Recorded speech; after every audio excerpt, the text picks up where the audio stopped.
Ever since I was born, I had the best friend anybody could have. Every day I'd be excited to come home from school knowing that he would be there waiting for me. Even if I was miserable, it was still rewarding to know that only he could comfort me. He's been there for me on days both good and bad, and I will forever be happy to know that he continues to be with me even to this day. Who is this best friend of mine, you say? Well, it's my dad. Oh, and I guess there's Mario. But anyway, Happy New Year! At last, it's 2015, and I got a feeling that this is going to be a fantastic year for Nintendo fans. Mewtwo's finally coming back to Smash Bros. As DLC, Majora's Mask is coming to the 3DS, and even Star Fox is coming to the Wii U. But what makes this year really special for me personally is that this year marks the 30th anniversary of the Super Mario Bros. Series. I have been the biggest die-hard fan of the Super Mario games literally since I was born. And even when he does the strangest possible things like joining the Fire Brigade or going to the Ice-capades. I'm putting icy ice down there. Yeah, you might make it crash the land. I'm still a dedicated fan of this wonderful franchise, and I will continue to be until Crash Bandicoot ultimately takes over my life. Or maybe if I die. So to celebrate 3 decades of Goomba stomping, shell shocking, cloud riding, Bowser swinging, princess saving goodness, yeah, I'm gonna review every single main series Super Mario title there ever was, from Super Mario Bros. On the NES to Super Mario 3D World on the Wii U. And perhaps if the next mainstream Mario game gets released, I'll probably give a look at that in December. But let's not get ahead of ourselves. Mario's been making his mark on the video game industry for over 30 years. And it all started as a funny little idea conceived by his creator, Shigeru Miyamoto, in 1981. Mario was conceived as a character named Jumpman, after going through some silly earlier names, for an arcade game built from the unsold cabinets for an early Nintendo game called Radar Scope. The game was changed into Donkey Kong, where Jumpman's mission was to rescue his girlfriend Pauline from the circus escapee himself, Donkey Kong. It was fun to progress through the stages, and it was highly replayable just for the sake of beating each stage faster than before. Not bad for what was going to be a Popeye game. After Donkey Kong's success, Donkey Kong himself went on to star in other titles alongside his son Donkey Kong Jr., both of them later going through a bit of an identity crisis as well. But as for Mario, he decided to bring his younger brother Luigi on board for his next breakout arcade hit, Mario Bros., released in 1983. Now, I don't necessarily think this one is aged that well, but at least we got to meet Luigi for the first time. Oh, yeah. But I digress. Shigeru Miyamoto's next project, well, both of them, would team him up with programmer Takashi Tezuka and sound designer Koji Kondo. Before one of their next games could be ready for release, the other was released in Japan for the Famicom on September 13th, 1985, and for the NES in America on October 18th of the same year. Its name was Super Mario Bros. When this game first came out, it was a runaway smash. For Americans, the video game industry was saved. Super Mario Bros. Showed that video games could be great again, and for its efforts to prove that, it was rewarded with the honor of being the single best-selling video game in history, before we had Wii Sports, Tetris, and Minecraft. Everybody was praising this game for changing the industry as we know it. But that was 30 years ago. So, how well does it hold up now? I guess we're going to find out. Now, keep in mind, this was back in the days when stories didn't serve that much of a purpose in video games. Heck, even I don't care about story in video games. That's why I can't play these games. So if anybody wanted to know what was going on in their games back then, they'd have to look it up in the instruction manual. And from what I can tell, the story of Super Mario Bros. Goes a little something like this. Once upon a time, there was a land known as the Mushroom Kingdom. One day, the Mushroom Kingdom was invaded by a tribe of evil turtles known as the Koopas, under their leader, King Bowser Koopa.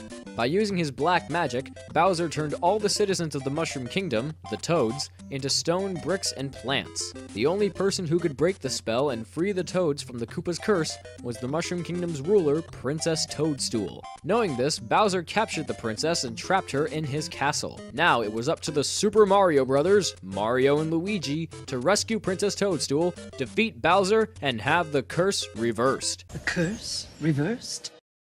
Yeah. Now, I have no clue as to why Bowser decided to invade the Mushroom Kingdom and turn the toads into bricks, and I have no idea why Princess Toadstool was the only one who could break the spell, and I have no idea how Mario and Luigi got there after trashing a bunch of crabs in the sewers of New York, but Wait, he turned the toads into bricks? Then does that mean...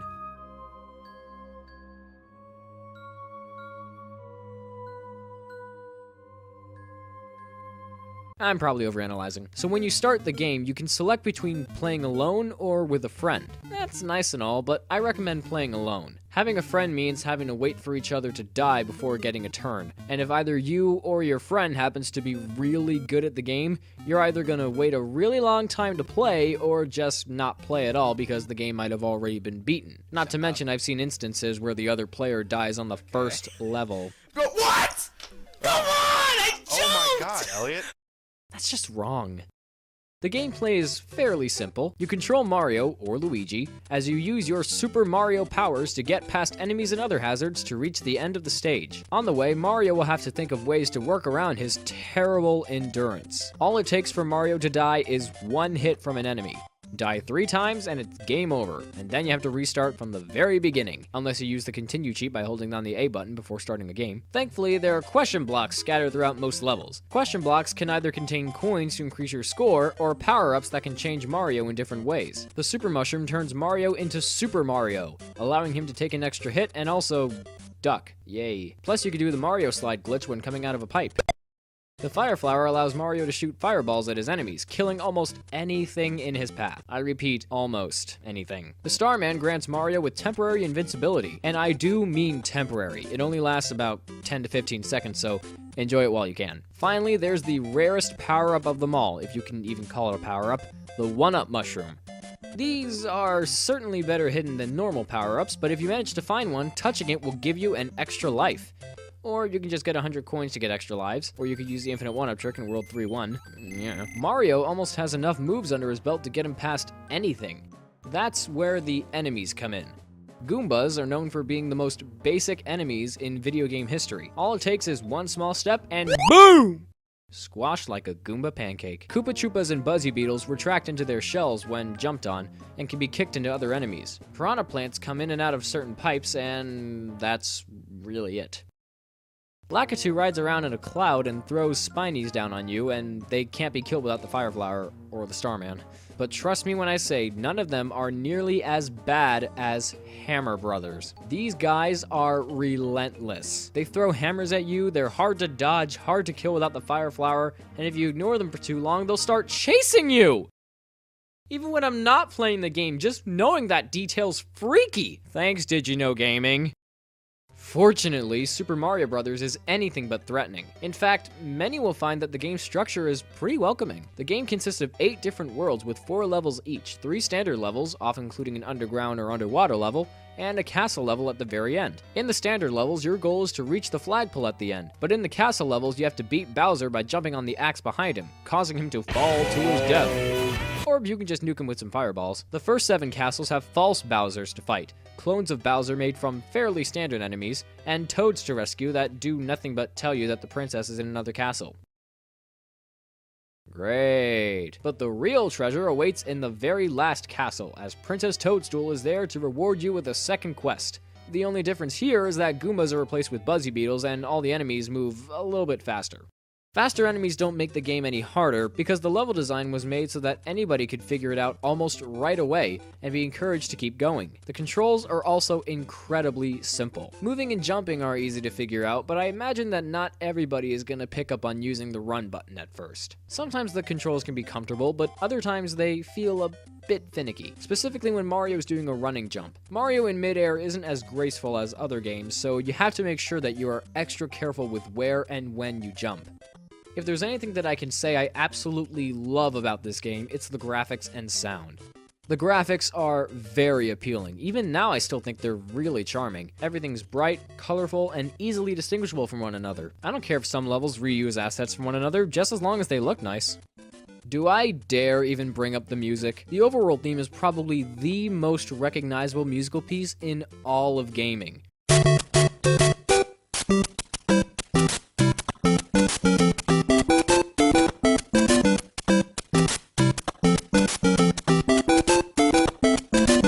even those who've never even played a Mario game can probably recognize it as the Mario theme. It's constantly been remixed, rearranged, and reused in many future installments. And that's not the only thing recycled in Mario games, but that's for another time.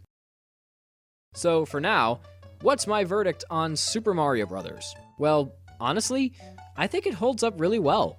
The controls are easy to get accustomed to, it's not too long, beatable in either an hour or a few minutes, it's visually appealing, and the simplicity of it all really adds to the game's charm. For people who've never played a video game before in their lives, I would say Super Mario Bros. Is a great place to start. While I admit the game can feel a bit awkward at times, specifically with making long jumps, I can still honestly say that this game has aged rather well.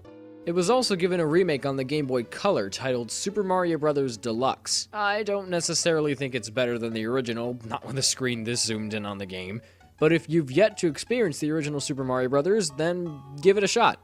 Or get the Game Boy Advance port, which I much more highly recommend. Well, it seems that our Mario Bash is off to a relatively good start. However, I should warn you that our next game is one to get really angry about. Join us next time for Super Mario Bros. 2, The Lost Levels. I'll see you then. Welcome back to this very special Super Mario 30th Anniversary Marathon. For this review, I've been thinking about whether or not I should actually cover this game, but then I realized that I had no choice but to do it, since I'm sure a few people would complain if I didn't. So here's my review of Super Mario Bros. 2 for the Famicom Disk System, better known as Super Mario Bros. The Lost Levels. After the breakout smash that was Super Mario Bros., Shigeru Miyamoto and Kensuke Tanabe, I hope I'm pronouncing those right, began working on a new engine that could be incorporated into the game's sequel. However, after a certain business practice fell through, their engine was made into a completely different game. More on that next time. Now, since they didn't have anything to make a new Mario game out of, they resorted to taking the original Super Mario Bros. And altering it in a few different ways. The result was what Japan knows as Super Mario Bros. 2, released in 1986 for the Famicom Disk System. Now, when I say what Japan knows as, I mean, this game was never released outside of Japan at the time of its release. In fact, we weren't able to get an American or European release until 1993, when it was rebranded as The Lost Levels for Super Mario All-Stars. But why didn't we initially get it at first? Some of you might already know why, but for those of you who don't, you'll find out soon enough. First things first, the multiplayer from the first game has been dropped to make way for the option to play as either Mario or Luigi. This is a big deal because Lost Levels mark the first time in a Mario game where Luigi is given his famous higher jump and terrible traction. I'm serious, on the ground, Luigi feels like he's roller skating on butter, but his higher jump makes up for it, I suppose. As for the game itself, well, remember when I said it was basically the original Super Mario Bros. Altered in a few different ways? I'm putting a lot of emphasis on few. Literally, the music's the same, the enemies are the same, the power-ups are the same. It's almost like playing an expansion pack for the first game. So what are the big differences, you ask? I'll sum it up in 4 words. This game is hard.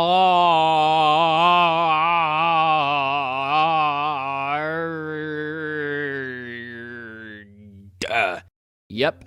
The biggest change made from the first game is that Lost Levels is more difficult. Much more difficult. In fact, the difficulty is the primary reason as to why it never got an initial European or North American release, because Nintendo of America knew that it would discourage casual players. It's that hard. What makes it so hard? Oh, I don't know, just about everything. Well, specifically the level design, which I will say is definitely the worst part of the game. There's nothing Mario-like about it. It doesn't subtly or gradually increase in difficulty as you progress, it's just straight up mean from beginning to end. In some levels, you're required to time your jumps just right, or else you're gonna screw up and die. Not to mention there seems to be an oversaturation of invisible blocks. And less I say about the warp zone that takes you back to World 1, the better. Okay, I get the feeling that some of you are probably thinking, well, if the game's that hard, do they give you more lives to make it a bit more comfortable? And the answer is a big fat nope. Just like the first game, you only get 3 lives. Use them up and it's game over. Well, at least you start back at the beginning of the level you died in, which to be fair is a bit more comforting than the continued cheat from the first game. But still, I recommend using the infinite 1-up trick in the first level. I'm not sure that'll help much, but at least it's there. Oh, yeah, I almost forgot about the poison mushroom. Touching it does just as the name implies. It poisons you and takes a whole life away. So, needless to say... Don't touch it. Alright, I'm just gonna skip ahead to the final boss. I just can't talk about this game anymore. So you beat Bowser, again, just like before. Princess Toadstool does some weird toad summoning ritual, and then you're back to the title screen. And yes, I know about worlds A through D, but to unlock them, I'd have to beat the game 8 times in a row. And I'm not dedicated enough to do that. So, what's my verdict on the Lost Levels? Well, quite honestly, I'd like to think it's anything but a true sequel. It might look like Super Mario Bros., it might play like Super Mario Bros., but overall, it's really nothing more than a cheap fan hack that you can pay $6 for on the Wii's Virtual Console. The one thing that really ruins it for me is the difficulty. It doesn't change, it doesn't help you adapt to the added difficulty, it's just evil. And that's what this game is. It's evil! I'm not exactly sure if my opinion on this game has gotten anyone split or not, but I can easily say the worst is over. Remember that engine I said Miyamoto was working on that soon became a different game? Well, next time we're going to see how it gave us Super Mario Bros. 2 USA for the Nintendo Entertainment System. Until then, I'll see you guys real soon.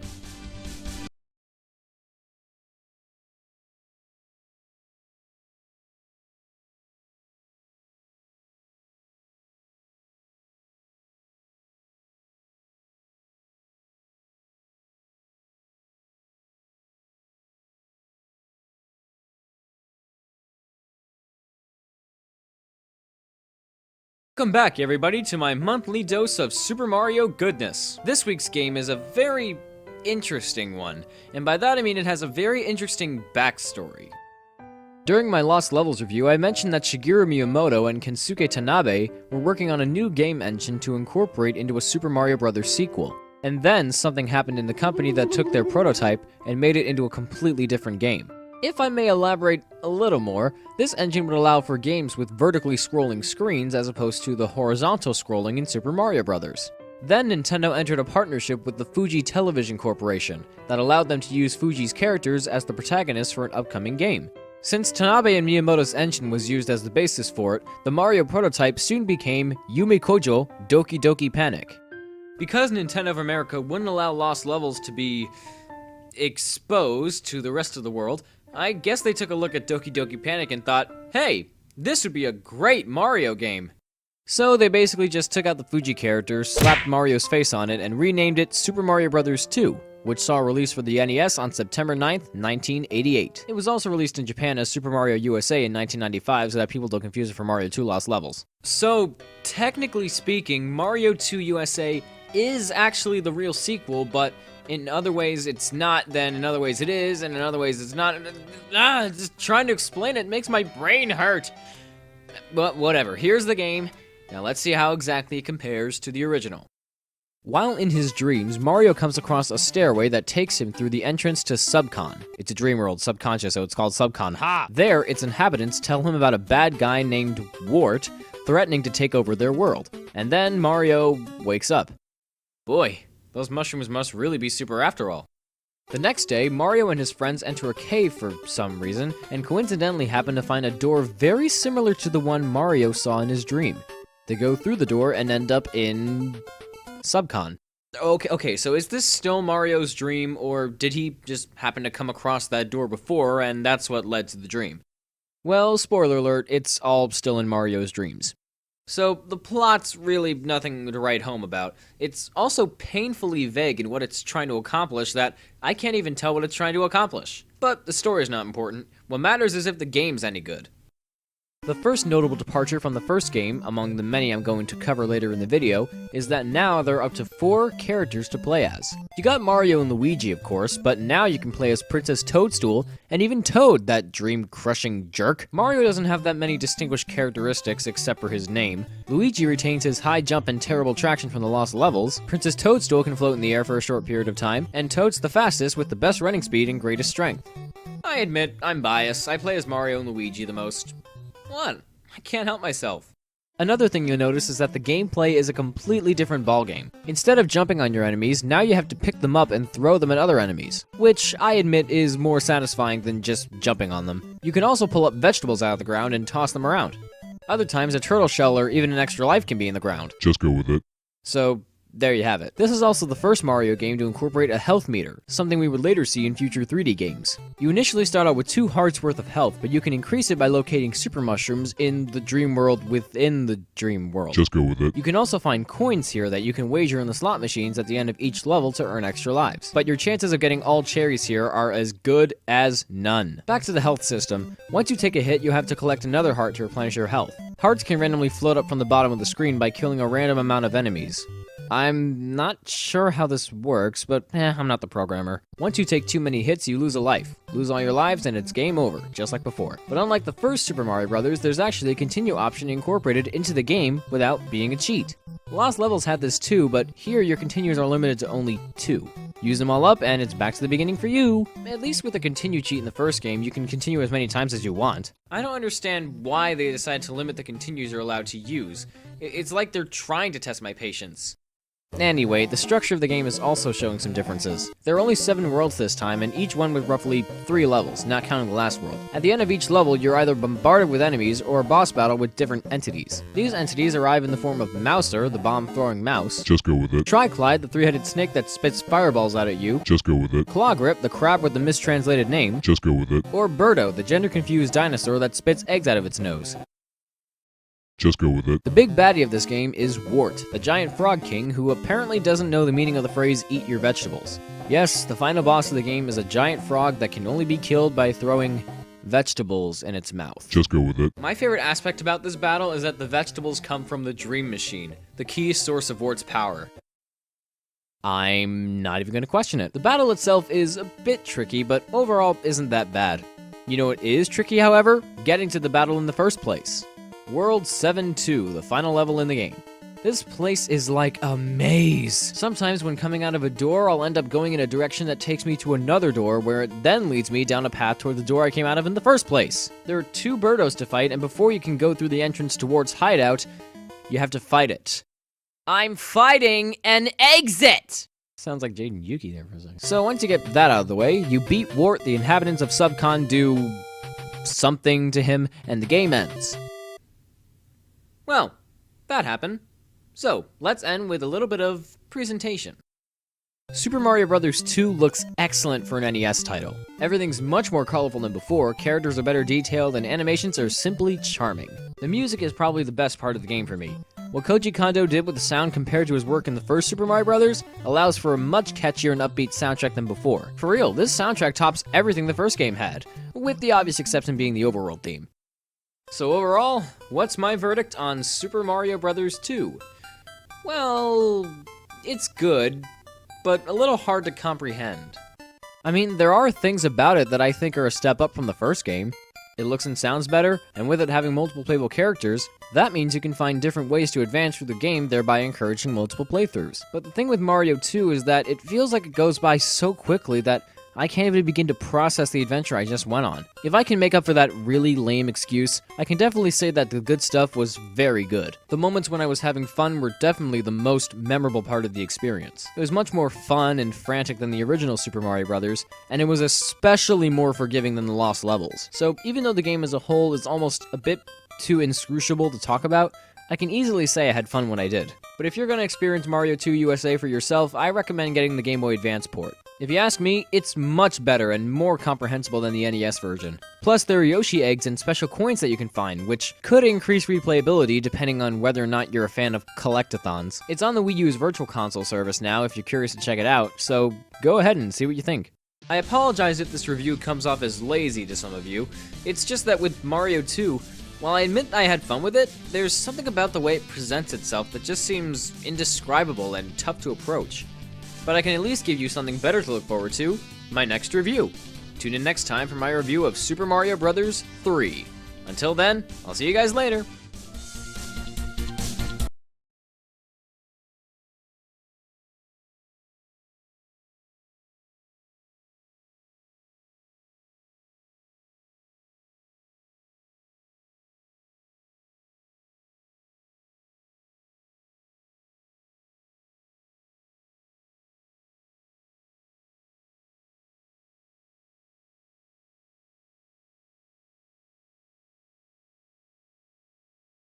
Hallo! Welcome back, everybody. Now it's time for the game that I'm sure some of you have been waiting for. A game that many consider to be one of the best Mario games of all time, as well as one of the greatest video games ever made. I'm of course talking about Mario's Time Machine. Nah, I'm just kidding. It's Super Mario Brothers 3! Thank you, crazily and unnecessarily loud MC from the Wizard. For those of you who thought my review of Mario 2 USA felt underwhelming, here's promising that I won't hold back for Super Mario Bros. 3. I remember getting this game in the mail back in 2010. It was late at night, I came home from a Memorial Day carnival down the street from our house. I was ready to go to bed, but then my mom came into my room with a manila envelope, and inside was an original NES cartridge for Super Mario Bros. 3. Only a few short minutes after playing it, I immediately joined the massive following that I soon found out it had. I mean, the only thing related to Super Mario Bros. 3 that I was even familiar with at the time was the cartoon. In fact, if I could just talk about the cartoon for a second, it's harmless, notwithstanding a few, adventures, but one thing I'll never understand is why Princess Toadstool doesn't have a belly button.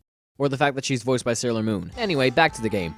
Now, I'm not kidding when I say Super Mario Bros. 3 has a gigantic following. Just saying it has a big following is almost kind of an understatement. But needless to say, the reception was incredibly positive when it was released on February 9th, 1990. So, at the time of its launch over 25 years ago, what exactly did this game do that couldn't have been done before? Especially when the first Super Mario Bros. Left some massive shoes to fill. Well, let's pop this game in and see just how it managed to obtain such a legendary reputation. Well, for one thing, the story is certainly much more involved than before, but spoiler alert, not by much. After Princess Toadstool returns to the Mushroom Kingdom, the world is faced with a new gang of merciless baddies known as the Koopalings. And no, Shigeru Miyamoto, they're not just Bowser's minions, they are his children. The manual says they're his children, so he's the father. And no, I'm not gonna ask who the mother is because I always assumed those kids were adopted anyway.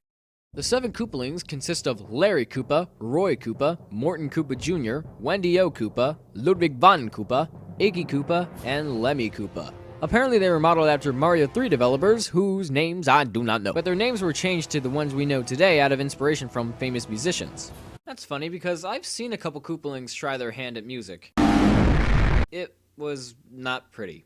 So the Koopalings travel to 7 of the Mushroom Kingdom's worlds, steal magic wands from the kings of each world, and turn them into different animals, including Donkey Kong Jr. in the All-Stars remake. Now Mario and Luigi make it their mission to retrieve the stolen scepters, return the kings back to their normal forms, and eventually overthrow Bowser in his conquest of the Mushroom Kingdom.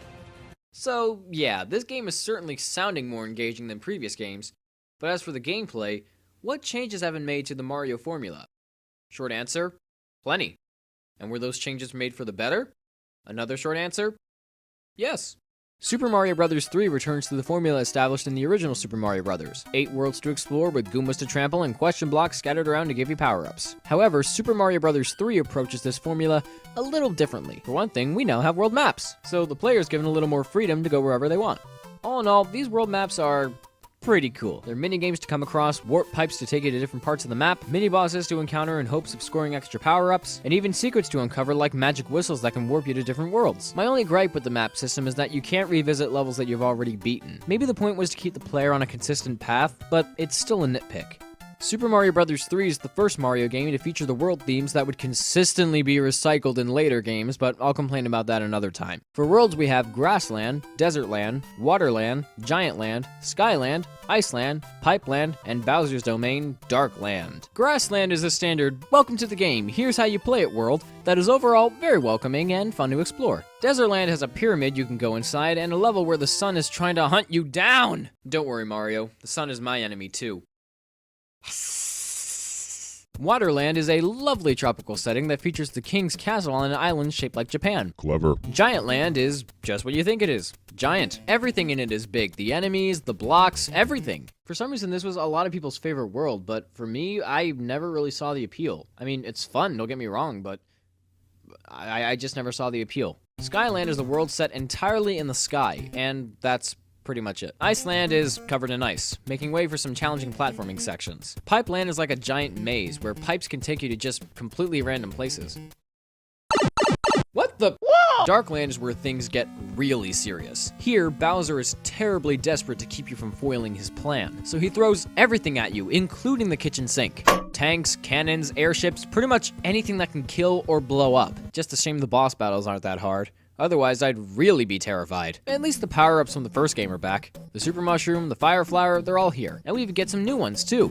The Super Leaf turns Mario into a flying raccoon. And if you run far enough, your P-meter will fill up to the maximum, allowing you to take to the skies. Yes, it's called a P-meter. I'd make a joke about that, but everyone else on the internet already did that. This is the same for the P-Wing and Tanuki suit, but the P-Wing keeps the meter at maximum until you beat the level, and the Tanuki suit allows Mario to turn into a statue. Oh, Shigeru, you so crazy. The Lakitu Cloud can only be used on the world map, but it lets you pass over levels you don't want to visit and just skip ahead to the next one. Problem is, it's only used once, so use it wisely. Unless you play the All-Stars version where you can just save and quit again and again until you just stockpiled with clouds. I love using this trick. The music box causes all enemies on the world map to fall asleep by playing a refrain from the Super Mario Bros. Overworld theme.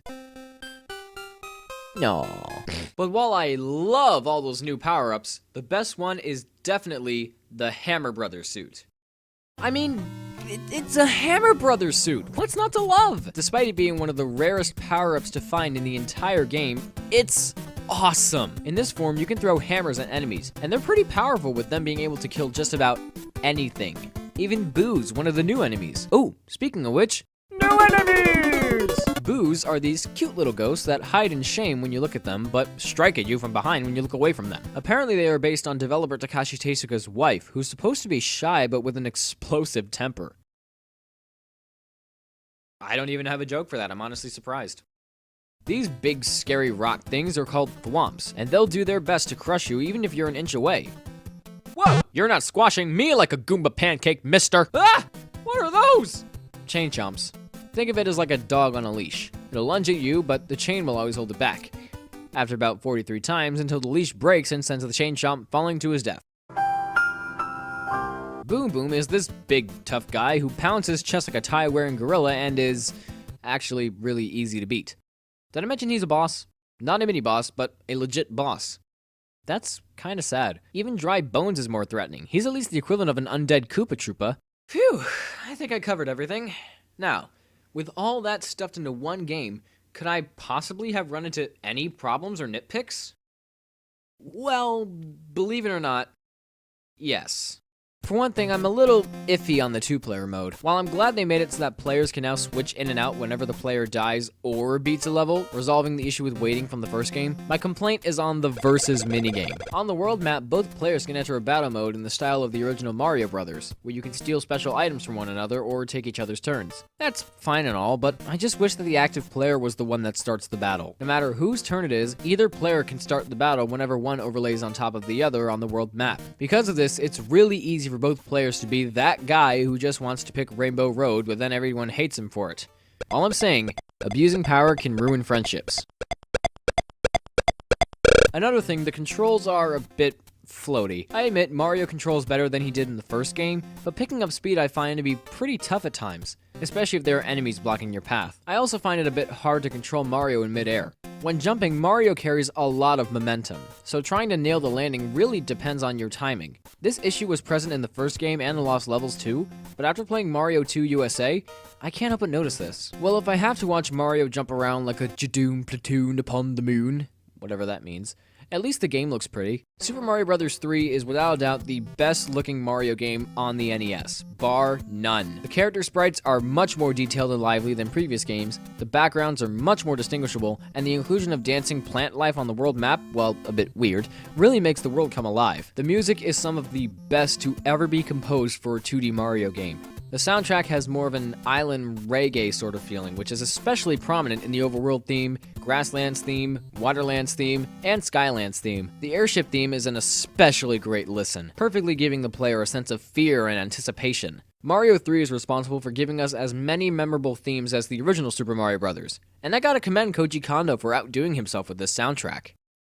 So, overall, what's my verdict on Super Mario Bros. 3? Well, if you ask me, Super Mario Bros. 3 is a great time from beginning to end. In some areas. While I do think it's a great game, my biggest problem with the game is the difficulty. Now, it's nowhere near as hard as the Lost Levels, but it does have its moments. It starts out fine, but once we get to World 3, that's when it seems to go off balance for me. Later worlds you explore will end up being less challenging than worlds you've already explored. It's like the game is running back and forth instead of moving on a constant, gradually changing path. However, the game's level design, soundtrack, and replayability offers more than enough to make Super Mario Bros. 3 an absolute gem. It's not my favorite Mario game by far, but I'd have to be a complete idiot not to say that this game is a blast.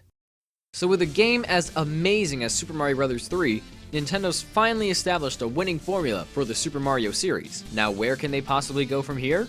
Well, to one of my favorite game consoles of all time, the Super Nintendo, of course. I'll see you guys next time with the legendary Super Mario World. This is Mark, aka Super Smash 3DS, bidding you all a smashing farewell.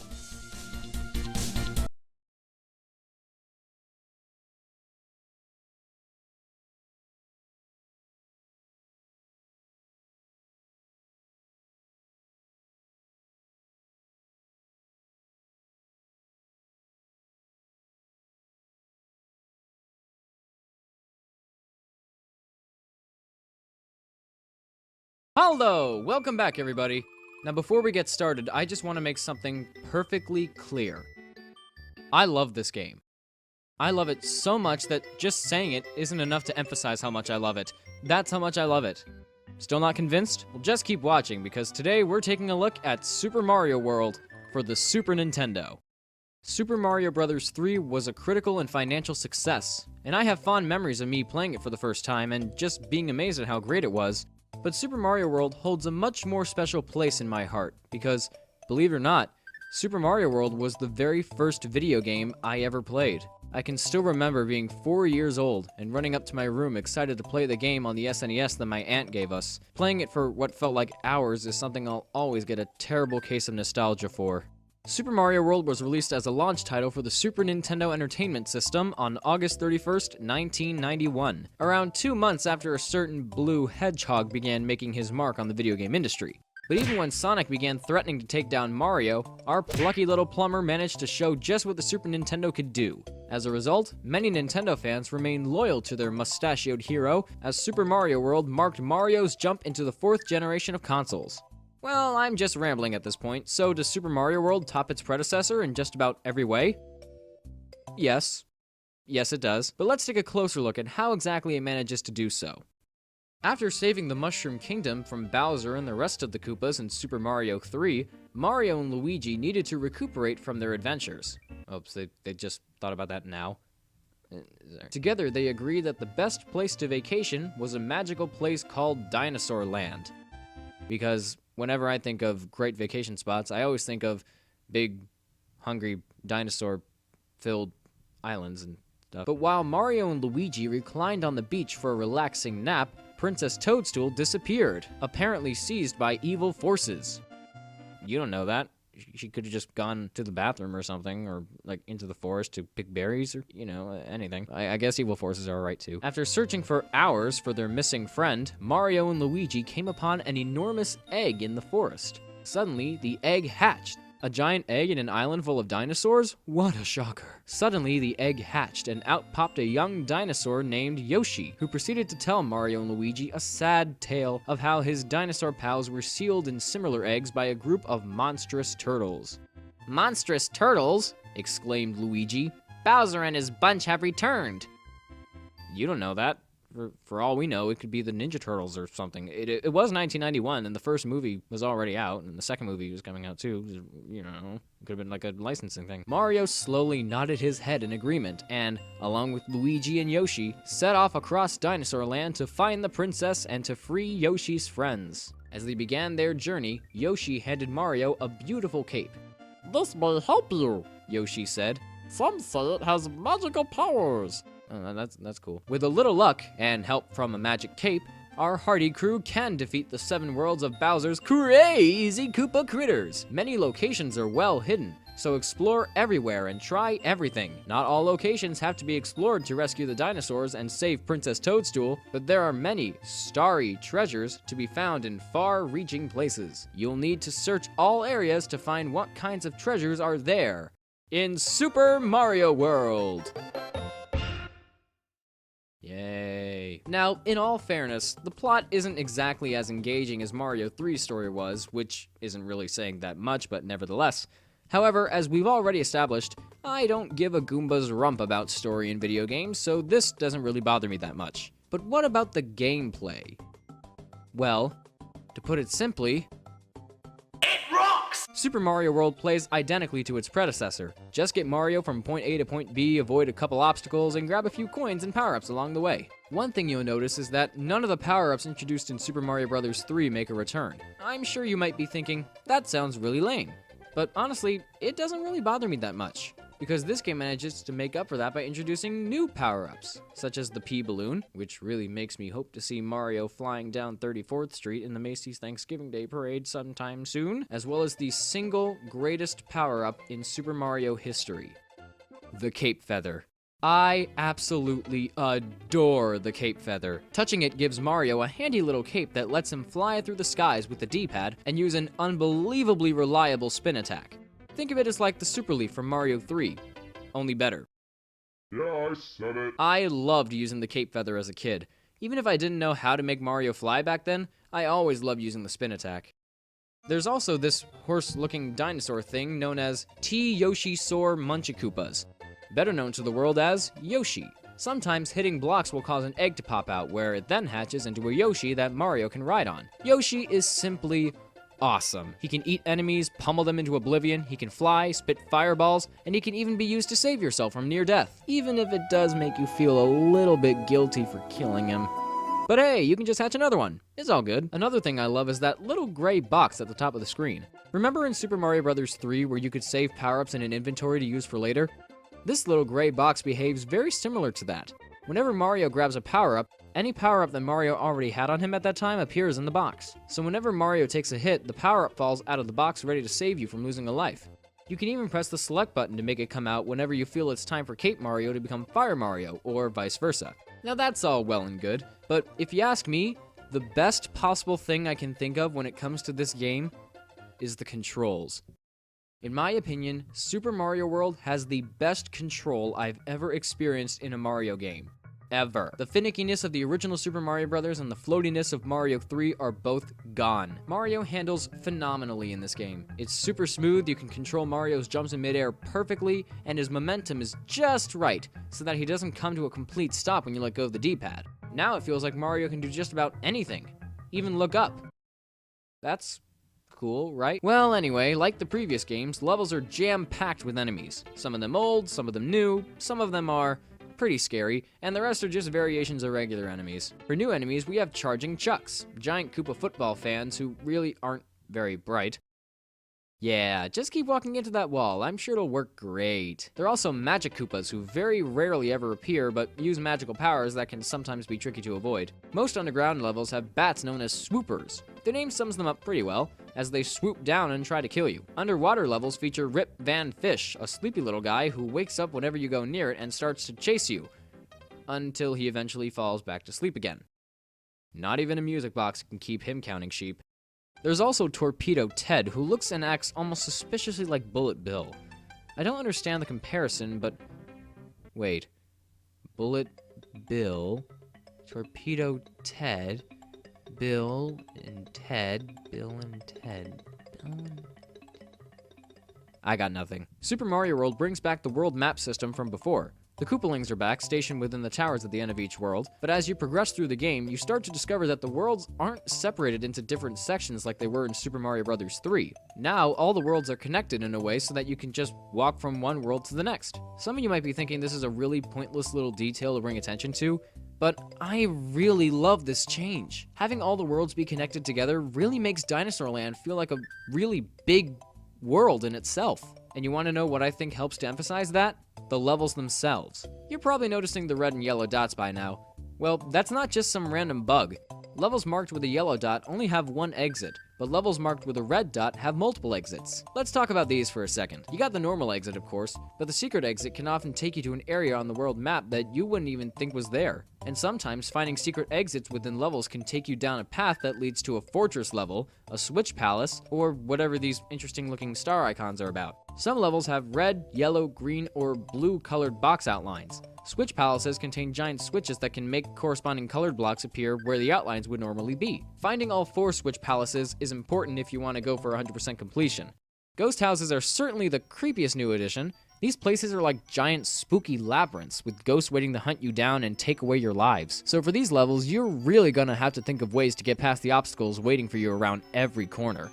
I loved the ghost houses growing up. They always managed to legitimately scare me, or at the very least creep me out. With that eerie music playing and all the boos coming towards me, it got me so tense. But it was a blast playing through them and uncovering hidden secrets. Much like the towers, the hidden fortresses found in different worlds have a boss battle waiting for you. Not against a Koopaling, but instead you have to fight Reznor, this giant rhino thing. The way this battle works is pretty simple. Just punch him and his clones from underneath and there you go. Thing is, once you kill 2 of him, the bridge beneath you starts to fall apart. So you'll have to either manage to kill Reznor before the bridge collapses completely, or make your way onto the spinning wheel and kill the rest of Reznor's copies that way. Now let's talk about these cool little star icons. Some levels have keys that you'll need to bring to a keyhole in order to open up an entrance to the Star World. There are 5 of them in the whole game, and they can easily be used to skip to further parts of the game. The Star World has levels of its own that also contain keyholes. Once you find them all, another star icon appears at the top of this mountain located in the middle of the world. Taking it will warp you to the Special World, home to the absolute hardest levels in the entire game, as well as some of the most 90s sounding level names in any video game ever. Gnarly, tubular, way cool, awesome, groovy, mondo, outrageous, and funky. So I guess with the whole Ninja Turtles licensing thing, I guess they were on the localization team too, maybe? And don't worry, none of these levels are as hard as the miserable experience I had to go through in the Lost Levels. But if there's any level that comes close to being on par with Lost Levels, it's... This level is anything but tubular. I hate this level with a burning passion. There are barely any platforms, so you have to use the P-balloon for a majority of the level. Problem is, there are way too many charging chucks. A lot of them are situated on top of question blocks, and they almost never stop throwing footballs at you. Once you get hit, your balloon power wears off and you die. And even if you land on a question block to save yourself from dying, you won't be able to reach the next question block to get another P-balloon. So either way, you're up Soda Lake without a paddle. When I got to this level for the very first time, I had 99 lives going in, and came out beating it with my live count somewhere in the 70s or 60s. But recently, I played it again for fun, and surprisingly, I got it on my first try. I'm not sure how I managed to do it. I guess I just became immune to its frustrating design. But as far as I'm concerned, that's the only minor nitpick I can possibly give about this game, because everything else is just way too good. For one thing, the level design is absolutely brilliant. It keeps you on your toes by throwing some tricky platforming sections at you. The addition of secret exits gets you thinking about ways of locating it, thereby helping you develop different strategies on how to strive through the journey. And each level is distinctive, memorable, and just so much fun, except tubular. The music? Good lord, what a phenomenal soundtrack. Each and every single piece of music in this game is very well constructed, highly unforgettable, and incredibly catchy. What's more impressive about it is the fact that most of the songs are just variations of one song, and yet it doesn't come off as repetitive. If you asked me to hum the theme from a particular world or level, I could hum it to you in a heartbeat. It's a great soundtrack. Oh, and the boss battles are pretty fun too. I forgot to script this part, so I'm just throwing that in for a bonus. So, overall, what's my verdict on Super Mario World? Well, what do you think? Normally, I don't believe in there ever being a perfect game, but Super Mario World is a perfect game. Everything about it is absolutely wonderful. The gameplay, the level design, the music, the graphics, the atmosphere, the world itself, everything about this game makes me smile. Because of this, not only is Super Mario World my favorite Mario game of all time, but it's also my favorite game in general. For the things it improved from its predecessors, the fun I've had playing it for all these years, and the memories it left me from when I was a kid. I would probably suggest getting it for the Game Boy Advance, but you're better off avoiding it. Sure, the option to switch between Mario and Luigi with a press of the R button is cool, but the sound design is just terrible. Listen to the Valley of Bowser theme. It sounds like the bass is trying to fart itself out of the speakers. Still, that doesn't affect my love for the original game in any way, and I highly recommend you check it out. I can go on and on about why I love this game so much, but if I did, then this video would probably go on for about 3 hours. So I'm going to save you some time and promote my next video. Next time we're going to cover the sequel, or prequel, to this video game masterpiece. How will it hold up? Well, be sure to stay tuned for my review of Super Mario World 2 Yoshi's Island. Until then, this is Mark, aka Super Smash 3DS, bidding you all a smashing farewell.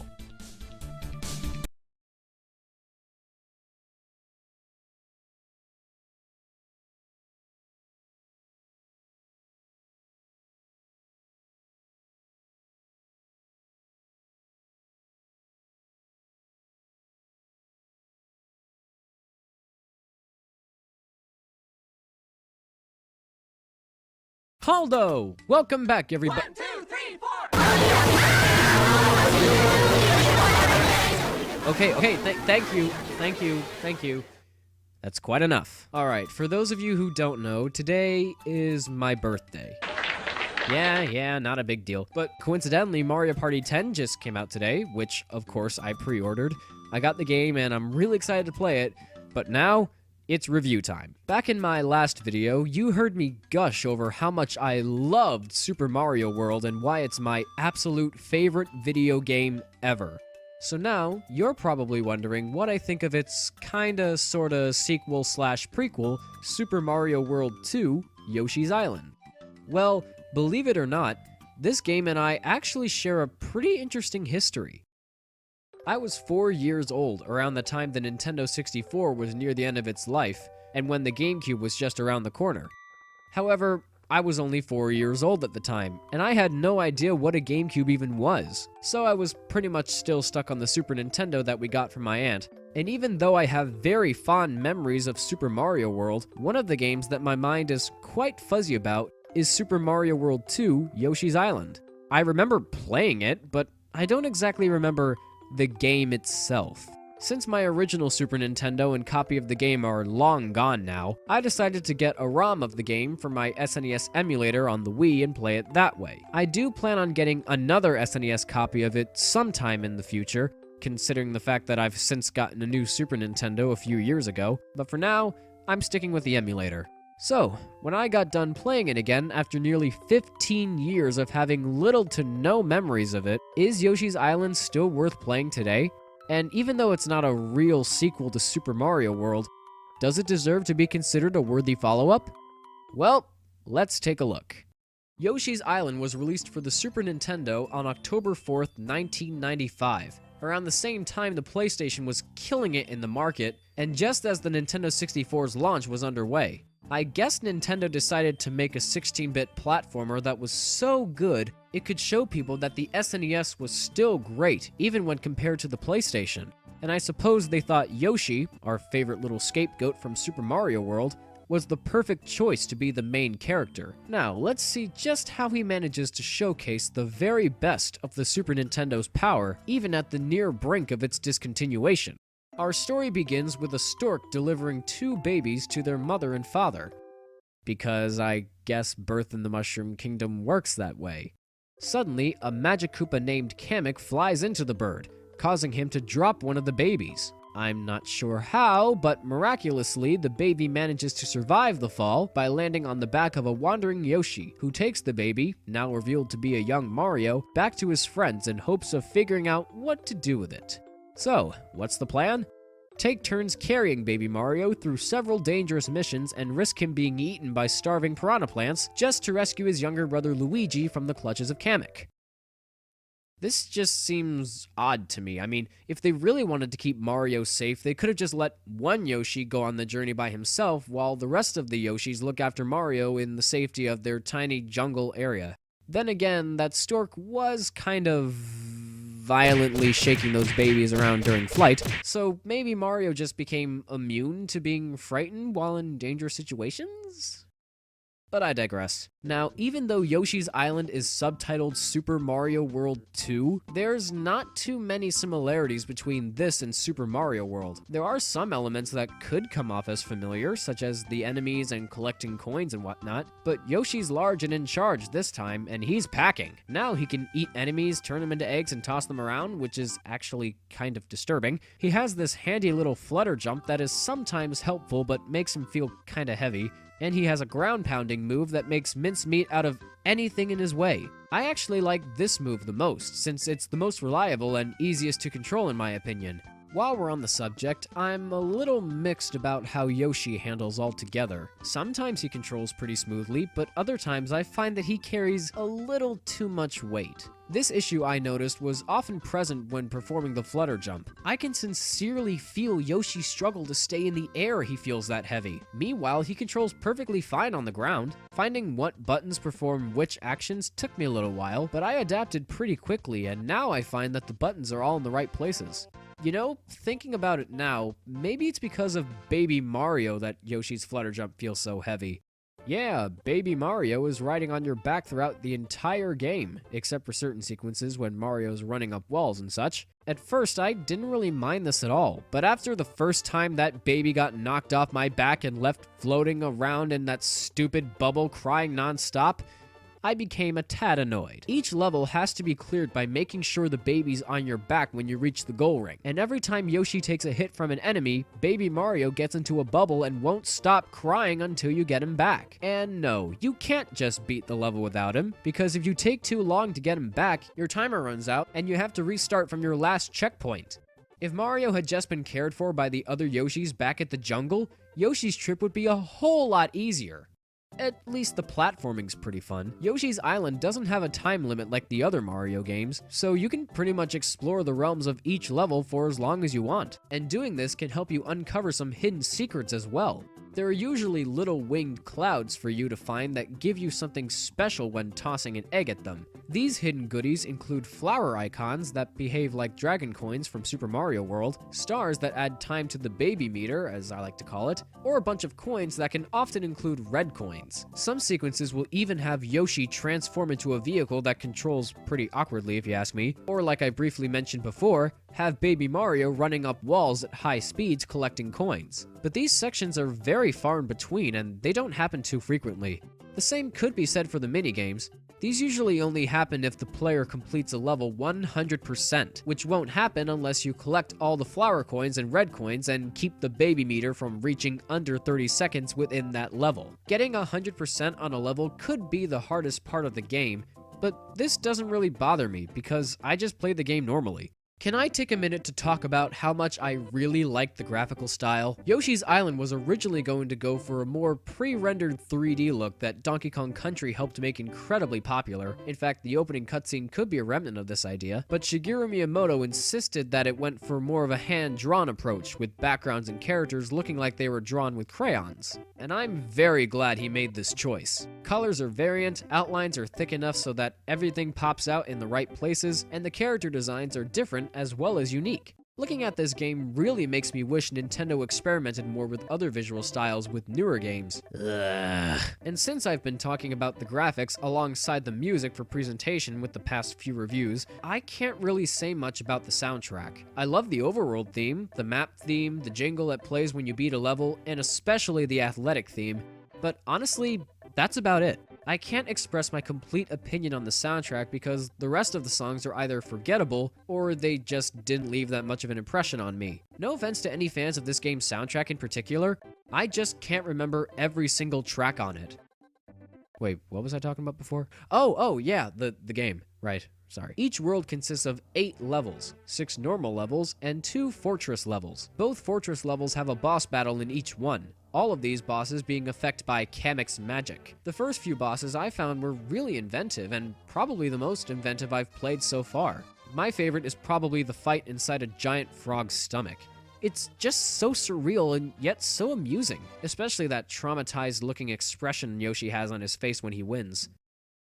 But Naval Piranha can go die in a fire. I hate this boss so much. You have to throw eggs at this giant piranha plant's abnormally large outie while avoiding getting hit by his vines that pop up from below you. Sounds simple, right? Well, here's the thing. Every time I had a clear shot, for whatever reason, it wouldn't hurt him. I managed to get him once, but every other time somehow didn't do any damage to him. What am I doing wrong? I have him targeted all right, but how is it that nothing I do hurts him? In fact, since I'm beginning to get a bit negative, let me tell you a story about my first experience playing through World 3-6. At the start of the level, I went through a pipe that took me to an underground area. There was a locked door that needed a key located somewhere in the level to open it, and at first, I thought it was optional, so I just continued on my merry way.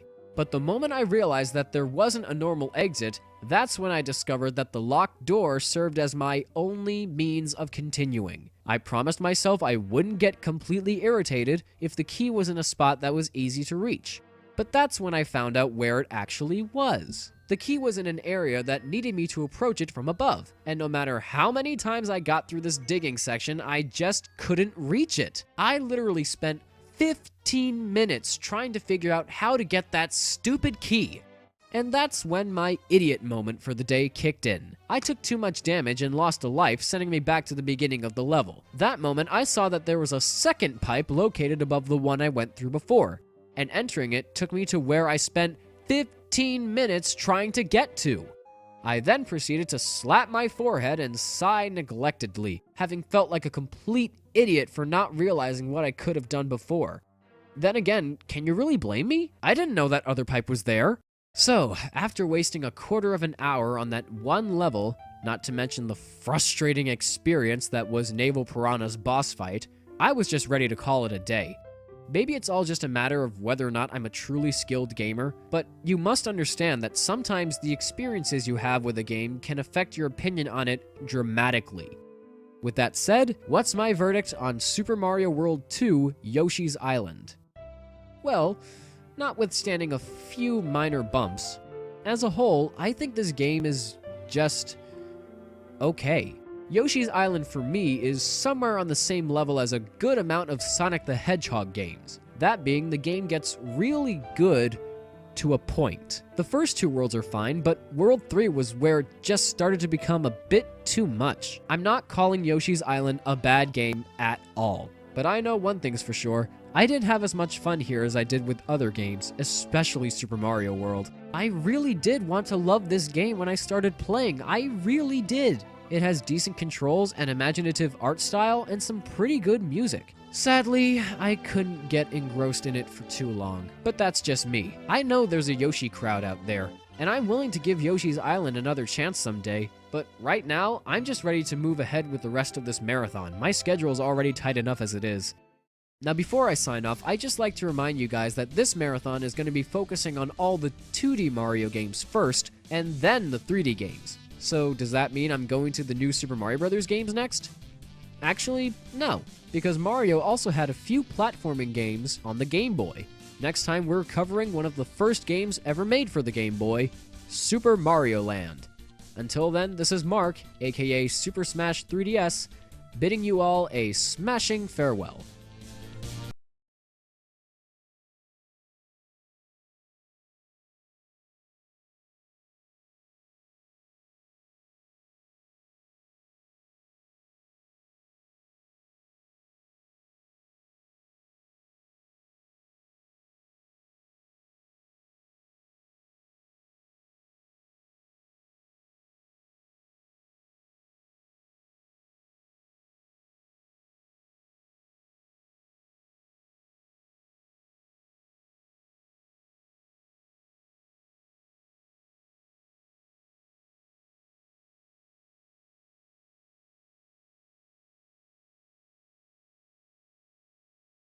Haldo! Welcome back, everybody. Now, we might have finished off all of Mario's side-scrolling titles on the NES and Super Nintendo, but before we can get to his transition into the third dimension, we still have a few more 2D entries to look at. With that said, it's time to take a look at Mario's first handheld adventure, Super Mario Land. But first, a little history.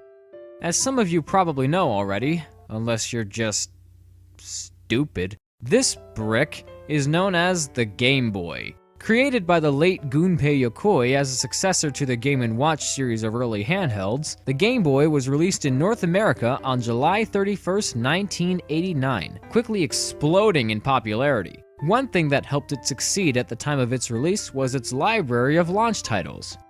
Well, specifically, two of its launch titles. There was Tetris, packed with the system, along with the first Mario game not to be crafted from Shigeru Miyamoto's hands, Super Mario Land. And here's a little fun fact for you.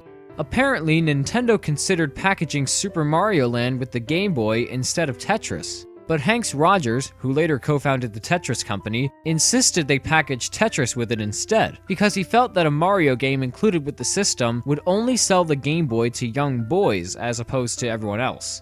I guess it makes sense, but does Super Mario Land have more to offer than just the name? And how well did Gunpei Yokoi and his team hold up without Miyamoto's supervision? Well, let's take a look and see.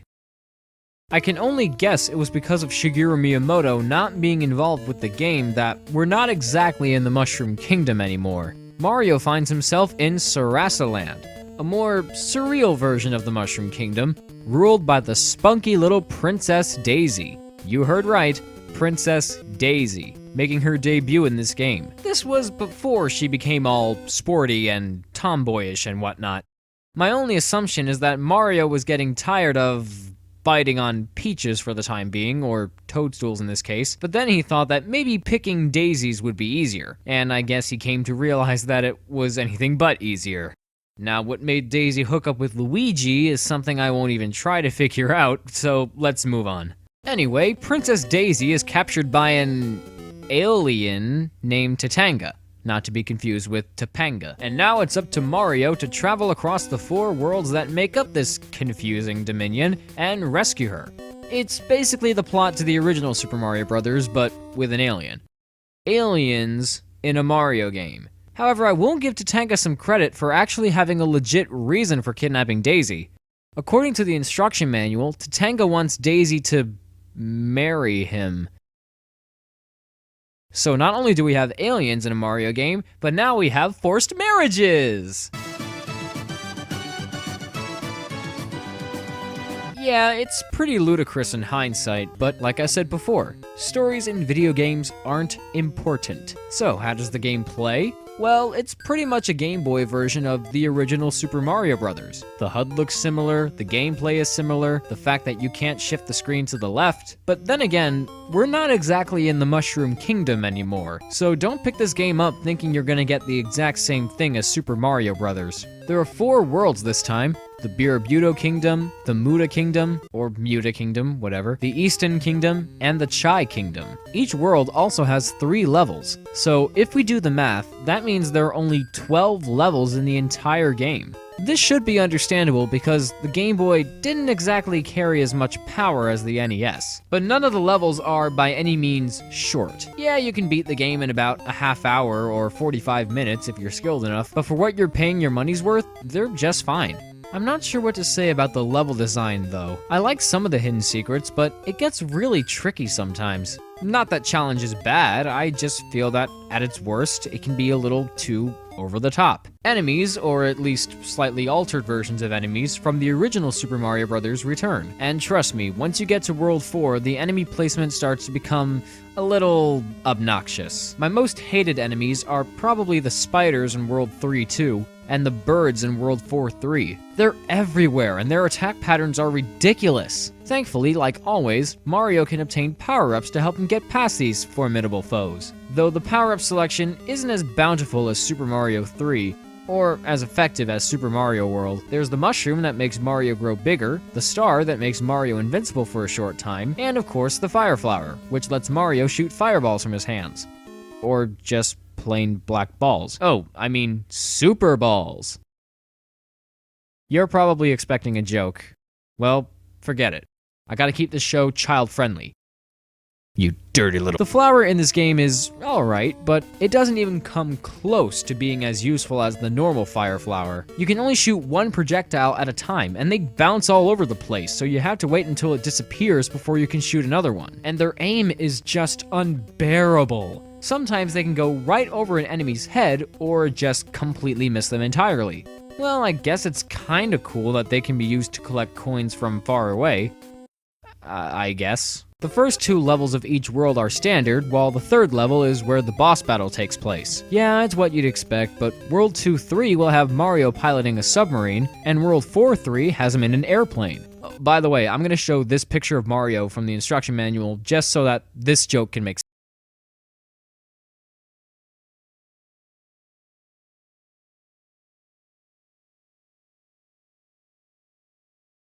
enjoy these sections quite a bit. The vehicles are easy to control and you can shoot things, which is always fun, unless it was real life, which is the opposite of fun and I don't recommend it, but if you do, then you go get in a jail now. The only thing that kind of annoys me about these sections is that they start out as auto-scrolling levels up until you reach the boss. And I forgot to mention this before in my other reviews, but I'm not a fan of auto-scrolling levels. Just keep me in control, okay? However, while that does bother me a little, I can definitely say that Super Mario Land is a very impressive looking game. For an early Game Boy title, Super Mario Land manages to be visually interesting and generally investing. The locations are taken from real-world locales, and that's plain to see from the palm trees in World 1 to the bamboo in World 4. I can't say much considering this game was made for a system whose graphical capabilities didn't go far beyond green and black, but notwithstanding some minor graphical hiccups, aesthetically, this game holds up very well. The music is probably the best thing I can say about this game. No joke, I really love this game's soundtrack. The music was composed by Hirokazu Tanaka, who also designed and coded the audio hardware for the Game Boy and the Famicom. Apparently, he also helped create the look of the NES Zapper, the Game Boy camera, and the Game Boy printer. Quite a multi-talented guy we have here. Tanaka also helped in creating the soundtrack for other Nintendo games such as Metroid, Kid Icarus, and Earthbound. I'm not quite as aware of him as I am with Koji Kondo or Totakeke, I mean Kazumi Totaka, but from what I've heard of his work, Super Mario Land might just have his best stuff. I love almost every single piece of music in this game, minus the confusing addition of the can-can when Mario gets a star. Seriously, what was that about? My favorite is probably the theme to World 2. It's just really well made and it's super catchy to boot. The theme that plays in World 2-3 and World 4-3 is really cool too, even though it just sounds like a variation of the Super Mario Bros. Theme. Oh, look, the final boss. Alright, let's show this prehistoric extraterrestrial how we do things downtown.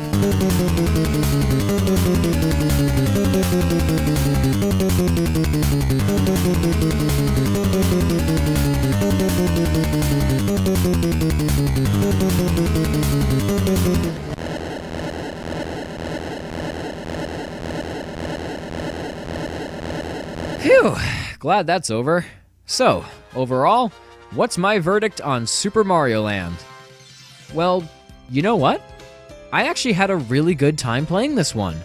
Super Mario Land is by no means a perfect game. I'll still play Super Mario World before picking this game up again, but for Mario's first true adventure game on a handheld, I think it's great. Since I first downloaded it through the Nintendo 3DS eShop in 2011, then again for my Wii's Game Boy Advance emulator, and then again on an original Game Boy, I've beaten it about 7 times. I don't know what it was, but there was something about Super Mario Land that just really got me hooked on it. It's not too long, it plays like a Mario game should, it's graphically impressive for an early Game Boy game, and it has a great soundtrack. I have run into some glitches during my multiple playthroughs, and there have even been some instances where I was close to putting the game down and going to play something else, but Super Mario Land still holds a very special place in my heart regardless. Super Mario Land was a big hit when it first came out, so much so that a sequel was made only 3 years later, once again for the Game Boy. How does it compare to the original? Is it any better? Or is it just not worth picking up again? Well, tune in next time for my review of Super Mario Land 2: 6 Golden Coins. Until then, this is Mark, aka Super Smash 3DS, bidding you all a smashing farewell.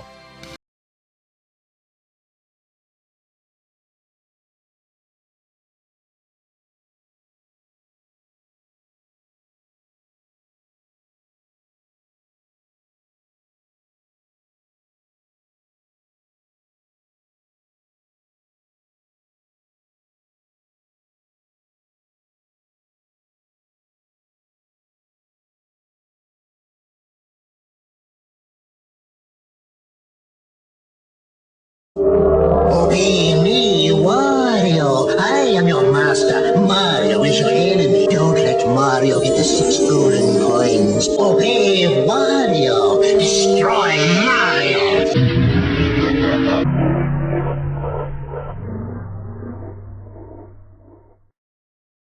Excuse me, but I have to go change my pants. Haldo! Welcome back, everybody! Last time, we took a look at Mario's first outing on the Game Boy with Super Mario Land.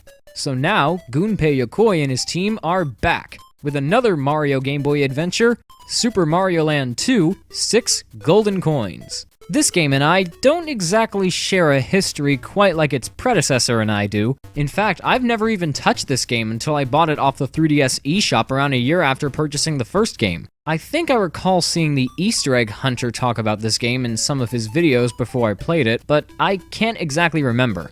Well, I have it now, and I'm ready to talk about it. So, I was poking around online. and I noticed that many people hold this game in much higher regards than the first one. In fact, some would even go so far as to say it's one of the best games ever made for the Game Boy. That's a pretty bold statement, but how does Super Mario Land 2 really hold up? Well, since no one else seems to be around to answer that question, I guess I'll have to do it. Super Mario Land 2 was released for the Game Boy on November 2nd, 1992, and... What? Is that a shark wearing boxing gloves? Nothing too out of the ordinary here. Anyway, Super Mario Land 2's popularity skyrocketed even higher than the first game. So high, in fact, that its story was used for a Japanese Mario educational video in 1995. It had nothing to do with the game. Its only purpose was to teach kids about something to do with Chinese letters, and it also had Kirby. Yeah, it was weird. Speaking of the story, here's what's going on. Apparently, while Mario was busy rescuing Daisy from having to merge the dimensions, I mean from marrying a spooky alien, supposedly, somebody infiltrated Mario's castle and took control of this other undisclosed world that Mario rules over, I guess. Wait a minute, when did Mario get a castle? Did he just realize that all those gold coins he was collecting over the years could be used to actually buy stuff? If that's the case, then how did it take him 7 years to think about this? On second thought, forget I asked. Now, who exactly is responsible for this conquest of Mario's world? Why? Why? Why? Yes, that Wario. So now we have another Mario game that marks the debut of another staple character, though I don't think he leaves that much of an impression here. His character would definitely become much more noticeable in later games, but here he seems kinda fat. I mean, flat. But I guess he is kind of fat too. So anyway, Mario's mission is to collect the keys to the castle, the 6 golden coins, defeat Wario, and take back control of his land. Wait, now he's using currency as keys? Why in the right mind would anybody use coins as keys to a castle? And why 6? For crying out loud, this story's really strange. But at least it's different from the first game, and that's not all that's different. Commonly, sequels are expected to be different from their predecessors in a significant number of ways. But to put it lightly, Super Mario Land 2 has enough changes from the first one so that you can take away the 2 in the title and make it its own separate game. There are more worlds, more levels, more enemies, more power-ups. You pretty much get everything. Except Luigi. Seriously, what's been keeping him busy? Maybe he found out Mario and Daisy weren't gonna work, so he just kind of took a walk in the garden, if you will. I don't know what that means. So Super Mario Land 2 has 6 worlds to explore. They can be easily accessed via this nifty world map, much like in Super Mario 3, Super Mario World, and Yoshi's Island. It's pretty cool, but somehow I find myself getting lost a couple times. The worlds are far apart from one another, which is fine, but I don't find the map design very memorable. Thinking about it now, it might have been better if the player could just go from stage to stage like in Mario Land 1. That would take away the exploration factor this game has going for it, but for a game like this, I would have preferred something a little more straightforward. Gameplay-wise, Super Mario Land 2 gives us some minor improvements. For one thing, the screen can actually shift to the left this time, which is nice.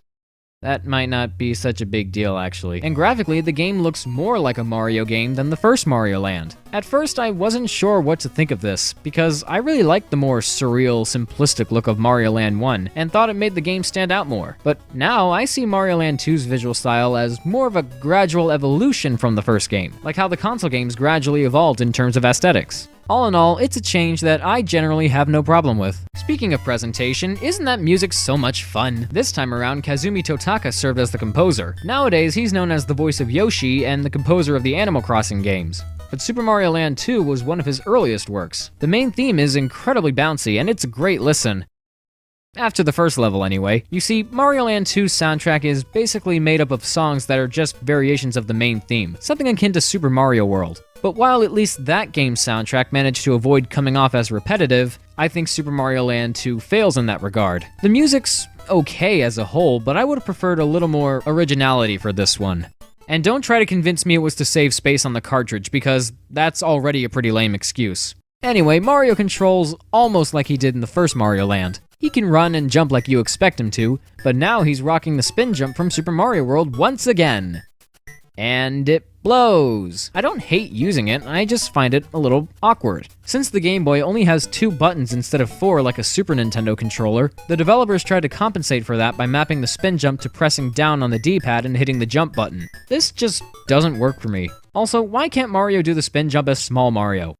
Well, at least it controls better than Mario does underwater. Grr, I hate these sections. Mario still got those power-ups to help him on his journey. The Mushroom and Starman are back, and the Fire Flower behaves like normally, which means no more Super Balls. Yeah. But now Mario's got a new power-up in the form of a carrot that gives him bunny ears to let him fly. Yeah, I don't get it. But I'll say this right now. This is one of the best power-ups Mario's ever had. It gives him a lot of airtime, and it's great for passing obstacles. But aside from that, it has no offensive maneuvers, so the Cape Feather still wins in this regard. At the end of each world waits a variety of different bosses, and once you beat them, you're rewarded with one of the 6 golden coins. For bosses, we have a giant bird, a giant pig, a giant whatever this thing is, and...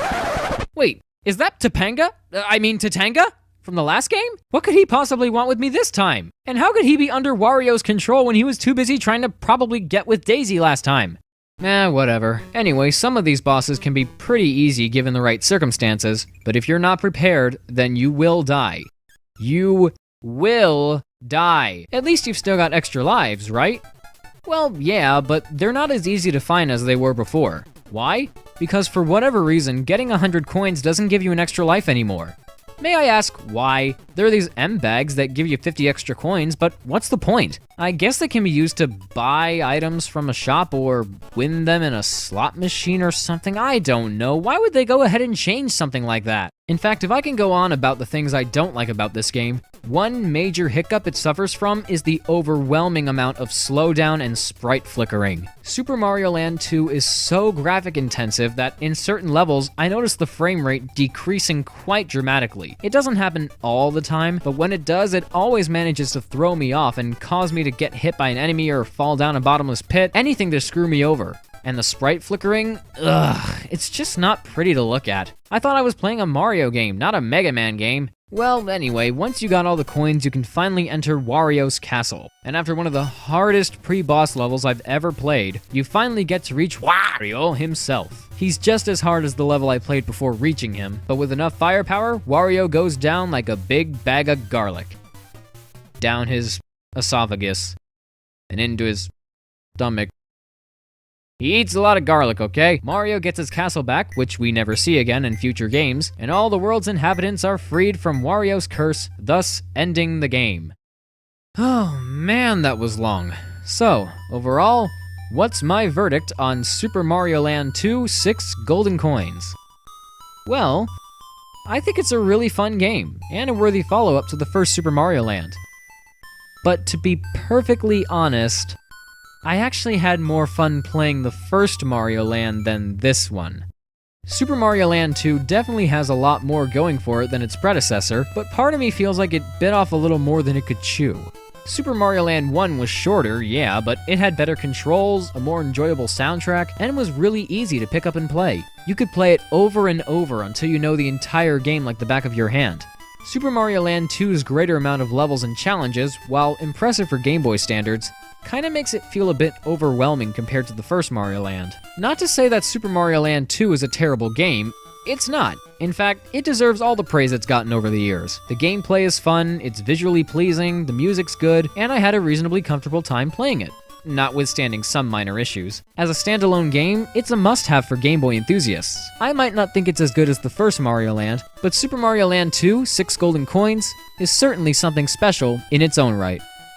After Super Mario Land 2 was released, what we didn't realize was that it would take 14 years for another new handheld Mario game to come out, not counting any of the Game Boy Advance remakes. So when it finally did happen, how big of a splash did Mario make? Well, tune in next time for my review of New Super Mario Bros. For the Nintendo DS. Until then, this is Mark, aka Super Smash 3DS, bidding you all a smashing farewell.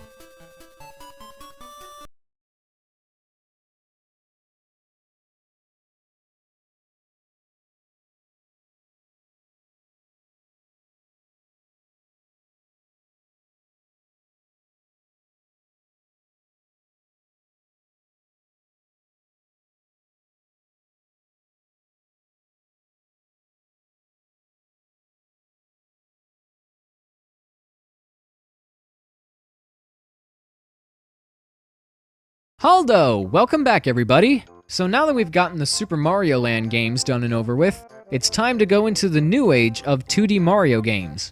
With the arrival of the Nintendo DS, this seemed like the perfect opportunity to bring Mario back to his side-scrolling days, with today's game, New Super Mario Bros. But first, if I may, I'd like to talk a little bit about this game's history. New Super Mario Bros. Was designed to be a successor to the Super Mario Advance series, which were basically Game Boy Advance remakes of older Mario games. And that's about it, really. All I could find for beta elements mostly just consisted of unused enemies and a multiplayer feature that never really went anywhere. New Super Mario Bros. Was released for the Nintendo DS on May 15th, 2006. 11 years after Yoshi's Island, and 15 years after Super Mario World. I don't know why it took them so long to make a new 2D Mario game.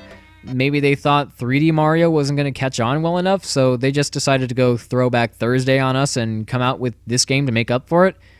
Even though May 15th, 2006 was a Monday... Man, I sure know how to ramble. So, just to wrap things up for an intro, does New Super Mario Bros. Manage to restart Mario's 2D career on a high note? Let's take a look. The game begins with Mario and Princess Peach going for a leisurely stroll through the Mushroom Kingdom. But all of a sudden, a thundercloud appears over Peach's castle. For some reason, Mario goes over to make sure everything's okay, and while he's not looking... Wait,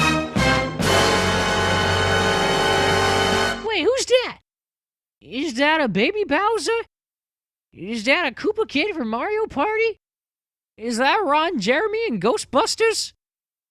What? Actually, this is Bowser Jr., son of the Koopa King himself, as well as a new character who previously made his debut in Super Mario Sunshine. But that game can wait. Oh, it can wait.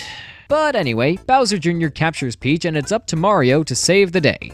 So there, nothing special, but nothing too difficult to understand. Just like what you normally get from a Mario game. Unless it was an RPG. No! No! Go away!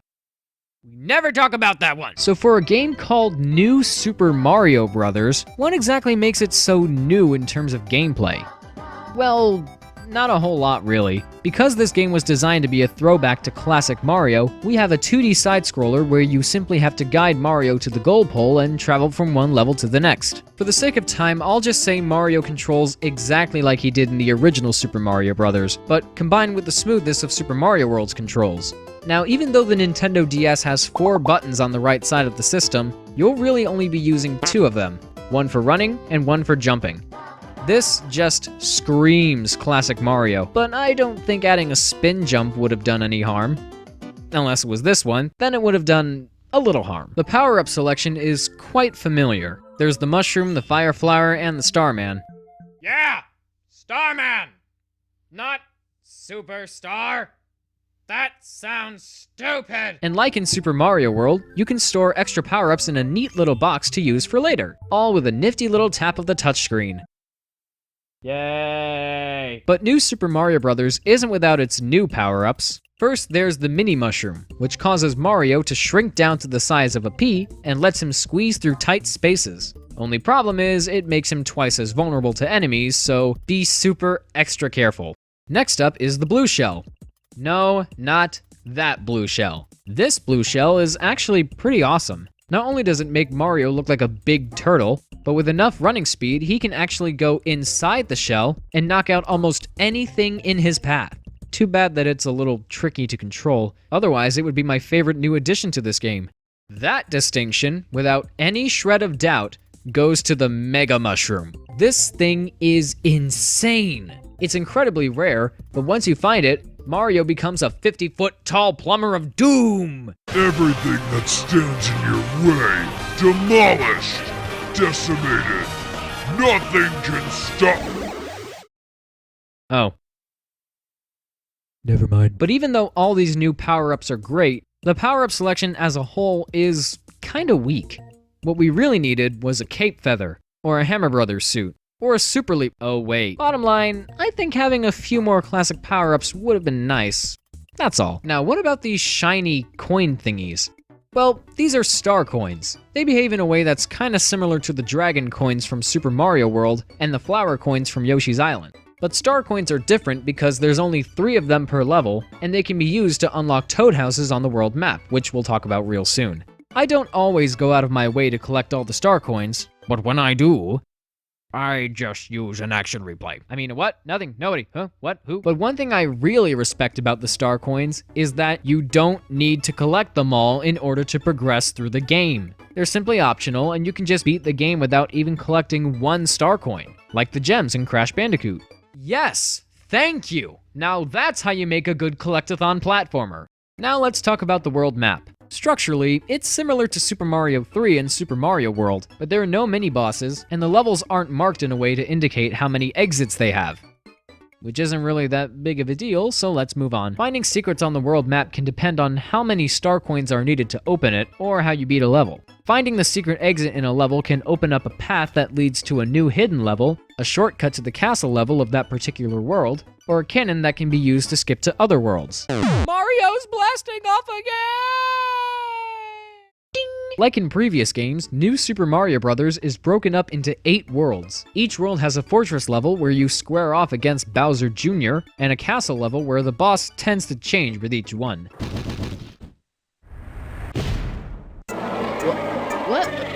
What? Bowser? But it's so early in the game. Whatever, you're going down.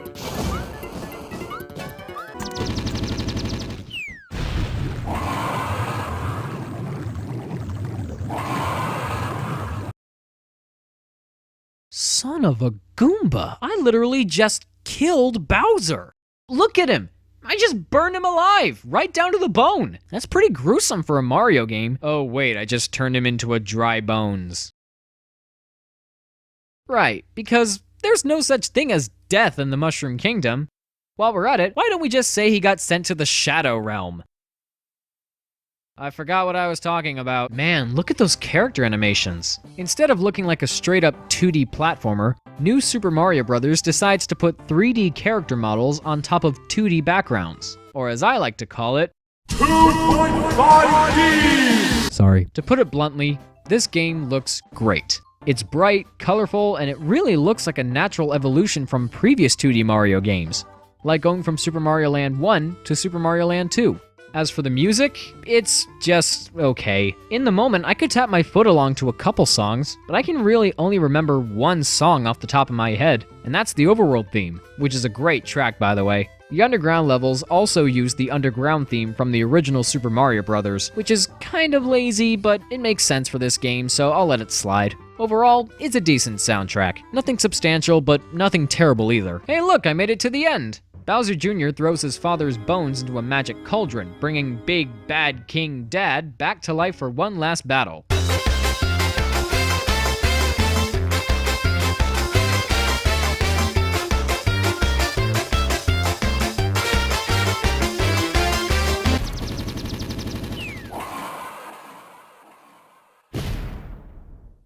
Yeah, that's another thing about this game. It's really easy. Oh, but wait, the game's not over yet, because now you'll discover a special code that changes the game in a mysterious way.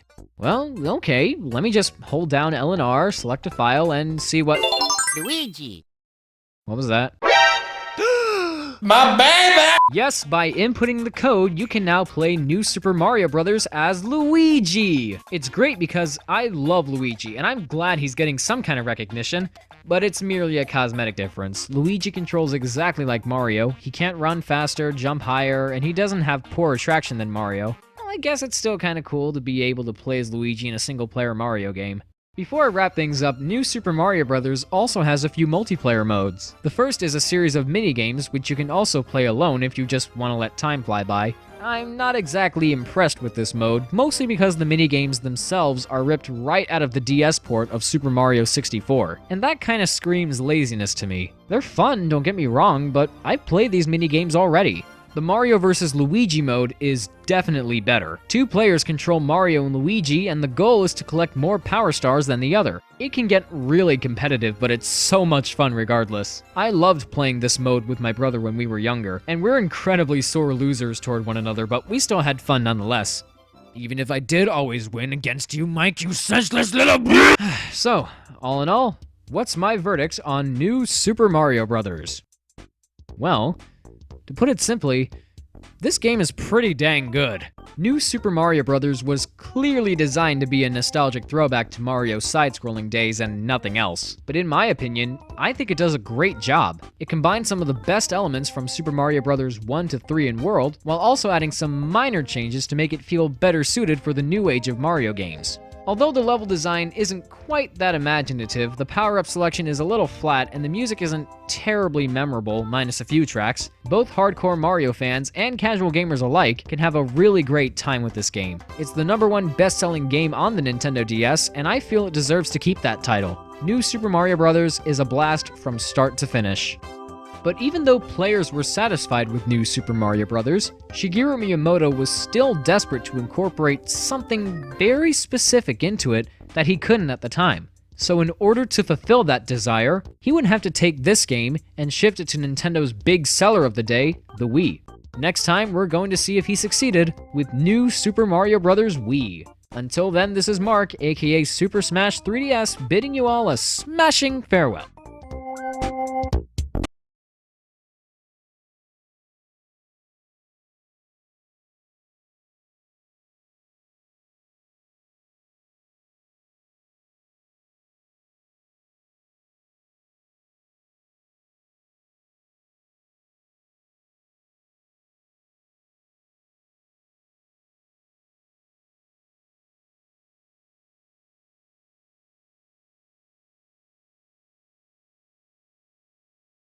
Haldo, welcome back everybody.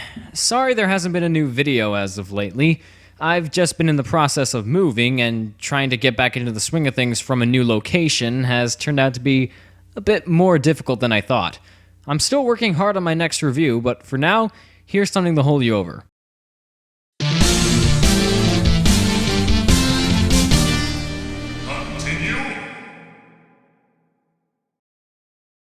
Well, summer's almost here, and you know what that means. Time for open-toed shoes and 3-piece swimsuits to take over the world for the next 4 months.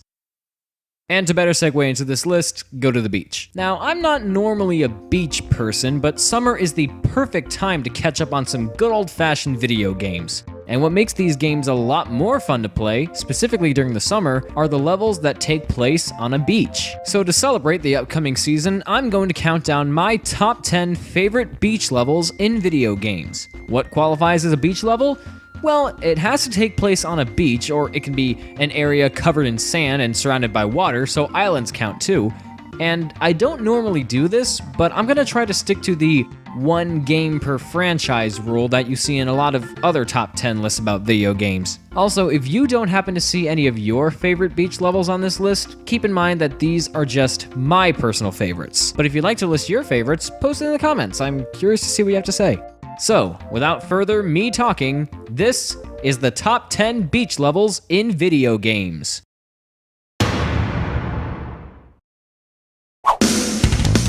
When you boot up Sonic Adventure for the Sega Dreamcast, the first and only character you'll be able to play as is, of course, Sonic himself. And after you get through this really dated-looking intro, seriously, what's going on with these police cars? You'll enter the first level, a lovely little tropical setting known as Emerald Coast.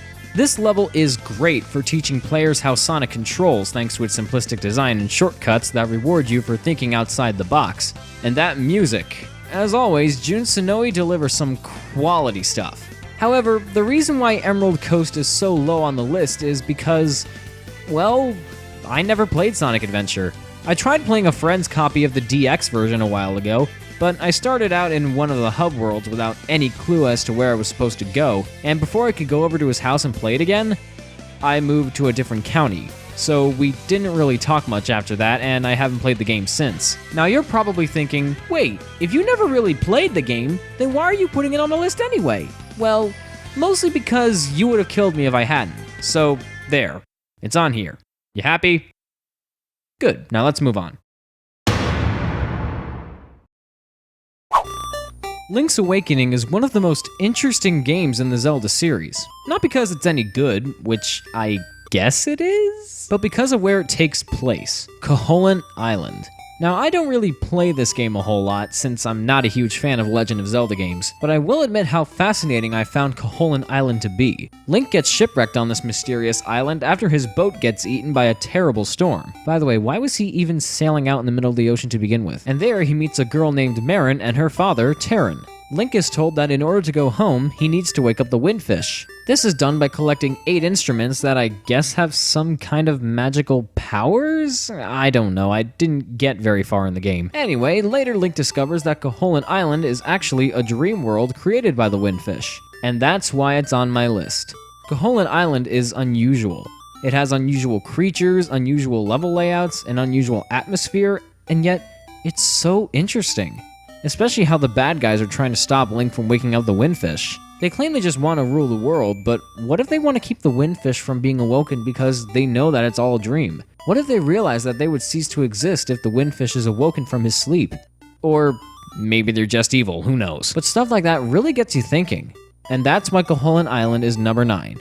Because it's a tropical paradise with a little more than just sunshine and palm trees.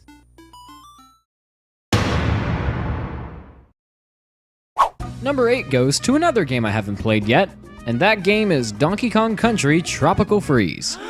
What? I'm busy! Anyway, with that said, I'm gonna be judging this level solely off of the footage I've seen. And from what I've seen, this looks like a pretty dang good level. It doesn't just take place on a beach, there's also a pirate ship that kind of reminds me of the final boss battle from the first Donkey Kong Country. It's also nice to see a few underwater sections after they were surprisingly left out in Donkey Kong Country Returns. By the way, how graceful is that gorilla when he's swimming like that?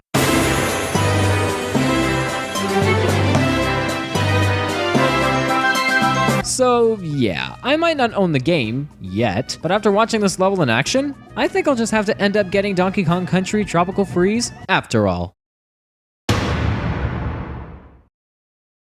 When I told my brother Mike that I was going to be making this list, along with the levels I was going to include, he asked me why I didn't include this one specific level.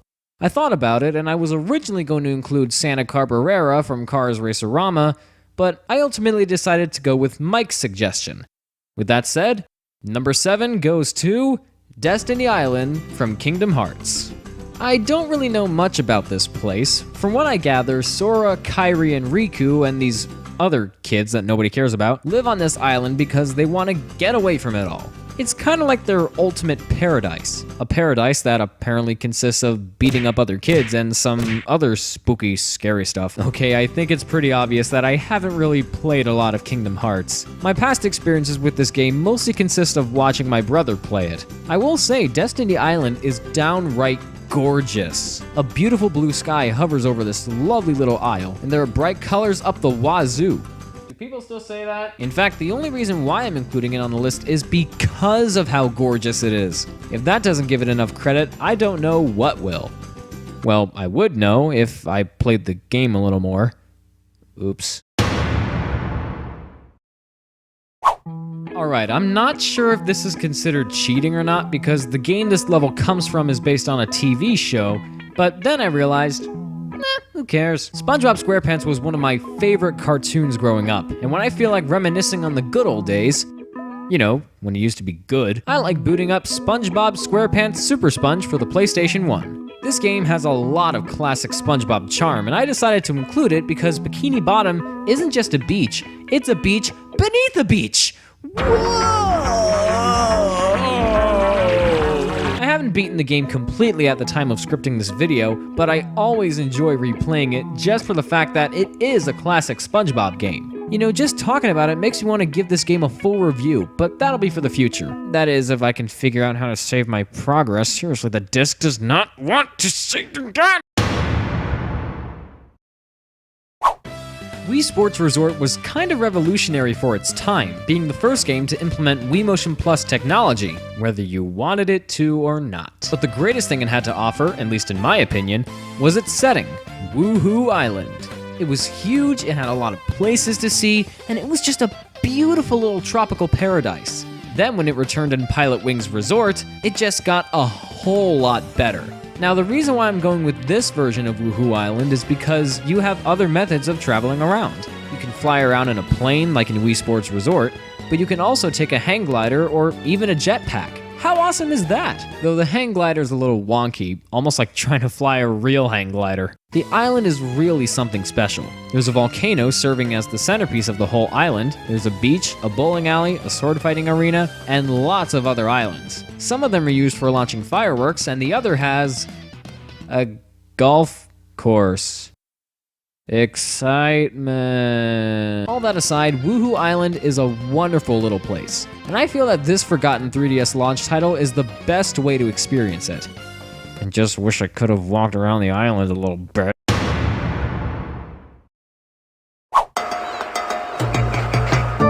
This was one of the very first levels I considered when making this list. Why?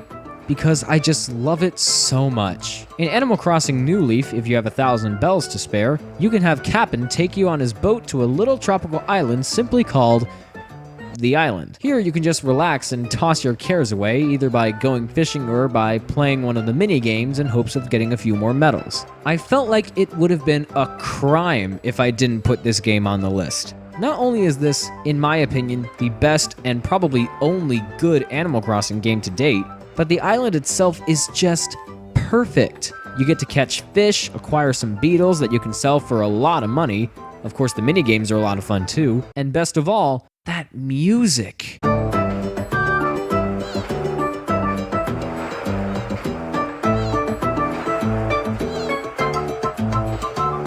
Fits this whole place like a glove. If you haven't played Animal Crossing New Leaf and you own a 3DS, then what's the matter with you? Pick this game up right now, because the island is practically waiting for you.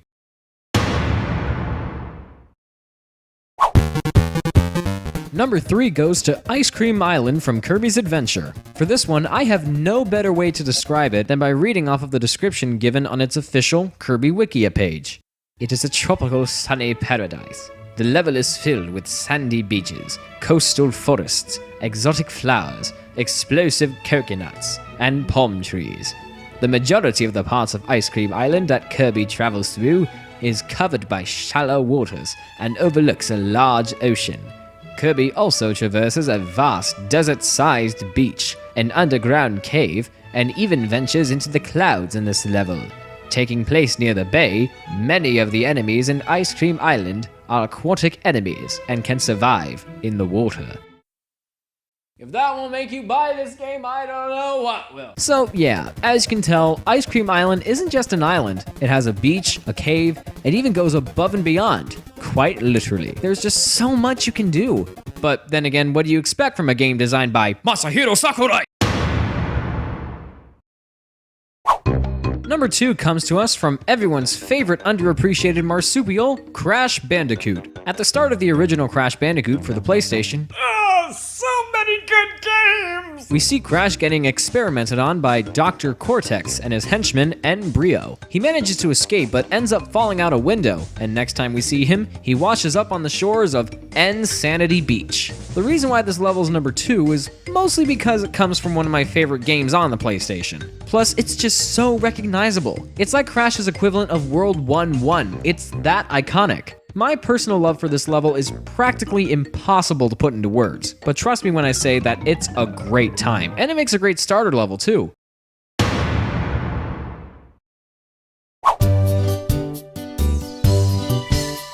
Kinda figures that my favorite beach level in video games has to come from a Mario game, but come on! This is Super Mario Galaxy 2 we're talking about! And this isn't just any old beach level. This is the Starshine Beach Galaxy. I love this level so very, very much. Other levels that we've looked at have usually been just a beach and nothing else. But here, the entire planet is a beach. And on this planet, we have a culmination of everything beach levels in previous 3D Mario games have used. You got Yoshi, you got Piantas, you got giant bodies of water with sea creatures trying to kill you. You got it all. Everything about Starshine Beach Galaxy is amazing. And hey, everything about Super Mario Galaxy 2 is amazing. But that's for another day. I love the music, I love the setting, I love the environment, I love the way it's designed. I just love this level. How appropriate that my favorite beach level comes from one of my favorite games of all time. Starshine Beach Galaxy. The best beach level in video games. And those are my top 10 beach levels in video games. I hope you enjoyed it, and if you say you don't care, then why'd you click on the video in the first place? Dingus. That said, this is Mark, aka Super Smash 3DS, hoping you have a fantastic summer.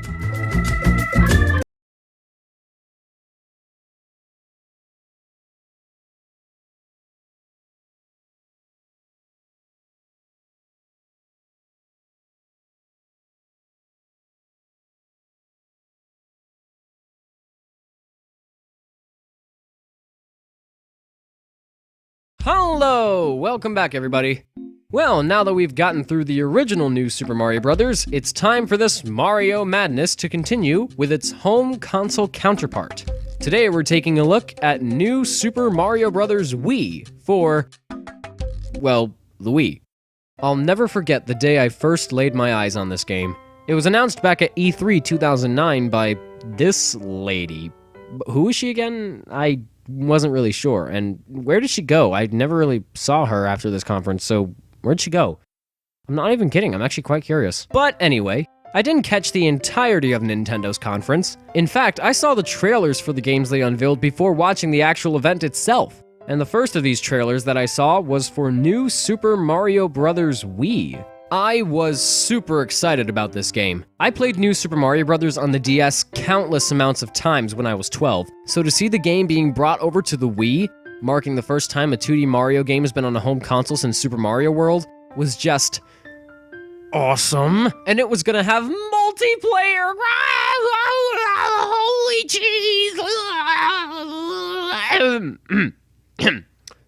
Well, anyway, New Super Mario Bros. Wii was released in North America on November 15th, 2009. And to this day, it continues to be one of the Wii's biggest sellers, with nearly 29 million copies sold as of today. And it has a red box.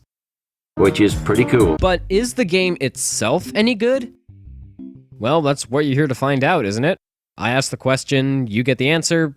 That's how it works. We start our adventure by throwing a birthday party for Princess Peach. How do I know it's a birthday party? Because the game tells me that it's Princess Peach's birthday. Well, good for her and all that, but I can't help but wonder how old she is. That's why, for the very first time, I've invited a special guest to come onto the show. Ladies and gentlemen, please welcome my good friend, Professor Overanalyze. Thank you. Now, let's take a look at what we have here. Well, as we can see, her arms and legs are indeed thin enough to be mistaken for toothpicks. She has no distinct sign of wrinkles under her eyes, meaning she's quite young. This picture shows us that her feet and toes are undeniably bones coated with pink paint. Her skin also has no visible piercing, but if you look closely, bingo! Belly button ring. Attached earlobes, yes. Bright yellow hair, White teeth, yes. Well, in conclusion, it should come to us as no surprise that Princess Peach is a woman. Good to know. Professor Overanalyze, everybody. Now, where was I? Oh, yeah. A giant cake emerges from out of nowhere, and before you can say, Man, that is one handsome cartoon. Bowser Jr. and the Koopalings emerge from within it and throw it on top of Peach, trapping her inside. They get away with the princess, and it's up to Mario and Luigi, along with these two generic toads for some reason, to rescue her. Okay, am I the only one who thinks this whole cake fiasco makes absolutely no sense? How does a giant cake with obvious signature Koopaling hairstyles manage to get past castle security? How does one even fit in a cake? How does one even breathe in a cake? I always knew Princess Peach was the most incompetent royalty figure in video game history, but how am I supposed to believe that she is, in fact, so incompetent that she can't even get out of a cake? It's just... Are you in need of assistance? No thank you. I'm just going to move on. Suit yourself. Alright, so, New Super Mario Bros. Wii. With a name like that, you'd probably assume that it's just a port of the DS game. Well, you're sort of right. New Super Mario Bros. Wii plays identically to its DS counterpart, but it does enough differently to keep the new in the title. 8 worlds to explore, secrets to uncover, star coins to collect, same old, yada yada. Now for the differences, because trust me, there's plenty. Mario controls almost exactly like he did in the DS game, but now he's sporting the spin jump from Super Mario World and Super Mario Land 2. And I am very happy to say that it handles a million times better than it did in Mario Land 2. Since this game can be played with the Wii Remote, a simple shake of the controller is all you need to pull it off. And you can even spin in the air to give yourself some extra airtime, like the spin in Super Mario Galaxy. Oh, wait, I'm not there yet! I think I can get away with saying I like the spin jump here more than I did in Super Mario World, but just by a slight little amount. The power-ups are almost the same as the DS game, but the only new power-up to return from the DS version is the Mini Mushroom. Yeah, for some reason, the Blue Shell and Mega Mushroom are nowhere to be seen. But honestly, I don't really care. And of course, New Super Mario Bros. Wii gives us even more new power-ups. First, there's the Ice Flower, which was technically introduced in Super Mario Galaxy, but like I said in my little freak out there before, we're not there yet! Anyway, the Ice Flower works like the Fire Flower, except you shoot balls of ice rather than Great balls of fire! and you can trap your enemies in ice blocks and use them as platforms. It's kinda cool, oh, but stupid puns. But sadly, I find it to be overshadowed by the much cooler additions. There I go again! Like the propeller suit and the penguin suit. The propeller suit launches Mario up into the air with a shake of a Wii Remote and gives him some more airtime. Not as much airtime as the bunny ears from Super Mario Land 2, but I honestly enjoy using the propeller suit more. Mostly because it's not as rare as the bunny ears, and it's just an awesome power-up. The penguin suit is a combination of the Ice Flower and the frog suit from Mario 3. Mario controls better underwater, but he can also shoot balls of ice. And because he's a penguin, he can also slide on his belly. You know, I tried sliding on my belly once, but all it did was give me some really bad carpet burn. Don't judge me, I'm young and I don't know any better! Anyway, the penguin suit's a very nice addition. It's like an answer to the question, if I don't like the Ice Flower that much, what else could I use that works like the Ice Flower but gives me something else to do that's a bit more interesting? And that's a question that I don't think anyone but me is gonna be asking anytime soon. Also, like in Super Mario Bros. 3, you can carry items in an inventory that can be accessed from the world map. In my opinion, the way it works here trumps the inventory system from Mario 3. It organizes your items by listing how many of each one you have, so no more having to waste certain items in order to find the one you want. I don't know what else to say, it's just awesome. You can get items by playing minigames in the Toad houses or by defeating mini-bosses on the world map. This just oozes with Mario 3 vibes. However, the way they're executed here is completely different. Instead of having to defeat the mini-boss itself, you have to collect 8 of these Toad balloons during the battle. Collecting them automatically clears the entire screen and Toad just pops out of a chest to reward you with 3 mushrooms. And yes, he gives you mushrooms every time you save him. As if to say, Thank you, Mario, but your chances of getting a better reward are in another castle. Wah-ha! Speaking of Toad, sometimes his face will appear above level markers on the world map. Every now and then, one of Bowser Jr.'s minions will capture a Toad and stuff them in a question block within certain levels, and you'll have to go and rescue them. Well, you don't have to rescue them. In fact, you can just throw him down a bottomless pit and complete the level no problem, no matter how morbid it is in hindsight. Actually, no. You don't deserve to be serenaded by Canadian pop stars. You're Toad, and you're annoying.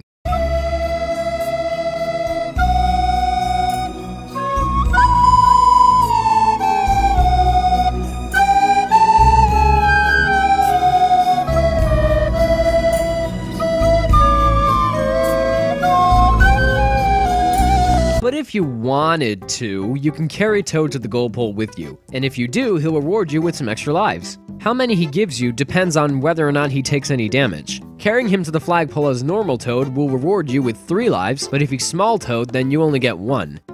Again, stubborn jerk. But back to the toad houses. So, like I said before, toad houses contain minigames instead of treasure chests. The red toad houses have you flipping panels that you'll need to match up in pairs to win power-ups. Green toad houses have you blasting yourself out of a cannon to collect extra lives. And star toad houses are the only ones that contain treasure chests, but each one has nothing more than a starman. I've never been able to get perfect on any of the panel or cannon minigames, and I doubt I ever will.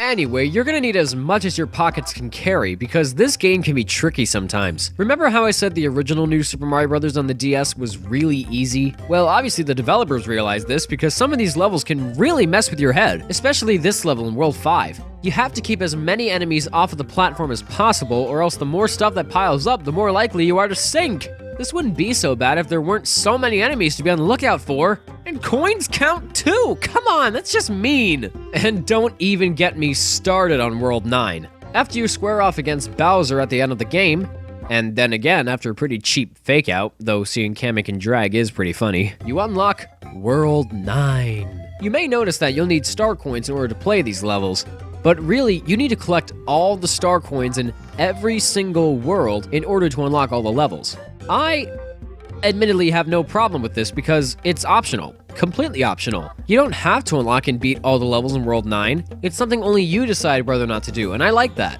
That's especially good considering how hard World 9 levels can be. I swear the difficulty here gets extremely close to Lost Levels territory, especially when trying to get all the star coins in this world. The best example I can think of, or in this case worst, is my least favorite level in the entire game, World 9-7. Some call me Johnny would probably know what I'm talking about. You got Venus fire traps everywhere spitting fireballs at you, and if they don't touch you, chances are they'll melt the ice blocks that make up 85% of this place. And more often than not, there'll be munchers inside those ice blocks, and thawing them out makes getting through this train wreck of a level even harder than it already was.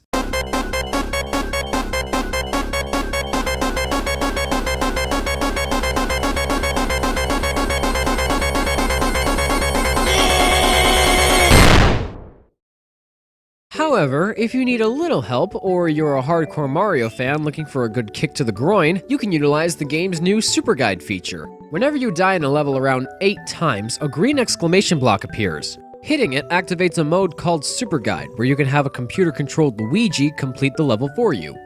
Seriously, it completes the level for you. You can take control whenever you want, once the computer gets you past certain obstacles that you yourself could not. It doesn't count as an actual victory, but still, the idea just makes hardcore Mario fans cringe. Now, how do I feel about this whole Super Guide thing, being the hardcore Mario fan that I am? It's alright. I mean, anything I can abuse to let me play as Luigi is perfectly fine with me. And besides, there's another way for you to get a little help. And it just so happens to be this game's major selling point. Yes, I'm of course talking about the multiplayer mode. New Super Mario Bros. Wii is the first main series Mario game to have up to 4 people be able to play together in the single-player campaign. Apparently this was something Shigeru Miyamoto had wanted to put into a Mario game ever since Super Mario 64. So how does it work here?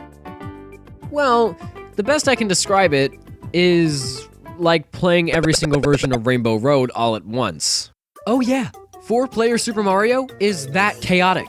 I don't have footage of it because A, I don't have enough people to play with to showcase it, and B, it's too dang crazy! That's why I'm only showing 2-player footage. 2-player Mario is really the best way to go here. 3, maybe, but any more players and the game flies right over the cuckoo's nest. Yeah, movie reference. Not to mention the other characters you can play as, aside from Mario and Luigi, are just 2 generic toads. Now, you've got to admit, that's kinda lame. Though I will say it's no dumber than only being able to play as Mario in the single-player campaign. Why? On the plus side, the multiplayer isn't limited to the main story. New Super Mario Bros. Wii has a few versus modes, like the DS version. Thankfully, the versus modes are entirely original and not just one half original, other half stolen from Super Mario 64 DS. There's one mode where you're just playing through normal stages and competing to get the most points. The other mode is called Coin Battle, and I think it's pretty self-explanatory. Something cool I should bring up is that one of the stages included in Coin Battle is a recreation of the original Mario Bros. Arcade game. Ooh, that's another thing about this game. It's like a big Thanksgiving-sized serving of nostalgia! New Super Mario Bros. Wii is like a celebration of everything Mario. It has airship levels akin to Super Mario 3. You can visit Peach's castle if you feel like watching videos of the developers stroking their egos. Of course, Yoshi's back, but even Kamek helping the Koopalings in their castle battle is right out of Yoshi's Island. Anything I can say I'm not a big fan of is how sometimes it might try to depend a little too much on nostalgia. That's not entirely the case here, but some instances can be a little painful. Whoa, has the video been that long? Oh, right, sorry, okay, gotta wrap it up. So, overall, what's my verdict on New Super Mario Bros. Wii? Well, if you ask me, this is my absolute favorite installment in the New Super Mario Bros. Series. New Super Mario Bros. Wii and the amount of awesome things it has puts the original DS version to shame. It looks better, it sounds better, it plays better, it's more challenging, more fun, more memorable, and to put it simply, it's just a much better game. If there's anything I can say I don't like about it, it would have to be with the music and other minor nitpicks. While I do like some musical pieces, those are more of the remixes than the original pieces, which aren't the best Nintendo's put out. The multiplayer is a nice idea, but it really only works with 2 players. 4 people playing at once just screams absolute chaos, so I recommend you limit the game to just you and a friend. By the way, just a side note, I swear the voices keep randomly pitch shifting every now and then.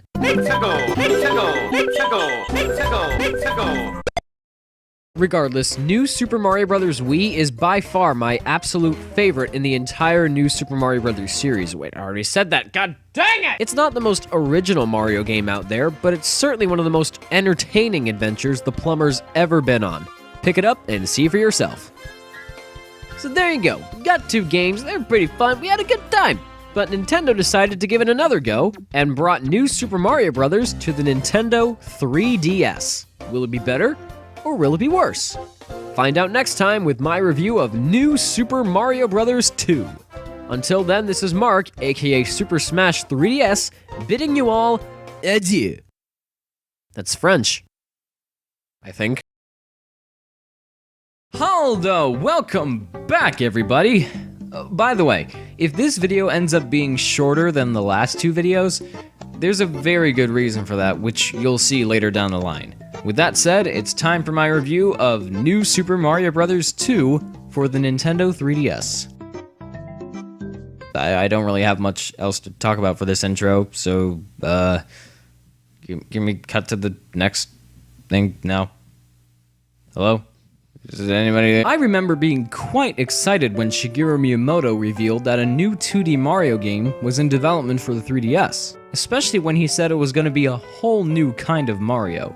Then when the game was revealed to be a sequel to New Super Mario Bros. For the DS, I was like, oh, well, I was kind of hoping for something else, but that sounds pretty cool, I guess. New Super Mario Bros. 2 was released on August 19th, 2012.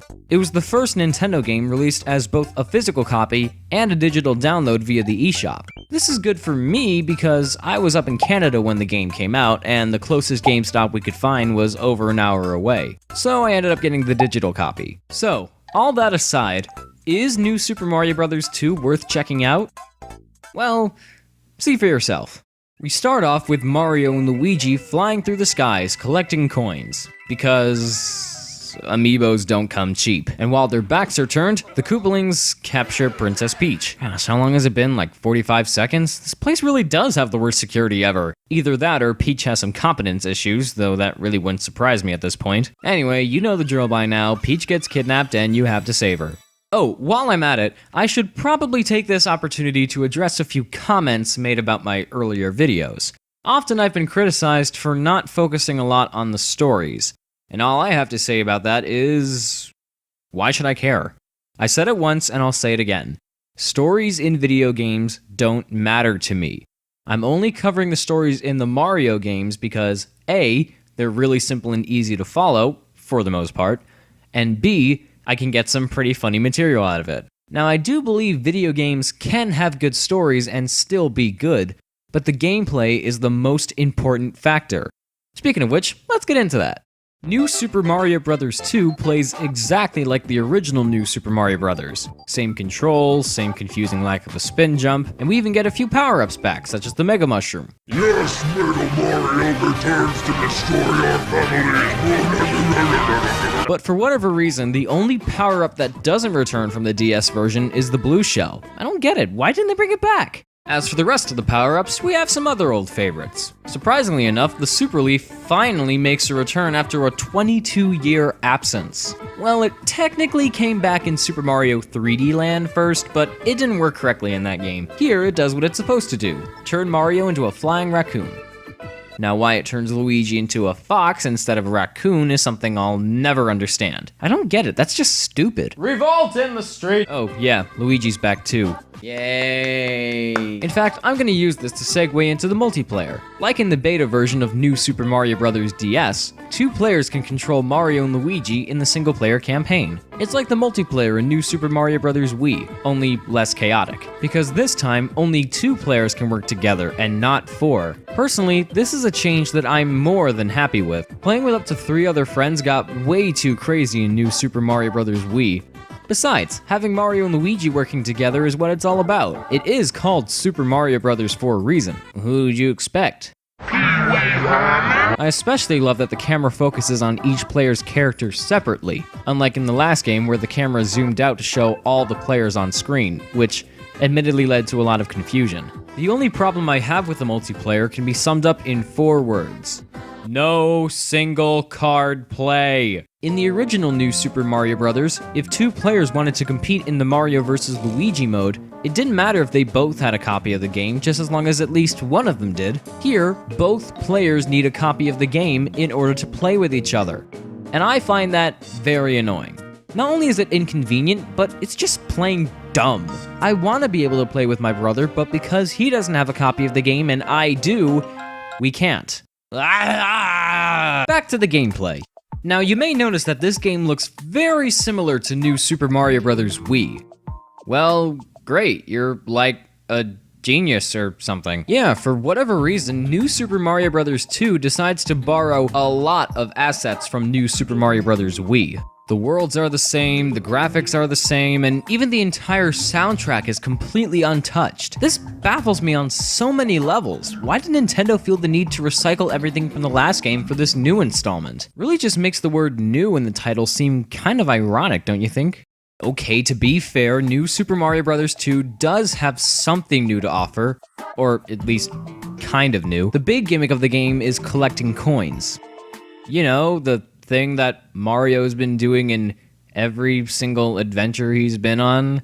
Yeah, it's a pretty weird gimmick to base a game off of, but that means we now have different ways of collecting coins. These include some new special levels made specifically for doing just that, and perhaps the most unnecessary power-ups in Mario history. The Gold Flower and the Gold Box. The Gold Flower works exactly like the Fire Flower, only it lets you shoot golden fireballs that turn brick blocks into coins. The gold box sticks to Mario's head, making him look like a creepy Minecraft skin, and the faster he runs, the more coins he gets. Now, having these power-ups here would make sense for what the game wants you to do, but if this was any other Mario game, then these power-ups would serve absolutely no purpose. Now, I know what some of you are probably thinking, why is the game so focused on making me collect coins? Do I get something cool for doing it? Well, I'll get back to you on that. Like the previous games, New Super Mario Bros. 2 is broken up into 8 worlds, but this time there are only 6 main worlds, while the other 2 are treated as special worlds, World Mushroom and World Flower. This change seems kind of pointless if you ask me, but it's nothing I'll post angry YouTube comments about. Each world has a fortress level and a castle level. However, the fortress levels don't have you fighting Bowser Jr. like the original New Super Mario Bros. In fact, Bowser Jr. is nowhere to be seen in this game. Maybe he was out having a playdate with the Koopa Kids from Mario Party? Or maybe he just got grounded? No, instead in the fortress levels, you square off against Reznor from Super Mario World. That's pretty neat, I guess, but there's really no point of him being here. Anyway, castle levels have you squaring off against one of the 7 Koopalings. Nothing special here. Final boss is Bowser, alright. Stained glass windows look kinda cool. Hit the switch, goes boom, and yep, just what I thought, a fake out. Alright, I'm sorry. I know it seems like I'm just kinda rushing through it, but really guys, what else can I talk about? I mean, when you get down to it, New Super Mario Bros. 2 is just a handheld version of New Super Mario Bros. Wii. I know that there are some new additions, but at its core, it's almost the exact same game. This is the same reason why my Lost Levels review is only 5 minutes long. I couldn't find too many notable differences to point out, and no matter how hard I tried, I only came off as a broken record. The only real new additions I can think of are the coin gimmick and this new mode called Coin Rush. You play through courses made especially for coin collecting, and your goal is to get the highest score. I suppose it can be a pretty good time waster, but there's not much to it. The only real good thing I can say about Coin Rush is the DLC. Yeah, you can download other course packs to play if you have any spare change. I haven't played many of these, but the best one is definitely the classic course pack. It's nothing but remakes of levels from Super Mario Bros. And Super Mario Bros. 3, which, I have to admit, is pretty awesome. But here's where I draw the line. Look, his blow. Anyway, New Super Mario Bros. 2 encourages players to collect 1 million coins. Yeah, it sounds like a pretty big undertaking, but in the end, I'm sure it'll give you some kind of reward. But what could it possibly be? Well, obviously it has to be the biggest, coolest, sickest, most amazing prize you could ever be given in the history of ever. A gold Mario statue on the title screen. Okay, this might sound a bit controversial, but I think the prize you get at the end of Cool Spot is more satisfying than this. You at least get free cans of soda, from what Yahoo Answers told me anyway. I mean, wow. All that hard work for nothing? The completionist would be downright furious. No secret character, no seasons changing or anything? Wow. Just wow. I haven't been this disappointed with a Nintendo game since... Nope, we're not there yet. But, that aside, what's my verdict on New Super Mario Bros. 2? Well, I know it seems like I was kinda skimming through this entire review, but overall, it's a relatively solid Mario game that I think anybody can at least enjoy. However, like I said before, despite some pretty cool gameplay elements, it's really nothing new. Now, as a sequel to the original DS game, it's alright, but coming after New Super Mario Bros. Wii, I was hoping for a little more. I do think the level design and, to an extent, the multiplayer is a step up, but I found it kinda hard to really get a kick out of this game when it mostly consists of recycled music and aesthetics from the last game. Having the word new in the title implies that you have something new to offer, but aside from the coin hunting aspect, there really isn't much new with this game. They might as well should have called it New Asterisk Super Mario Bros. 2. With that said, and my sincerest apologies to those who really love this game, New Super Mario Bros. 2 is probably my least favorite in the NSMB series. Approach this one with caution, and only if you're looking for a decent 2D platformer for the 3DS. That isn't Gunman Clive. Alright guys, one more 2D Mario game to look at before jumping into 3D. As Nintendo's newest home console came around, it was certainly safe to assume that Mario would be there upon arrival. And with this certain console being the Wii U, that meant we were getting our first dose of HD Mario. And for some reason, we're still sticking with the New Super Mario Bros. Moniker. Tune in next time for my review of New Super Mario Bros. U. Until then, this is Mark, aka Super Smash 3DS, bidding you all a smashing farewell.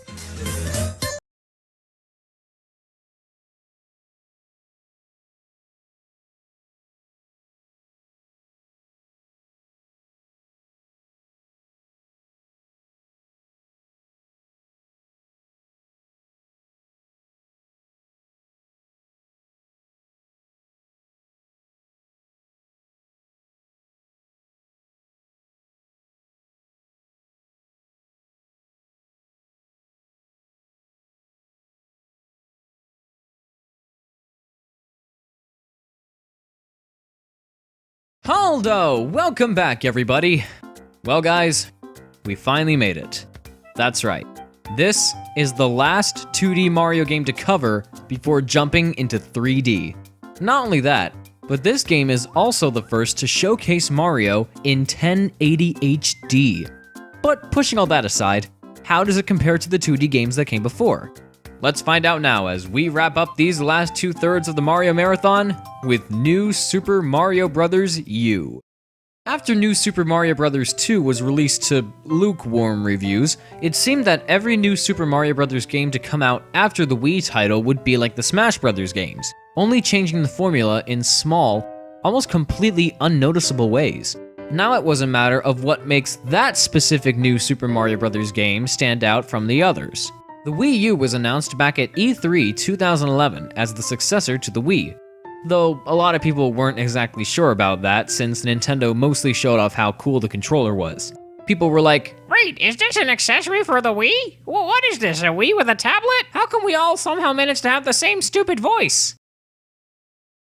okay, they didn't say that last part, but you get the idea. Anyway, at E3 that year, one of the tech demos featured for the Wii U was a game called New Super Mario Bros. Mii, where you can play New Super Mario Bros. As your Mii. Cool concept, and one that I thought should have been made into a full-fledged game.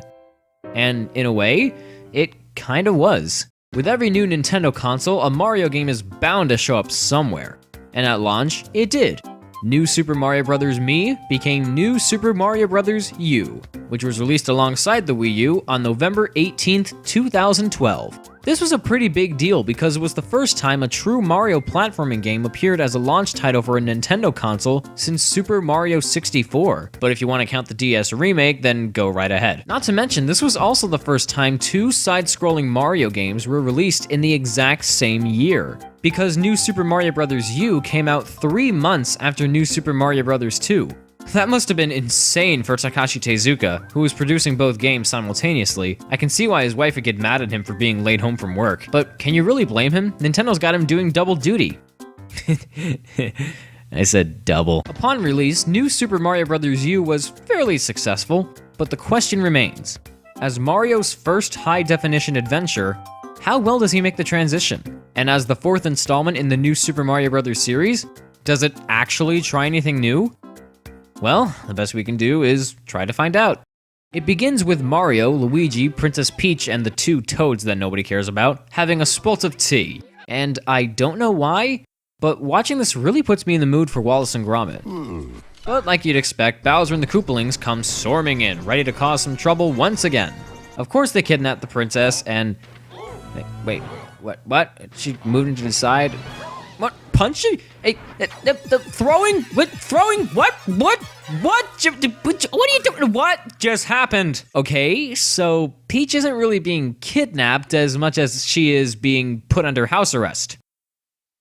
I have to admit, that's actually kind of cool. Not the being put under house arrest thing, but the idea of Bowser taking over Peach's castle. That's what's interesting. Although, in hindsight, it only makes Peach herself come off as being more of a stupid airhead. First she gets taken in a cake, now she has to get kidnapped in her own castle? When will she ever realize that having the Toad Brigade around won't do her any good? Are you in need of assistance? Oh, hey Professor. I think I'm gonna hold off on using you for today. But why? I'm not completely sure if the viewers like you yet. I have to wait until they start asking to see you more before I can use you again. Oh, fair enough. Alright, let's keep going. When you start the game, you're taken to the world map, which has gotten a huge overhaul from the last 2 games. Instead of having the worlds be broken up and separate from each other, the game decides to take a note from Super Mario World and have the worlds be connected in a big singular world map. If you guys saw my review of Super Mario World, you'd probably guess that this would make me very happy.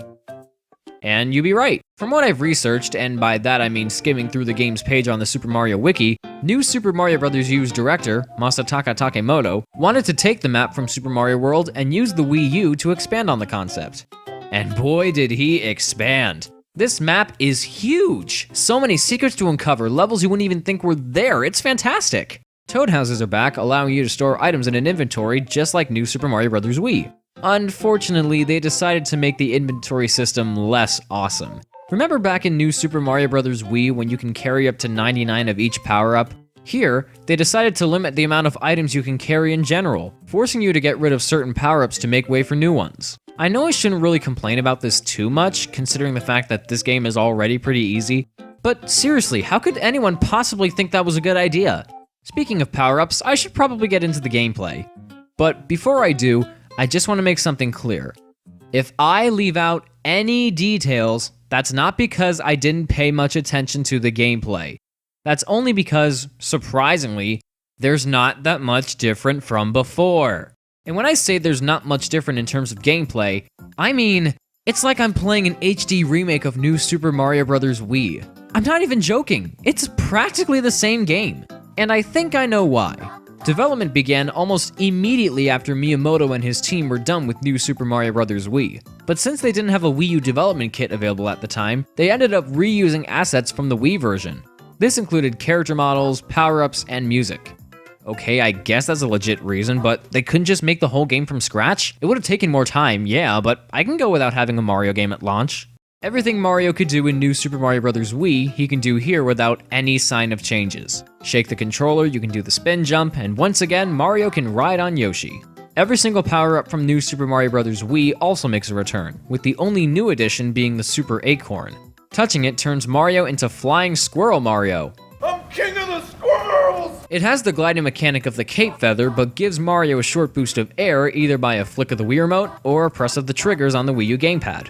I guess it's pretty cool, I don't really think much of it honestly. I just use it when I need an extra power-up and I'm all out of fire flowers. And continuing with the similarities to Super Mario World, which I haven't realized until now that there's a lot of them, Mario can also find a little help from baby Yoshis. They don't grow into adult Yoshis like in the past, but instead they have their own unique abilities based on their colors. Pink baby Yoshi inflates like a balloon, letting Mario float for a short time. Blue baby Yoshi spits bubbles at enemies, turning them into coins, and yellow baby Yoshi acts like a lantern, lighting up darker areas. The baby Yoshis don't really serve that much of a purpose, and the game wouldn't be that much different without them. Not like it was that different from other New Super Mario Bros. Games, but I enjoy their inclusion nonetheless.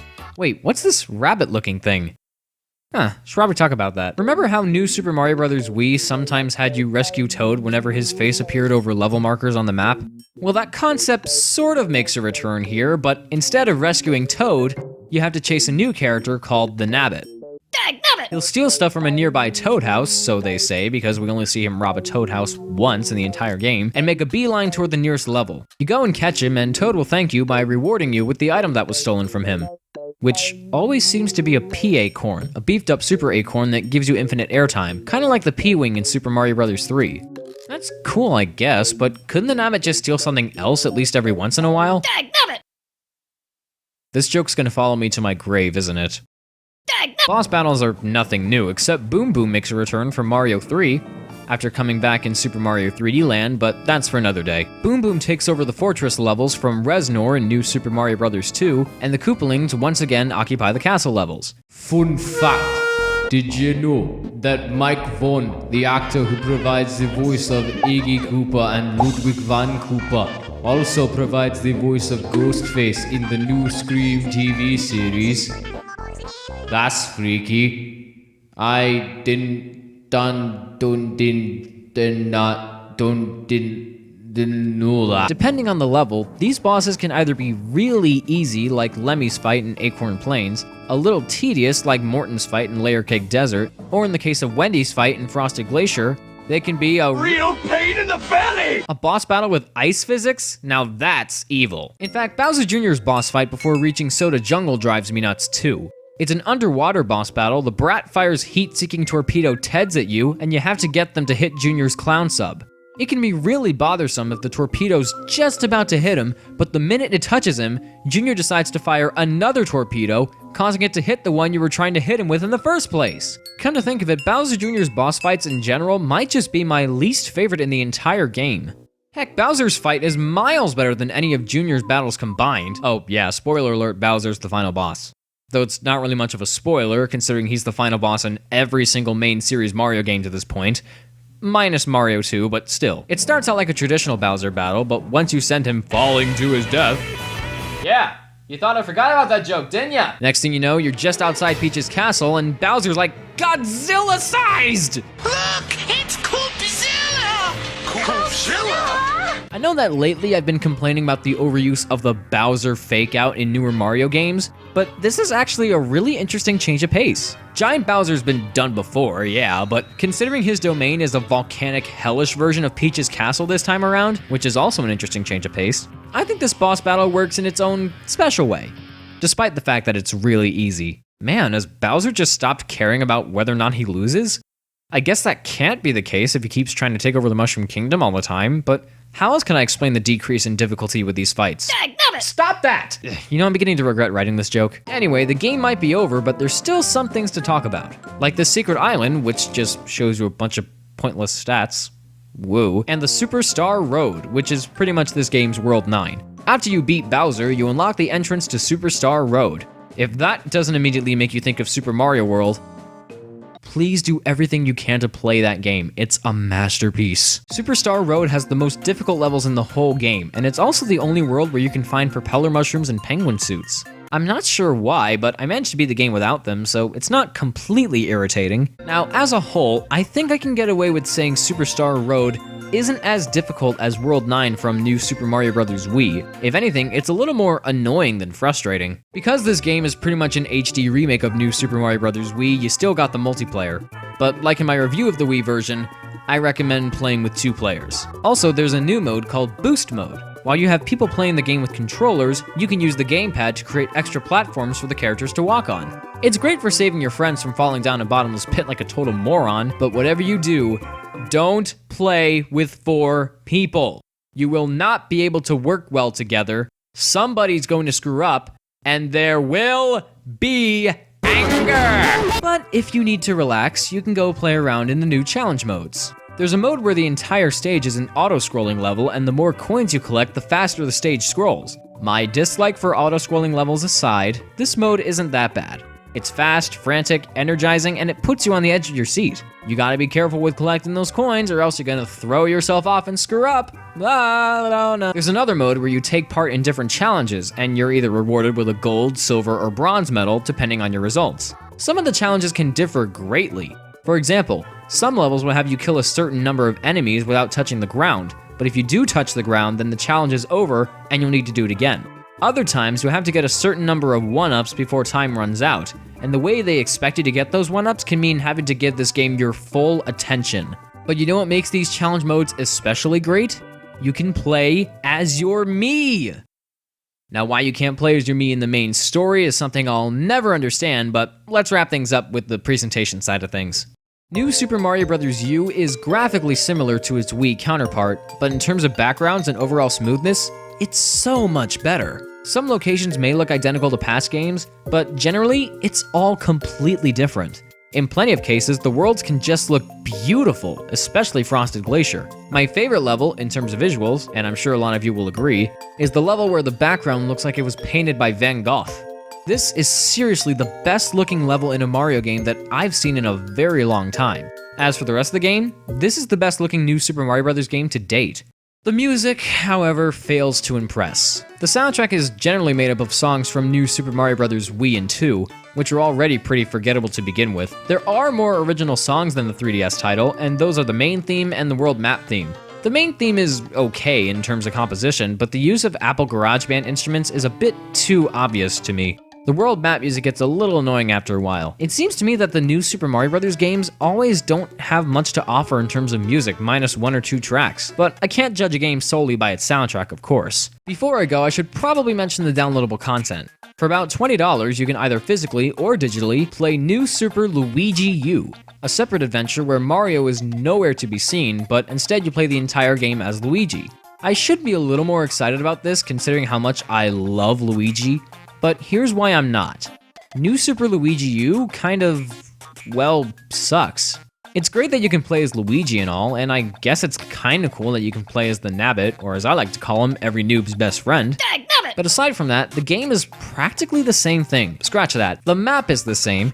We have different levels with only 100 seconds to beat each one, and I guess they're supposed to be harder, but honestly, I think they come off as being less interesting. The levels are shorter, obstacles are recycled for other levels, and hearing the running out of time music at the start of each level gets grating after a while. I don't see or feel any heart or passion in these levels. I think because the developers were so focused on getting the player to beat each level as fast as they can, they designed these levels to be more like an endurance run rather than an actual Mario game. I consider it to be almost as bad as the Lost Levels, maybe even worse. At least Lost Levels made me feel something while playing it. Wasn't a good feeling, but I still felt something. These levels don't leave any sort of impact on me. They're just there. The only real good thing I have to say about it is Luigi himself. He controls exactly like Luigi should. He has the highest jump with his little flutter kick from Mario 2 to boot, and he can get past these repeating obstacles with ease. This is how he should have played in the last 2 games. So what the heck took them so long to program him like this? Better late than never, I suppose. If the levels were made a lot more interesting, and if the world map showed at least a few differences, I'd say New Super Luigi U is definitely worth the $20 I paid for it, and maybe even a retail purchase. But for what it is, I'd say you're better off just playing New Super Mario Bros. U alone. Speaking of which, I think now is the time to piece together my verdict on the entire game. So, how do I feel about New Super Mario Bros. U? Well, I can definitely say that I had more fun with this game than I did with New Super Mario Bros. 2, and even though I think the series doesn't deserve to use the word new in the titles anymore, I generally had a good time playing. The similarities to New Super Mario Bros. Wii are terribly glaring, the soundtrack isn't anything special, and the inventory is very lacking. But despite these flaws, I still managed to find something to enjoy. The game is beautiful, the challenges add a lot of replayability, and I especially love the world map.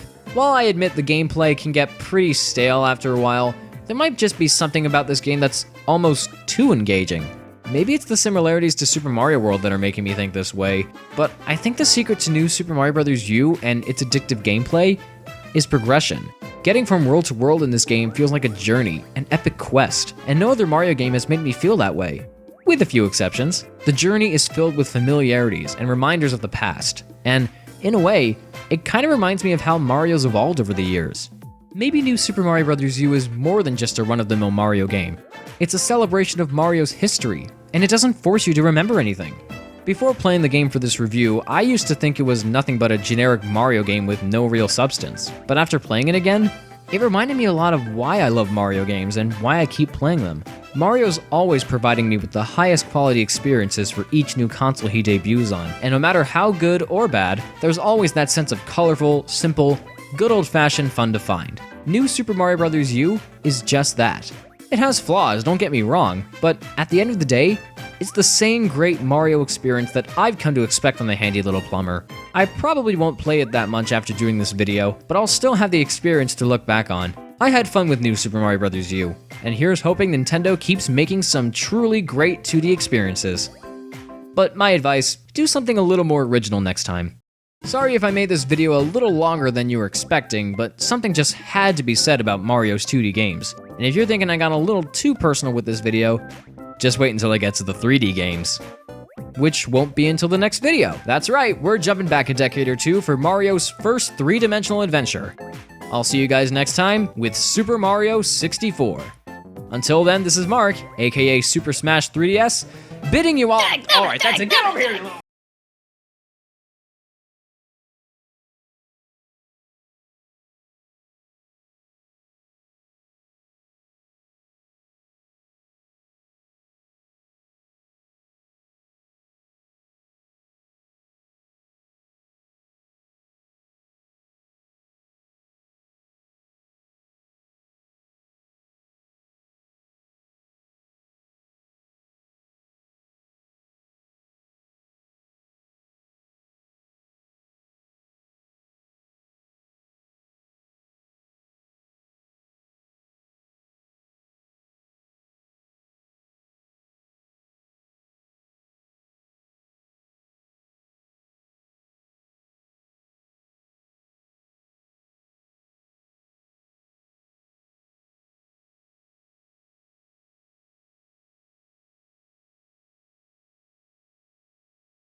Come on, Mario. Come on, Mario, jump! Do it! Yesterday, you said tomorrow. So Just do it!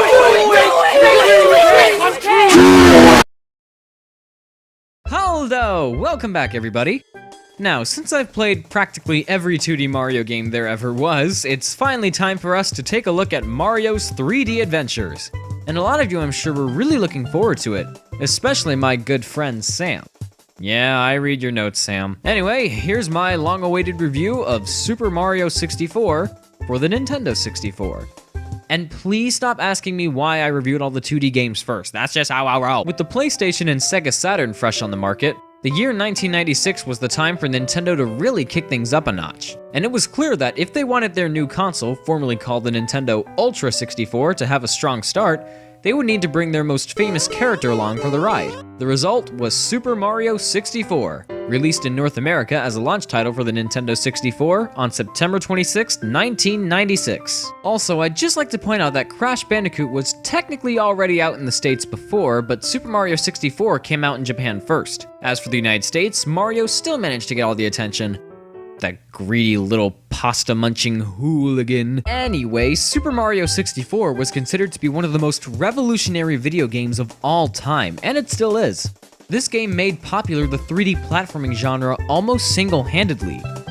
But after 19 years, how does it hold up? And does it make for a strong 3D debut?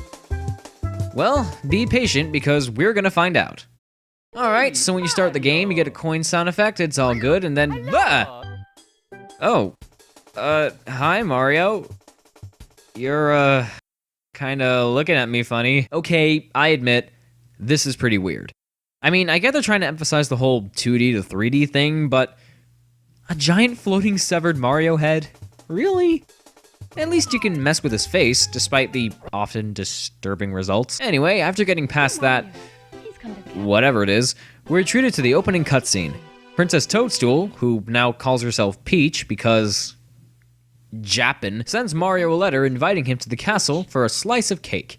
The camera then tracks around Peach's castle, the music builds up, and we see a warp pipe appear, which can only mean... Woohoo! There he is! Now that's what I call a fantastic opening. I never would have imagined a moment like this having such great build-up. Not to mention, Mario looks great. He literally looks like somebody took a 2D drawing and made it into a full 3D model. Mario in this game is both appealing and instantly recognizable. In fact, while we're on the subject, I've gotta say, for an early Nintendo 64 game, Super Mario 64 looks incredible. While I personally believe it's not quite as lively as Crash Bandicoot, it still manages to be just as bright and colorful as the 2D side-scrollers that came before. Though most of the character models aren't very pleasing to the eye, specifically Thwomp's. Bowser's model kind of bothers me too. I'm not sure if he's supposed to be scary or ugly or both, but in general, he just looks weird. Oh, wait a minute, I just remembered something.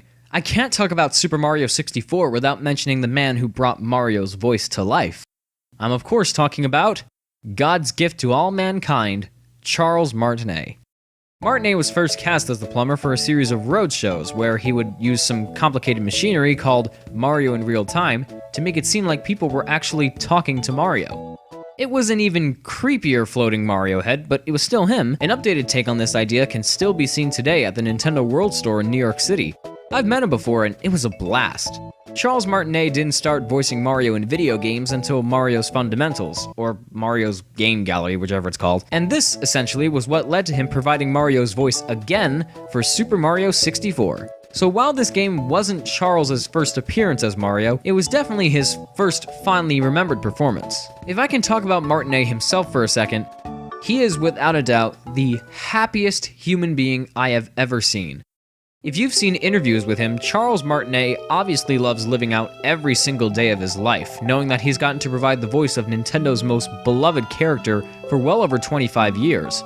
And needless to say, I absolutely adore his performance. His clean but charming sense of humor, his ability to completely become the character to a point where he might even answer the phone in Mario's voice. I just love everything about him. The day Charles Martinet departs from this world will be one of the saddest days of my life, because even if they bring a new guy in to replace him, the joy Charles has brought to me for so many years can never be recaptured. Charles, if you're watching this, thank you. You've inspired me in so many ways, and I hope you never stop loving what you do. Wait, am I still talking about the game? Oh, right, we should probably get back to that. Anyway, when Mario arrives at the castle, Princess Peach is nowhere to be seen. It's not until after you talk to this random toad over here where you learn that Bowser has not only captured Princess Peach, big shock, but he's also stolen the castle's main source of power, the Power Stars. By harnessing their power, he's managed to create worlds behind different paintings located in the castle, and Mario's mission is to travel to each world and retrieve the stolen Power Stars in order to restore power to the castle and rescue the princess once more. So yeah, the plot's a little more involved, but as per usual, it's not really the main focus. I don't see why people have a problem with that when it comes to Mario games. Guys, if you want to play a Mario game with a really good story, go play Thousand Year Door. I should look at that game sometime, but now I'm really getting off track. Alright, so the game starts you off in Princess Peach's castle.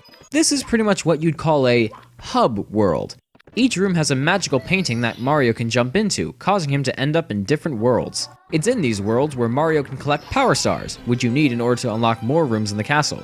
Short and to the point, I love Peach's castle. The entrances to each world are never far apart from each other, it's not too big, and you're given enough room to just run around and learn to get accustomed to Mario's controls.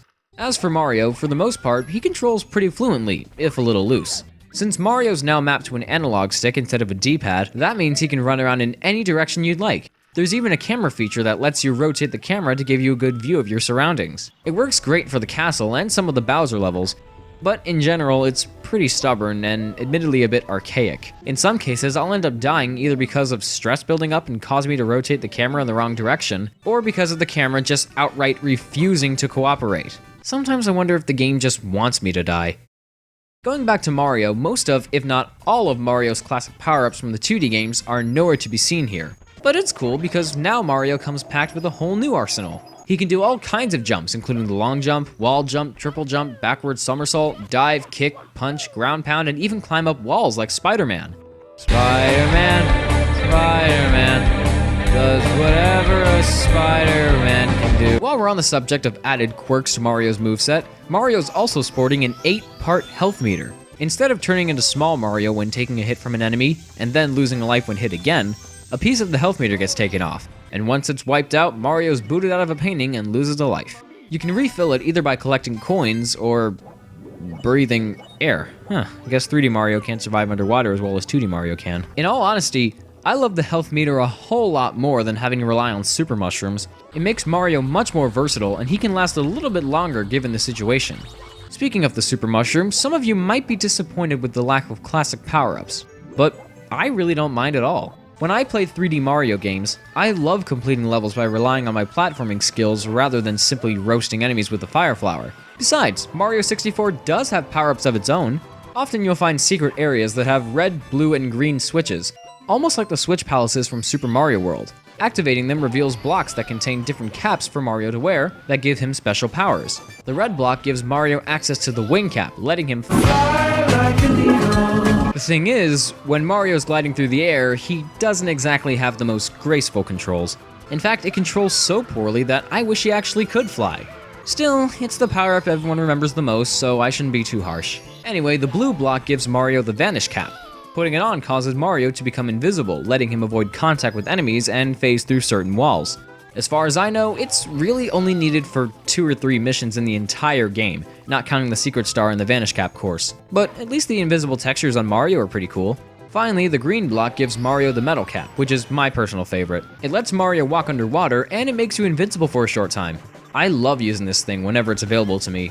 It might not come off as that cool to some, but I can pull off some pretty funny tricks with the Metal Cap. Oh, and I should point out that after this game, Metal Mario ended up becoming his own character for other Mario games. Why? So, like I said before, your goal is to collect Power Stars. I almost kind of consider it to be a collectathon platformer. And if you've seen my Quick Smash on ukulele, you might remember how much I'm not really a fan of collectathons. But here's why Super Mario 64 works better. Each world is broken up into different missions, there's only 1 star per mission, the objective needed to accomplish for getting each Power Star is easy to figure out, you can get them in any order you want, and you don't need to collect them all. This adds a level of freedom and open-endedness that I honestly don't think any other Mario game, let alone platformer, has recaptured. Super Mario 64 can also be different with each playthrough because of it, which I also think increases replayability. That's the way I like it. La, la, la, la, la, la. Sometimes the open-ended nature of Mario 64's gameplay can work in your favor without you even trying. For example, in the 6th world, Hazy Maze Cave, I found myself wandering around mostly collecting coins or just having a little fun. Then, during my travels, I accidentally stumbled on a power star from another mission that normally takes me a little longer to complete. Other times, like in Tick Tock Clock, I would decide to take a leap of faith and just so happen to land next to a power star from a later mission. It's stuff like this that I think adds a lot of meat to the game, and it gives me more of a reason to pick it up and play. No stupid microtransactions or anything. I'm digressing a bit here, so let me talk about the worlds. They're surprisingly really big, and they each differ vastly in terms of atmosphere and visuals. I can't pick out my personal favorite because all the worlds are just so great. Bob-omb Battlefield, Snowman's Land, Jolly Roger Bay, Whomp's Fortress, Big Boo's Haunt, I love them all. Though I will say, Big Boo's Haunt does get a little... jibbly, jibbly, jibbly, jibbly, jibbly. I'm sorry. I guess my least favorite might have to be Tiny Huge Island. I still enjoy it, to an extent, but it's not quite as exciting as... Ah! Oh, good golly, what a spook. Each world has about 6 main missions, plus a secret star that we'll talk about later. Some missions are completed by doing something as simple as get to the top of the fortress or slide down a slide while also working your way into a Doctor Who title sequence.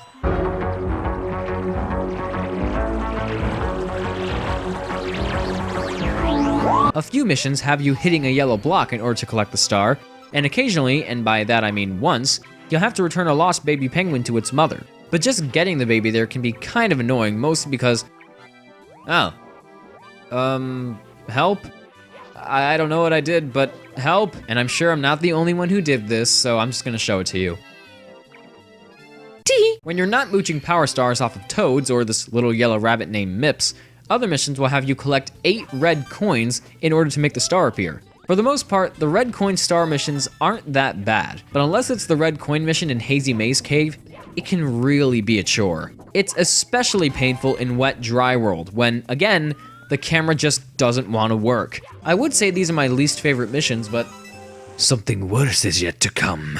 Stars can also be obtained from minions of Bowser, and defeating them will grant you with the Power Star. These bosses, frankly, are pretty darn easy. They each take 3 hits to kill, their patterns are incredibly predictable, and whoa!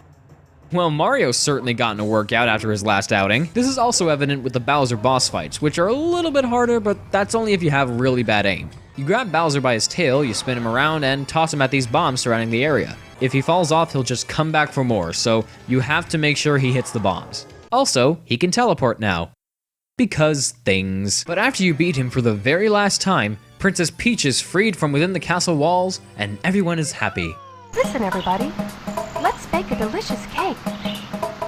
For Mario. Wait, you didn't bake the cake yet? In the letter you sent me, you said you had a cake baked for me. Did you just forget to do it? Were you too busy binge-watching Orange is the New Black or something? I mean, what were you doing? Don't write me saying you have a cake baked for me, and then just go inside and start baking a cake when we finally meet up. You are a tease! Anyway, you might have noticed that I only have 70 power stars when the grand total of stars in the game is 120.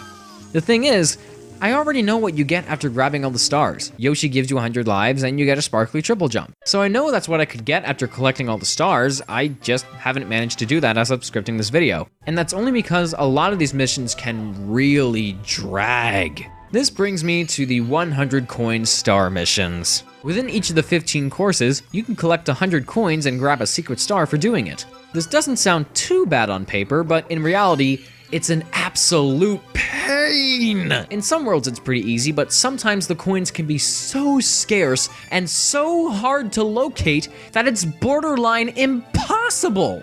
Without a doubt in my mind, these missions are the worst part of the game, and I'm sure I'm not the only one who thinks that. But I need to wrap things up because I'm pretty sure Mario's getting sleepy.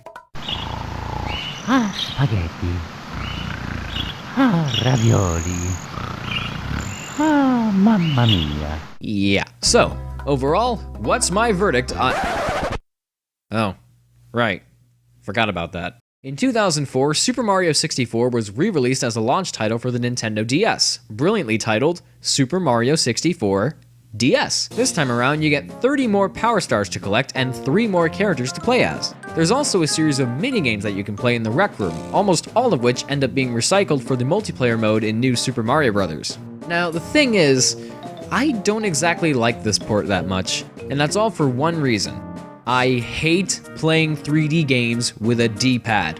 The original Crash Bandicoot is my only exception because it was made with the D-pad on the early PS1 controller in mind, and it was designed around it. Super Mario 64 DS is what happens when you take a game that excelled in analog control, take away the analog control, and give it a plus control pad. It feels so unnatural, and the inclusion of a run button only hurts more. I guess if you felt like it, you could use the touchscreen as an analog stick, but it's even worse. Unless you're left-handed, in which case, be my guest. So, yeah, it's definitely not the definitive version, at least in my eyes, but they really wanted to show off the 3D capabilities of the Nintendo DS, and I guess it worked, for the time. But let's go back to the original. So, overall, what's my verdict on Super Mario 64? Well, despite how revolutionary it's considered to be, the game is definitely starting to show its age in a couple areas. But, as a whole, I had an absolute blast! Super Mario 64 successfully manages to take everything I loved about the 2D games that came before and transition them almost perfectly into 3D without making too many major changes. It's definitely not a perfect game, but I gotta give kudos to Nintendo for the design choices. I love how open-ended it is, and the fact that you can get a different experience every time you play it just makes it especially wonderful. And lastly, before I forget, this soundtrack is awesome. Minus a few songs that are a little too atmospheric for my liking, these are some of the best themes ever composed for a Mario game. And I'm sure I've said that about other Mario games, but I mean it. The main theme is great, the Bowser Course theme is great, the end credits theme is amazing, and my absolute favorite is Jolly Roger Bay's theme.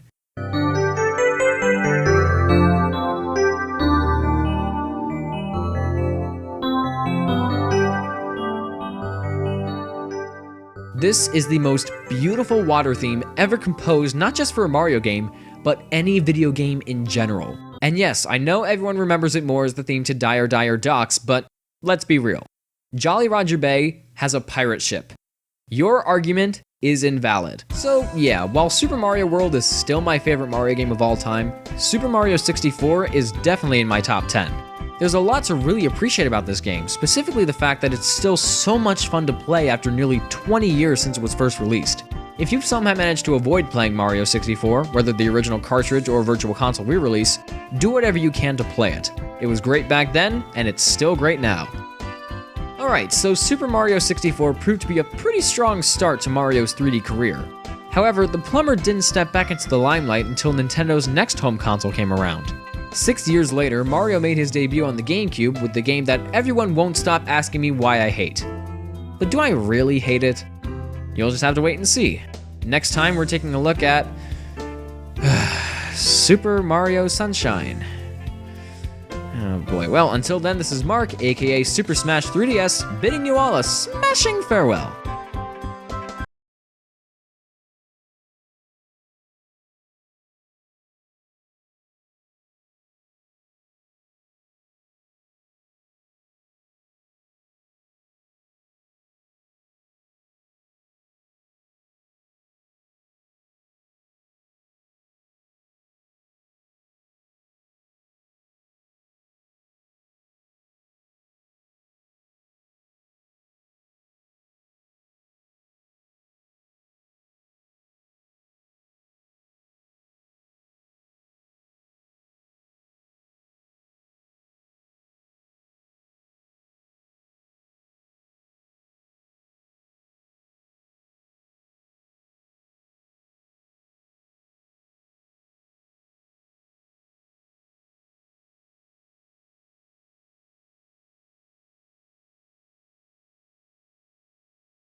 Normally I'd have some kind of a witty intro prepared for you, but I'm not really up to it today. And if you're wondering where I've been for these past few weeks, well, I've been here. This is the Frustrated Gamer Rehabilitation Center. And don't worry about the room, I got somebody taking care of it.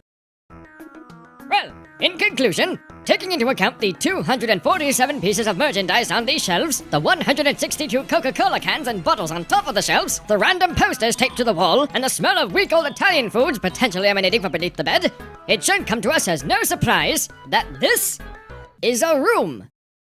I don't try to get mad at video games very often, so I never really thought that I'd end up here. But today's game drove me to my boiling point. It made me go insane. This game made me go insane. And that's why I'm here. I'm here because of Super Mario Sunshine. For the longest time, I've been making people more and more curious about what I really think of this game. And ever since I bought it from a local game store back in 2010, I wasn't exactly sure what to think of it myself.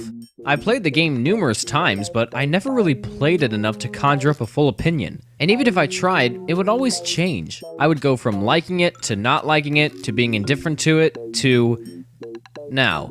So, after 5 years of experience with this game, do I really hate it?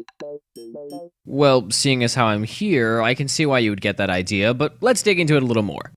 Now, if I were to say I hated it, surprisingly, I wouldn't be the only one, because from what I understand, Super Mario Sunshine is one of those games that people either adore or despise. Think of it as like the Man of Steel of the Mario series. I can't really explain why it's gotten the reception it did, but needless to say, it at least left some sort of impact on the gaming community when it was released for the GameCube on August 26, 2002. I'm not going to bother going through its development cycle because there's really nothing of major interest to talk about, except for maybe the fact that Mario was going to carry a water gun at some point, kind of like the 10th Doctor in the Fires of Pompeii. But I make enough Doctor Who references in my videos, so let's just get into the game. It begins with Mario, Princess Peach, and her steward Toadsworth heading to a tropical paradise called Isle Delfino.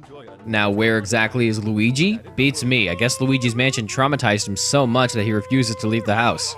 Anyway, once they get there, they come across a giant glob of sentient paint, like we all do. Mario goes to get information about the substance, but talking to the people only shows us how much they want nothing to do with him.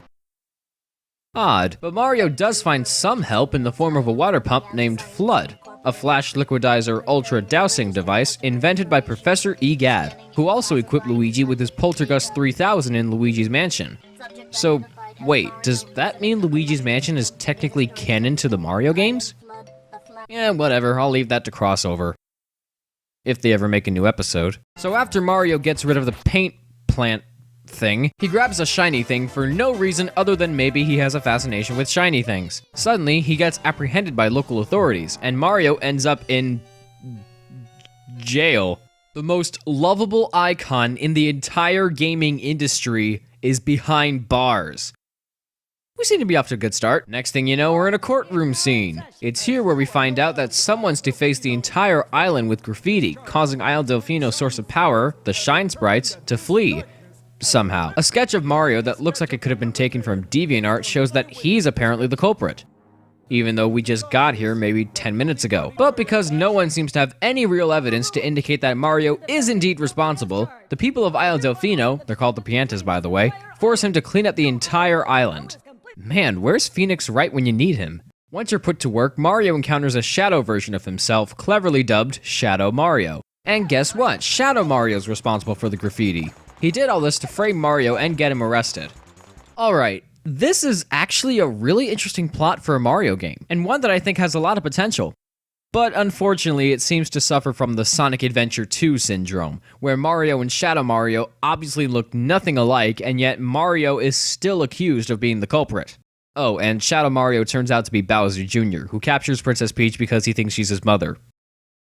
So there's that. All in all, I appreciate how they tried to be different from the standard Mario romp, but it's too nonsensical for me to enjoy it. Not to mention the Piantas are just stupid. I guess I can give some praise to the cutscenes. One thing worth mentioning is that they use full-on voice acting, making it the second Mario game to do this after Hotel Mario. And you know what they say, all toasters Toast, toast. Yeah, I'll take Sunshine. A lot of people seem to complain about the voice acting, but I have no problem with it. It's goofy, yeah, but there's something about how goofy it is that makes me really like it. Even if Charles Martinet does make Toadsworth sound a little bit like John Cleese. I am most concerned with the well-being of the princess in this dreadful heat. If you want to get anything done in this country, you've got to complain to no blue in the mouth. Okay, I rambled on long enough. Let's get into the game itself. And boy, have I got a thing or two to say about this. First thing worth talking about is probably the hub world. Our version of Peach's Castle this time around is Delfino Plaza, where each of the different worlds can be accessed. As you progress through the game, more things can be done here. If you collect enough shine sprites, you can have this guy give Mario a pair of sunglasses. Nothing too special, but a neat little bonus. Also, you can eventually give fruit to this lone Yoshi egg, causing it to hatch into a Yoshi. As exciting as it is having Yoshi in a 3D Mario game, I have one question. What did they do to you, man? You can't swim anymore. In fact, you disintegrate upon contact with the water. You keep changing colors every time they give you something to eat, and you vomit up your stomach juices. I'm not mad at this, I'm just really weirded out. The hub world is certainly a bit bigger than Peach's Castle, I gotta say.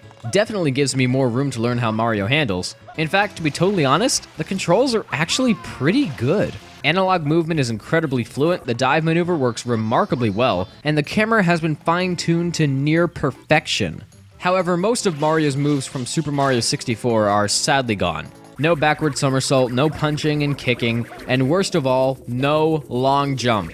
But I guess it doesn't matter since Mario's got something new to manipulate. Throughout the game, Mario is equipped with Flood. He's basically the main gimmick of the game.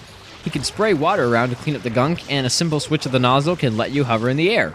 Later on, you'll discover other nozzles to make you go 10 times faster, or launch you up into the air like a rocket. These nozzles are kinda cool, but they're only needed for a small number of missions, if any at all. Plus, they switch out whenever you pick up a new nozzle, which really makes me wish that nozzles were a permanent upgrade that you can switch out if you're feeling experimental. Outside of the nozzles, Flood is essentially a glorified water pistol. And like a water pistol, Flood will need to be refilled when he runs out of water. Thankfully, Isle Delfino is practically surrounded by bodies of water, so that really shouldn't be an issue. However, I've noticed that Flood tends to run out of water too quickly. Maybe if the water meter was represented by a bar broken up into 2 or 3 sections, Flood could carry even more water, and having to refill it wouldn't be as much of a chore as it can be depending on the level. That's not the case here, obviously, but I don't think it would have made the game that much easier. Like in Super Mario 64, the main goal of the game is to collect Power Stars, or in this game's case, Shine Sprites, which are basically just fancy-looking Power Stars, so why they changed it, I don't know. These can be found within the different worlds this game has to offer. The worlds are somewhat more expansive than the ones from Mario 64. Actually, they're much more expansive. I dare even say the exploration factor here is much greater than Mario 64. The locations are also a bit more varied, from an amusement park to a hotel resort to whatever this place is. But while the worlds are certainly much bigger than Super Mario 64, I don't exactly find all of them to be as memorable. Something that's also scattered throughout the game are blue coins. Back in Mario 64, blue coins acted like normal coins, only each one was worth about 5 coins. Here, blue coins act as a form of currency. If you have at least 10 of them, you can buy a Shine Sprite from a shop located near the entrance to Rico Harbor. Wait, aren't the Shine Sprites needed to keep Isle Delfino alive? How is everyone just letting these people get away with this? I have to go tell somebody! Oh, this guy wants me to play a minigame? Alright, after this I can tell him about...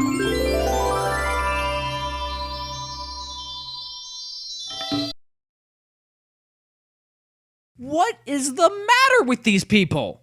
Each world has about 8 missions, and the first 7 missions must be completed in order to complete the game. Frankly, this is just annoying.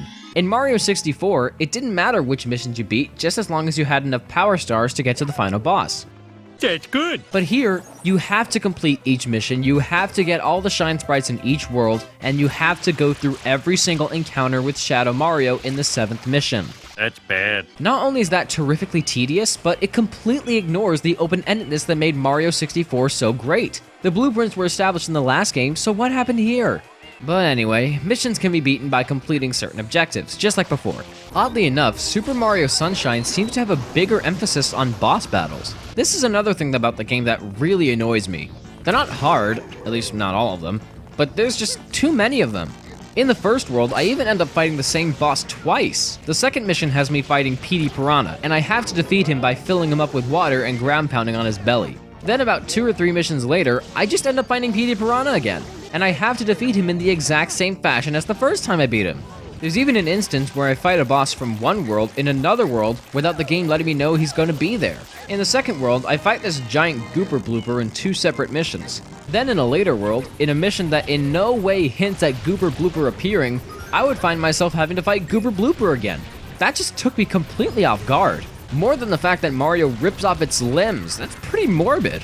And here I thought Bowser burning alive in New Super Mario Bros. Was the most disturbing thing I'd seen in a Mario game. However, you can also obtain Shine Sprites by completing obstacle courses that I'll get into later on, or by collecting 100 coins. Again? Yes, the 100 coin star missions from Mario 64 are back when nobody asked for them. And they're even worse now. In Super Mario 64, it didn't matter which mission you picked for each world, just as long as you could get 100 coins to get the star. That's good. Here, only 1 or 2 of the missions in each world will have 100 coins to collect, and you need to pick that specific mission in order to get the star. Can I go now? Now, as dumb as that sounds, I wouldn't mind it too much if the missions had some sort of marker to indicate which one has the 100 coin star. But guess what? They don't! So you'll either have to look up a walkthrough or play through every single level looking for coins, wasting a lot more time than it should. And that's not even the worst part. Huh? What could possibly be worse than the 100 coin star missions? How about the normal missions? Let me get a little more explicit here. I hate these missions. I hate these missions. I hate these missions! Not all of them are bad, but a good chunk of them are. There's this one mission where you have to drag a giant watermelon to a small gazebo on the other side of the island, and you have to stop and flip these cataquacks upside down, or else they'll run toward you and cause the watermelon to explode. Then you have to run to the top of this stupid mountain all over again, just to get another one. And you better be careful when rolling it down the hill. Don't want any cataquacks below you to make it explode without you being able to see where it landed. There's this one where you have to collect red coins while riding on a giant sandbird, and the way it keeps moving only increases your chances of falling off and having to start all over. But the worst one of all is this stupid Poison River mission. You ride on a leaf across a poisonous river, and you have to collect all the red coins in order to get the Shine Sprite. And now for my rage. This mission is impossible! The river only flows in one direction, and if you miss any coins, you can't push the leaf back to where you screwed up. And don't even think about trying to swim for it, because the river doesn't just gradually decrease your health the more you swim in it. No, that would be too reasonable. Instead, touching it kills you in 1 hit. 1 hit! And when you reach the end, you think the warp pipe is gonna take you back to the beginning of the mission where you screw up, but no! It sends you back to the hub world. This is absolutely the worst mission I've ever played in a Mario game. The only missions that I really like are, ironically, the parts where FLUDD is taken away from you. You find a secret entrance to an obstacle course within certain missions, and once you enter, Shadow Mario appears out of nowhere and takes FLUDD away. Kind of odd he doesn't just keep FLUDD for the rest of the game after the first time, but whatever. These sections are great because they give me one of the big things I look for in a 3D Mario game, relying on your platforming skills to complete certain tasks. They can be a bit tricky sometimes, but here's the thing. Whenever I fall off a platform or don't time a jump properly, I die because of a mistake I made, and not because of poor level design. Most of the other missions don't make me feel this way. I really wish the game was much more focused on these sections, because these are actually the best part of the game. Certainly better than...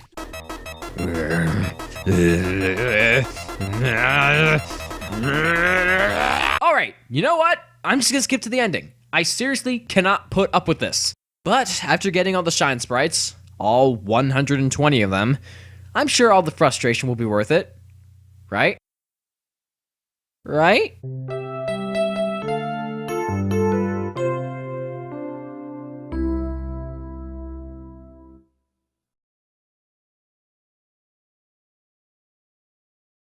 Really? Really?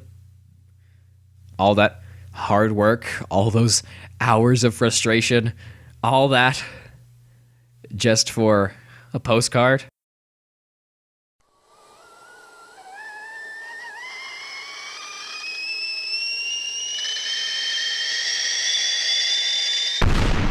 That's it! I can't take it anymore! This game has filled me with too much rage! So, what's my verdict on Super Mario Sunshine? I hate it! I hate every single solitary thing about it! I wish it never existed! I wish I could destroy every single copy of this game! I just...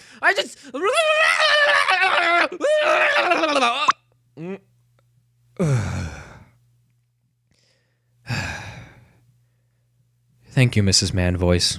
No problem. Okay, so to be completely sincere with you guys, I didn't really have a good time playing this game. As I brought up earlier, Super Mario Sunshine is one of those games that people either really love or really hate. For me, it's far too frustrating, boxed in, and just downright confusing for me to consider it a good game.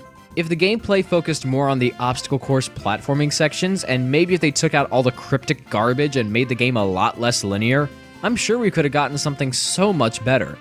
But as it is, I honestly can't recommend Super Mario Sunshine to anybody. Funny enough, playing Super Mario Sunshine is supposed to make people more helpful in real life. Obviously, I have to disagree with that since I'm the one who needed help after playing it. Though, if I can find some positives, I will say visually, Super Mario Sunshine is great. I'm not normally a beach person, as you might remember in my top 10 beach levels in video games, wink wink, but the game really nails the beach setting. In some cases, Isle Delfino can look downright gorgeous, almost on par with Destiny Island from Kingdom Hearts. Though I have to admit, the beach setting can get a little stale after a while, which might be another reason why I love the obstacle courses so much. And again, before I forget to mention it, the music is just there. Like Super Mario World and Super Mario Land 2, the soundtrack mostly consists of variations of one theme. Though, oddly enough, the majority of it is pretty forgettable. The only themes I can recall off the top of my head are Delfino Plaza, Rico Harbor, and Bianco Hills. All of them are pretty good, but that's really about it. With this being one of Koji Kondo's last leading projects before becoming a sound advisor, I have to say I'm both pleased and somewhat disappointed. I mean, I love Delfino Plaza and Bianco Hills themes, but the rest is just meh. In the end, well, Super Mario Sunshine isn't awful. I've played games that are way worse than this, but I certainly don't think it's a good game, at least when comparing it to Mario 64. And even then, looking at it as a standalone game, I still don't like it. If you're a Sunshine supporter, that's great. Keep on having fun with it. As for someone like me, I'd say go back to Mario 64. It certainly gave me more of a great time than Sunshine ever will. So, Dr. Offscreen, can I go home now? Yeah, well, your insanity levels have decreased dramatically, and you haven't pulled your hair out in at least 17 hours, so yeah, you can go.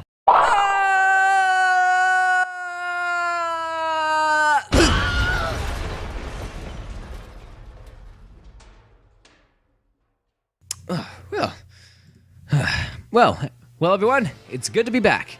And I'm sorry if I've been a bit negative during this video, but at least we have something better to look forward to. Just a year after the release of the Wii, Nintendo made the risky move in bringing their famous plumber into the world of motion controls. Did they do a good job? Absolutely, but next time we're going to see how they did it with my review of Super Mario Galaxy. Until then, this is Mark, aka Super Smash 3DS, bidding you all a smashing farewell.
Haldo! Welcome back, everybody! I got a new microphone! Yeah! Now, I'm sure a lot of you were expecting a review of Super Mario Galaxy this week, However, Super Mario Maker has been out for a while now, and some of you are pretty anxious to hear what I have to say about it. Yeah, you don't care about me. You care about how my opinions stand up to yours, don't you?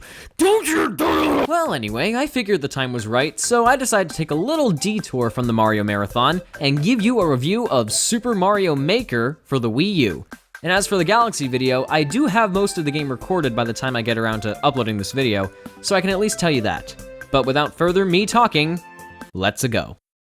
That's right, people, we're jumping back into the 2D universe with a game that I've been greatly anticipating ever since it was first revealed at E3 2014.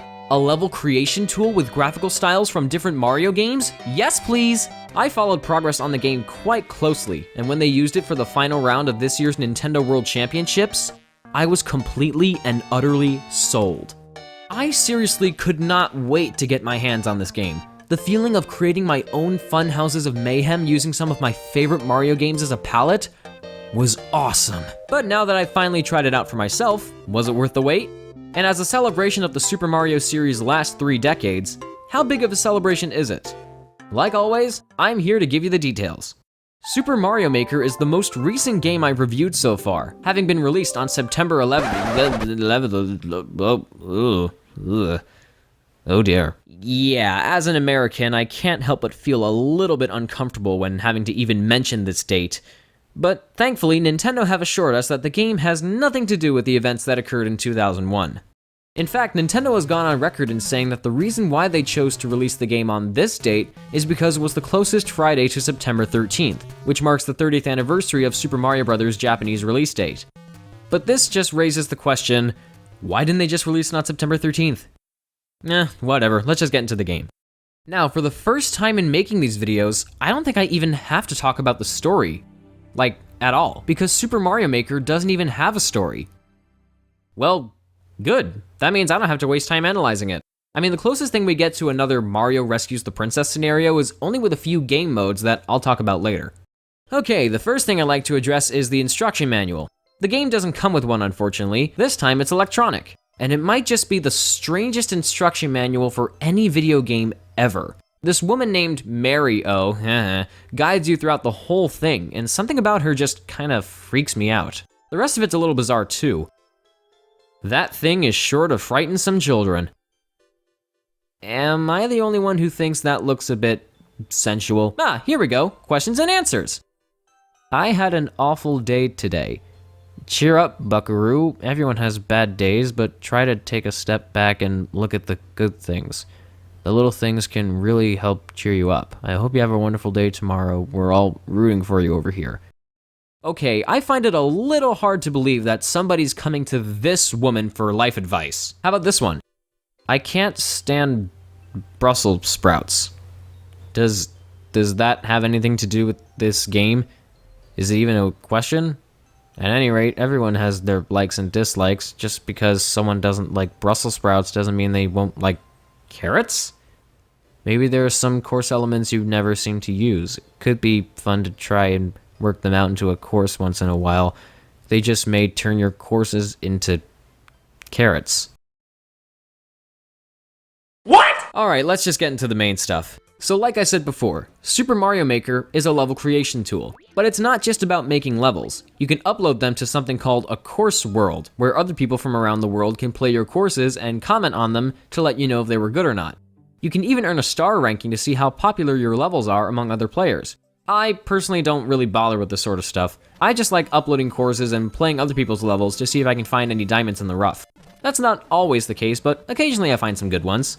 The game's big selling point is the ability to create your own 2D Mario levels. Yeah, you can place blocks here and maybe a Goomba or a Chain Chomp there, but wait, there's more. You can also change the graphical style so that it can look like it came straight out of 4 different Mario games. These being Super Mario Bros., Super Mario Bros. 3, New Super Mario Bros. U, and my personal favorite, Super Mario World.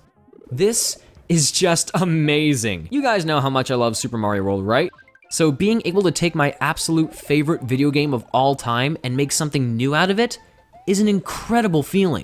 Though part of me wishes there were more graphical styles to mess around with, like the Mario Land games, or the original New Super Mario Bros., or even Mario 2, I don't know, I'm sure they can make it work. Also, and this is a totally minor nitpick, I wish I could switch between the different styles while playing a level. Like you could go into a warp pipe in the Mario 3 style, then suddenly enter another area in the new Super Mario Bros. U style. It's not a total loss, but I think it would have made the game a little cooler. Not only can you switch between different game styles, but you can also switch between different course styles. There's quite an amount of them, ranging from the standard overworld to the underground to the ghost house, castle, airship, what have you. With Mario's 1, 3, and World, new music and course layouts had to be created to match up with these themes, because Mario 1 and Mario 3 didn't have ghost houses, and Mario World didn't have airships. As for the new music, it's good. I think Koji Kondo returned to compose it, and if he did, then that's awesome. I really like the Mario 3 ghost house theme in particular. Every game style has the power-ups and assets you all remember. I'm really happy to see the Cape Feather from Super Mario World finally come back, and thankfully the Cape Feather along with the Super Leaf work just as well as it did in Mario World and Mario 3 respectively. Though it's a bit weird seeing the Propeller Mushroom as the flying power-up for new Super Mario Bros. U instead of the Super Acorn. But you know what? I don't really care. I like the propeller suit more anyway. In terms of visuals, every single game looks exactly the same as before, though some new character models had to be created for certain enemies to be able to transition between the different styles. While most of them look great, some of them either could have looked better or shouldn't have been changed at all. Like Bowser, for example. To match up with how he works in the other styles, Bowser's Mario World model needed to be remade, and I honestly prefer the way he looked in the original Super Mario World. Not because I'm biased, it just doesn't look appealing to me. It's like looking at Bowser's model in Mario 64, it just doesn't feel right. Lastly, and this is just another minor nitpick, a lot of background details have been added to the older game styles, and they really bother me. Do I really need to see the skeleton of some nameless creature in the Mario 1 underground levels? Or how about the Bowser statues in the Mario 1 castle theme? I know the plain black background in the original Super Mario Bros. Seems boring and uninteresting, but I thought it made the castles a lot spookier. You never know what could be watching you or waiting to jump out at you. Also, why does everything need a drop shadow? Seriously, am I the only one who wishes there was an option to turn it off? Looking at the game through trailers and commercials, I always imagined the physics for Mario 1, 3, and World would be slightly tweaked. And for the most part, I was right. In the Super Mario Bros. Style, Mario doesn't feel as finicky as he did in the original game. If anything, it's a lot smoother. And I'm sure that was to match up with the other styles. Mario 3 Mario still feels a little bit floaty, but it's also been made smoother. Mario World Mario controls just as well as he did in the original game, but now the spin jump has been mapped to the ZL and ZR triggers on the Wii U gamepad. I don't mind this at all, because I always use the ZR trigger in the Wii U Virtual Console version of Super Mario World anyway. It just feels nicer to me. New Super Mario Bros. U Mario controls just about the same, so there's nothing much to talk about there. Alrighty then, those are the different graphical styles we have to mess with. Now what goes on during the actual level making process? Well, it's pretty straightforward. Super Mario Maker primarily uses the Wii U gamepad. On the top are your course elements, including items, blocks, pipes, enemies, you name it. Adding them into the course is as simple as dragging it into the level using the stylus, and boom, there you go. You can even set the time limit, how long the course goes on for, and any mistakes you make can be erased or undone by using the undo dog from Mario Paint. While you're making a course, you can also play it. This is especially useful. When you come across something in your level that doesn't work, you can instantly go back to the course editor and fix it. Once it's done, you can continue from where you left off, lather, rinse, repeat. What also helps is Mario's drop shadow on the course editor screen. This shows you everything you've done while playing, like how far you've jumped or how far you've ran. I love this feature. It can be extremely helpful in creating levels that require precise jumps. Just a shame I couldn't use it at first. Yeah, you all know where this is going. Super Mario Maker makes you play the game for a total of 9 days in order to unlock all the course editor components. Like if you mess around in the course editor for a certain amount of time one day, you'll receive a new set of course elements the next day, and so on until you have everything. And yes, I know Nintendo patched the game so that you can wait 15 minutes instead of 24 hours to unlock certain elements, but it's still stupid. What was wrong with just giving me everything from the start? But anyway, if you're making a course and you want to come back to it another time, you can save it for later in the course bot. It's kind of like the robot in Mario Paint that saved whatever drawings or animations you were working on, but the course bot lets you save multiple levels instead of one at a time. The course bot even lets you save other people's levels that you might have downloaded from the course world, as well as courses that you play through via the 10 Mario Challenge. The 10 Mario Challenge has you go through 8 randomly generated levels, and your goal is to beat them all using only 10 lives and rescue Princess Peach at the very end. By the way, how pathetic do you have to be to get kidnapped by Goombas? Peach, even you know better. I really like this mode. It can introduce players to the kind of levels that are possible to create in the course editor, and every course you play in this mode is saved into the course bot under sample courses, so that you could take inspiration from whatever levels you enjoyed playing the most. Also, the map music is a remix of Donut Plains from Super Mario World. There's no better way to give me a terrible case of nostalgia than that. By completing every single world in the 10 Mario Challenge, you can unlock all 4 levels that were featured in the final round of the Nintendo World Championships. This is awesome! These are some of the best designed and trickiest Mario levels I've ever played that didn't want to make me pull my hair out. Each level showcases the 4 different game templates, and they all have their own unique playstyles. The first level is about precise platforming, the second level is about survival, the third level is about puzzle solving, and the fourth level is about being quick on your feet. Of course, I've beaten them. I had a little trouble, but at least I did better than Cosmo did at the NWC. Nothing against you, Cosmo. You just need to brush up on your Mario stuff. There's another version of the 10 Mario Challenge called the 100 Mario Challenge. It's practically the same, except you have 16 levels to complete with over 100 lives. Sounds easy, right? Well, yes, but it's really not. The levels that are randomly generated are made by different players from around the world, and each level often plays far more differently than the previous, so you won't know how simple or brutal they can get. They don't just give you 100 lives for a reason, that's all I'm gonna say. What is even happening right now? If you come across levels that you don't particularly give enough of a Goomba's rump to complete, you can just skip them. There aren't any limits to how many times you can skip, which could easily be taken advantage of if you're one of those players who just wants to beat the easier levels. Thankfully, I am not one of those players, but there were several levels that I simply could not tolerate. Still, if you don't feel like spending hundreds of dollars on a small piece of plastic, the 100 Mario Challenge can be a decent way of unlocking all the amiibo costumes. Oh yeah, Super Mario Maker is also compatible with amiibo. Now, for the 3 of you who've somehow managed to avoid the craze, amiibo figures are Nintendo's way of cashing in on the popularity of Skylanders. Well, yeah, that's pretty much it. They're basically figurines of Nintendo characters that, when scanned into certain games, can often make something cool happen. Like you can use them as personal fighters in Super Smash Bros., or use them as game pieces for the Amiibo Party mode in Mario Party 10. In the case of Super Mario Maker, this is where the costume mushroom comes in. By scanning in certain amiibo figures, or just unlocking random costumes in the 10 Mario Challenge, the costume mushroom can turn Mario into whatever character you scan in. Like if you scan in a Captain Falcon amiibo, you can turn Mario into Captain Falcon. Personally, as cool as it sounds, I really don't like the amiibo support in this game. This is a game made to celebrate the 30th anniversary of Super Mario Bros. Having the option to make Mario become characters from other games, to me, pushes Mario out of the spotlight, and for an anniversary title, that's not a good thing. It's like if for Sonic's 25th anniversary, they made a whole game focused on him, and then suddenly Master Chief shows up and just starts shooting everything like... This game is celebrating Mario, and Mario should be the focus. That and the costumes don't really add anything, they're just skin swaps. The Luigi costume can't make you jump higher, the Link costume can't let you use a sword, and they're just nothing special. But I will admit, I did find something to enjoy with the Goomba costume. Hey guys, look, I'm the Lonely Goomba. I'm the Lonely Goomba. I can't really think of anything else to talk about, so I think now's a good time to wrap things up. So, overall, what's my verdict on Super Mario Maker? Well, not only do I think it's an incredible game, but I think it might just be the best Mario game to come out in decades. Super Mario Maker is the best example of a game that takes something iconic and manages to turn it into something new without relying too much on nostalgia.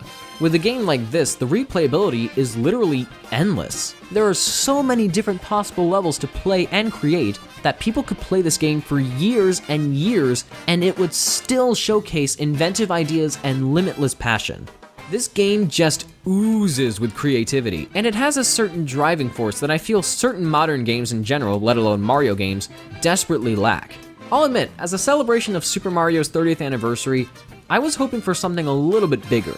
But for what it is, I think it does a phenomenal job at reminding us why Mario can still be so great even after 30 whole years. Certainly better than what Nintendo did for the 25th anniversary. It's a compilation of classic Mario games that already came out in 1993. And didn't even have Super Mario World. Really, Nintendo? You couldn't have done anything better? Well, we did get Super Mario Galaxy 2 that year, so I guess that counts for something. So in general, saying Super Mario Maker is a great game wouldn't do it justice. It's wonderful, phenomenal, every single positive word that has ever been created can be said about this game. If you've got a Wii U, or if you're looking for a reason to get one that isn't Super Smash Bros., this is the game for you. And those are my thoughts on Super Mario Maker. I hope you all enjoyed the video, and I promise I won't stray away from the Mario Marathon again. The next game I'm looking at will be Super Mario Galaxy, for reals this time. With that said, this is Mark, aka Super Smash 3DS, bidding you all a smashing farewell. Oh, and happy 30th anniversary, Super Mario. Yes, I said Super Mario. It's not just Mario. It's the 30th anniversary of Super Mario. It's not the 30th anniversary of Mario. That was 4 years ago. You still don't.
Hello! Welcome back, everybody.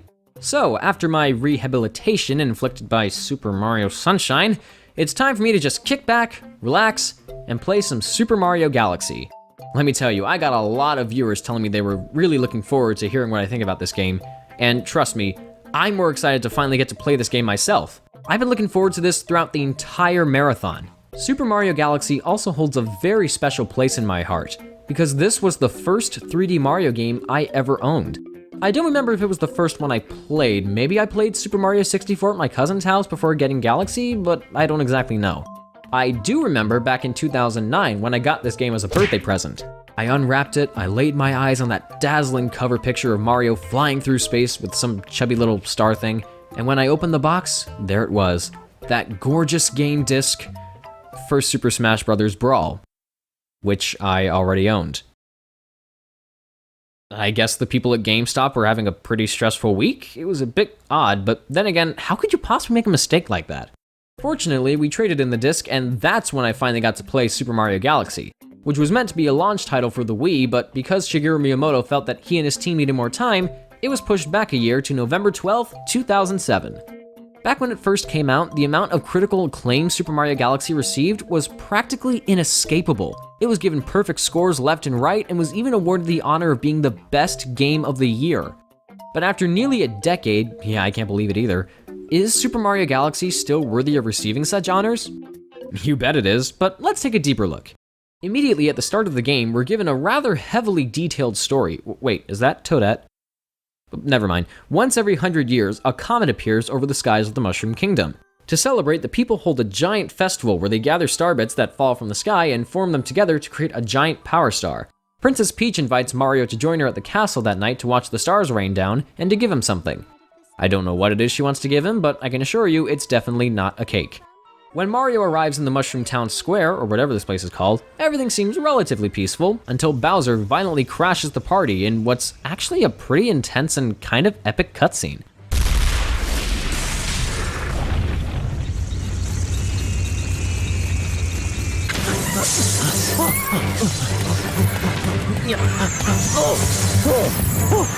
Son of a Goomba, Bowser means business this time.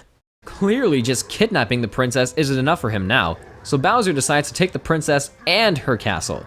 But rather than use his own castle to lift it into the air like in the original Paper Mario, Bowser decides to use flying saucers and take the castle into the regions of space, where he plans to make it the heart of his own galaxy.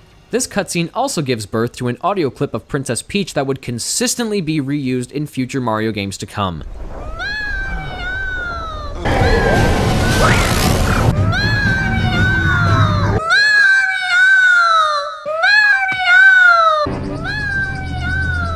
Yeah, if there's anything Nintendo's good at doing, it's recycling. Anyway, Mario tries to give chase, but a Magic Koopa that I'm going to assume is Kamek blasts Mario off course and sends him flying through the empty void of space.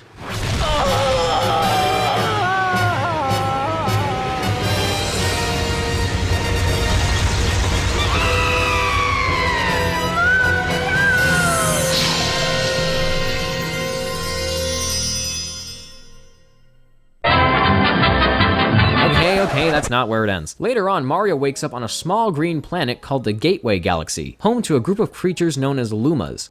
After a predictably easy game of hide and seek, the Lumas take Mario to their mother, Rosalina. She reveals that the comet that flies over the Mushroom Kingdom once every 100 years is actually her and the Luma's home, the Comet Observatory.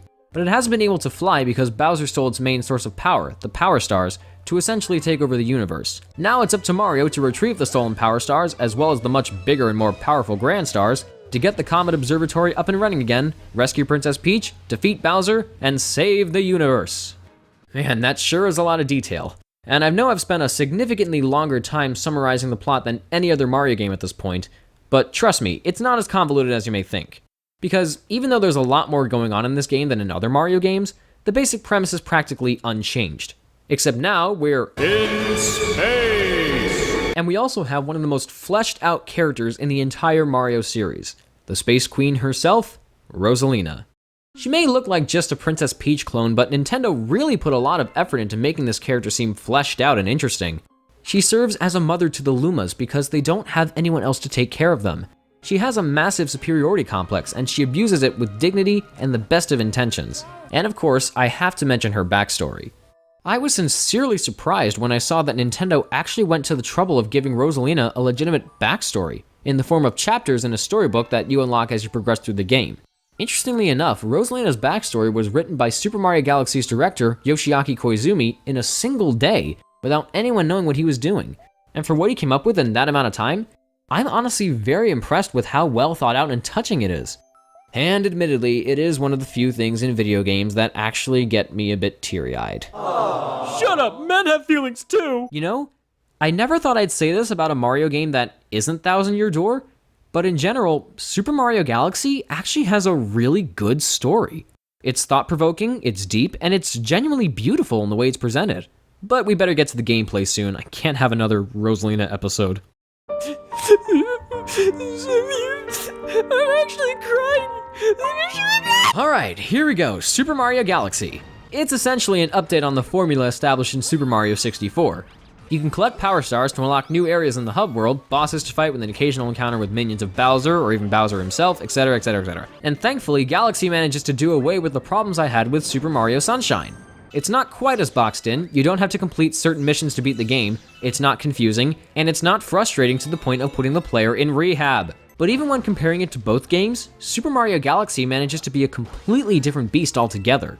For example, Galaxy's version of Peach's Castle from Mario 64 and Delfina Plaza from Sunshine is the Comet Observatory.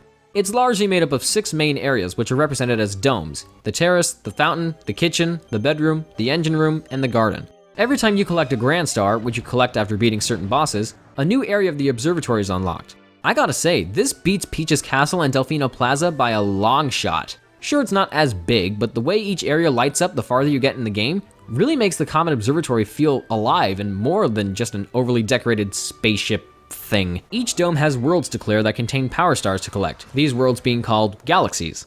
The methods you'll need to follow when it comes to clearing courses is actually a bit more linear than Super Mario 64, but it's not as confined as Super Mario Sunshine.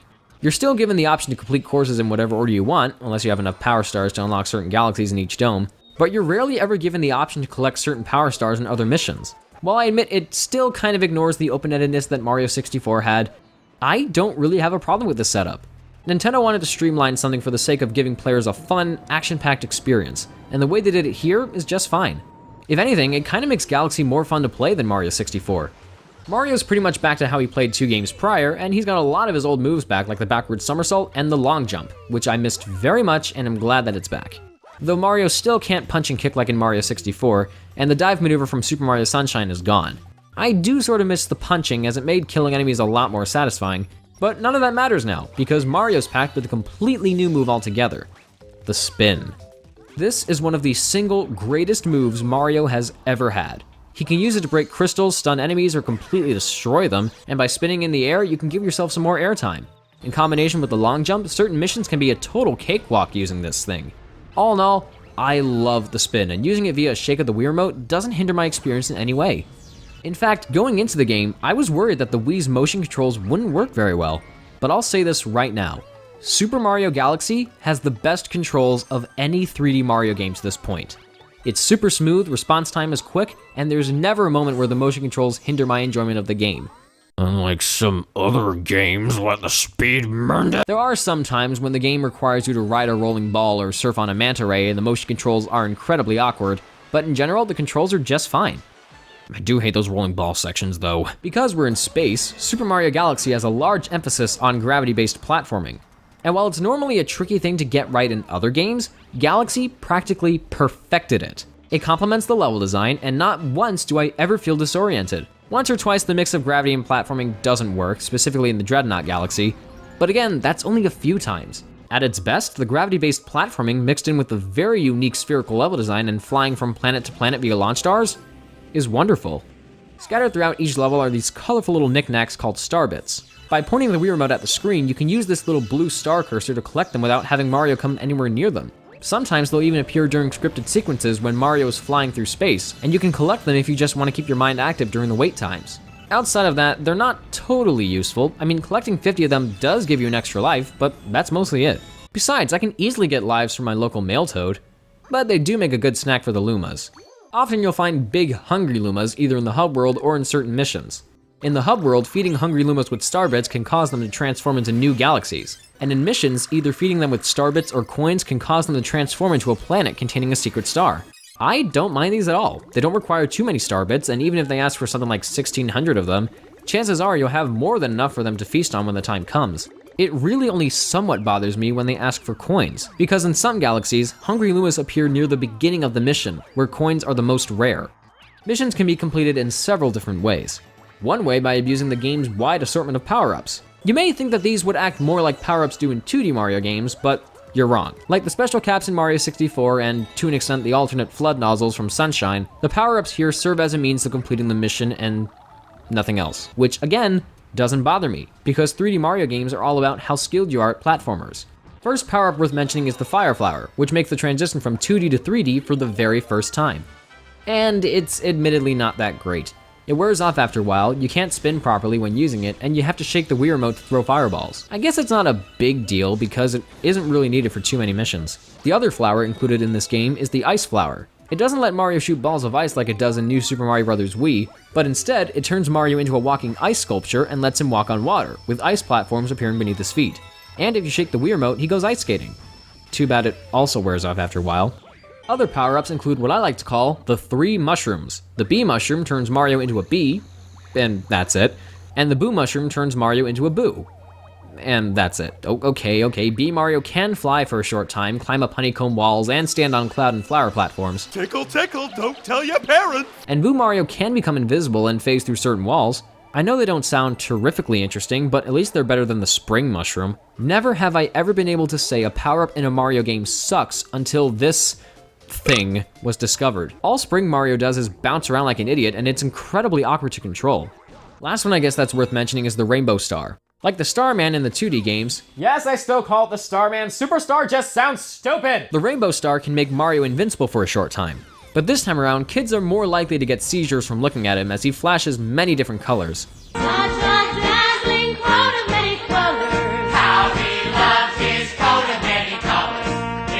So yeah, the power-ups admittedly aren't too special, but like I said in my Mario 64 video, I don't care about the power-ups in 3D Mario games. I would be a little more ticked off if the power-ups were actually really cool and you didn't get to use them that often. Case in point, the Red Star. You know what it does? It lets Mario fly.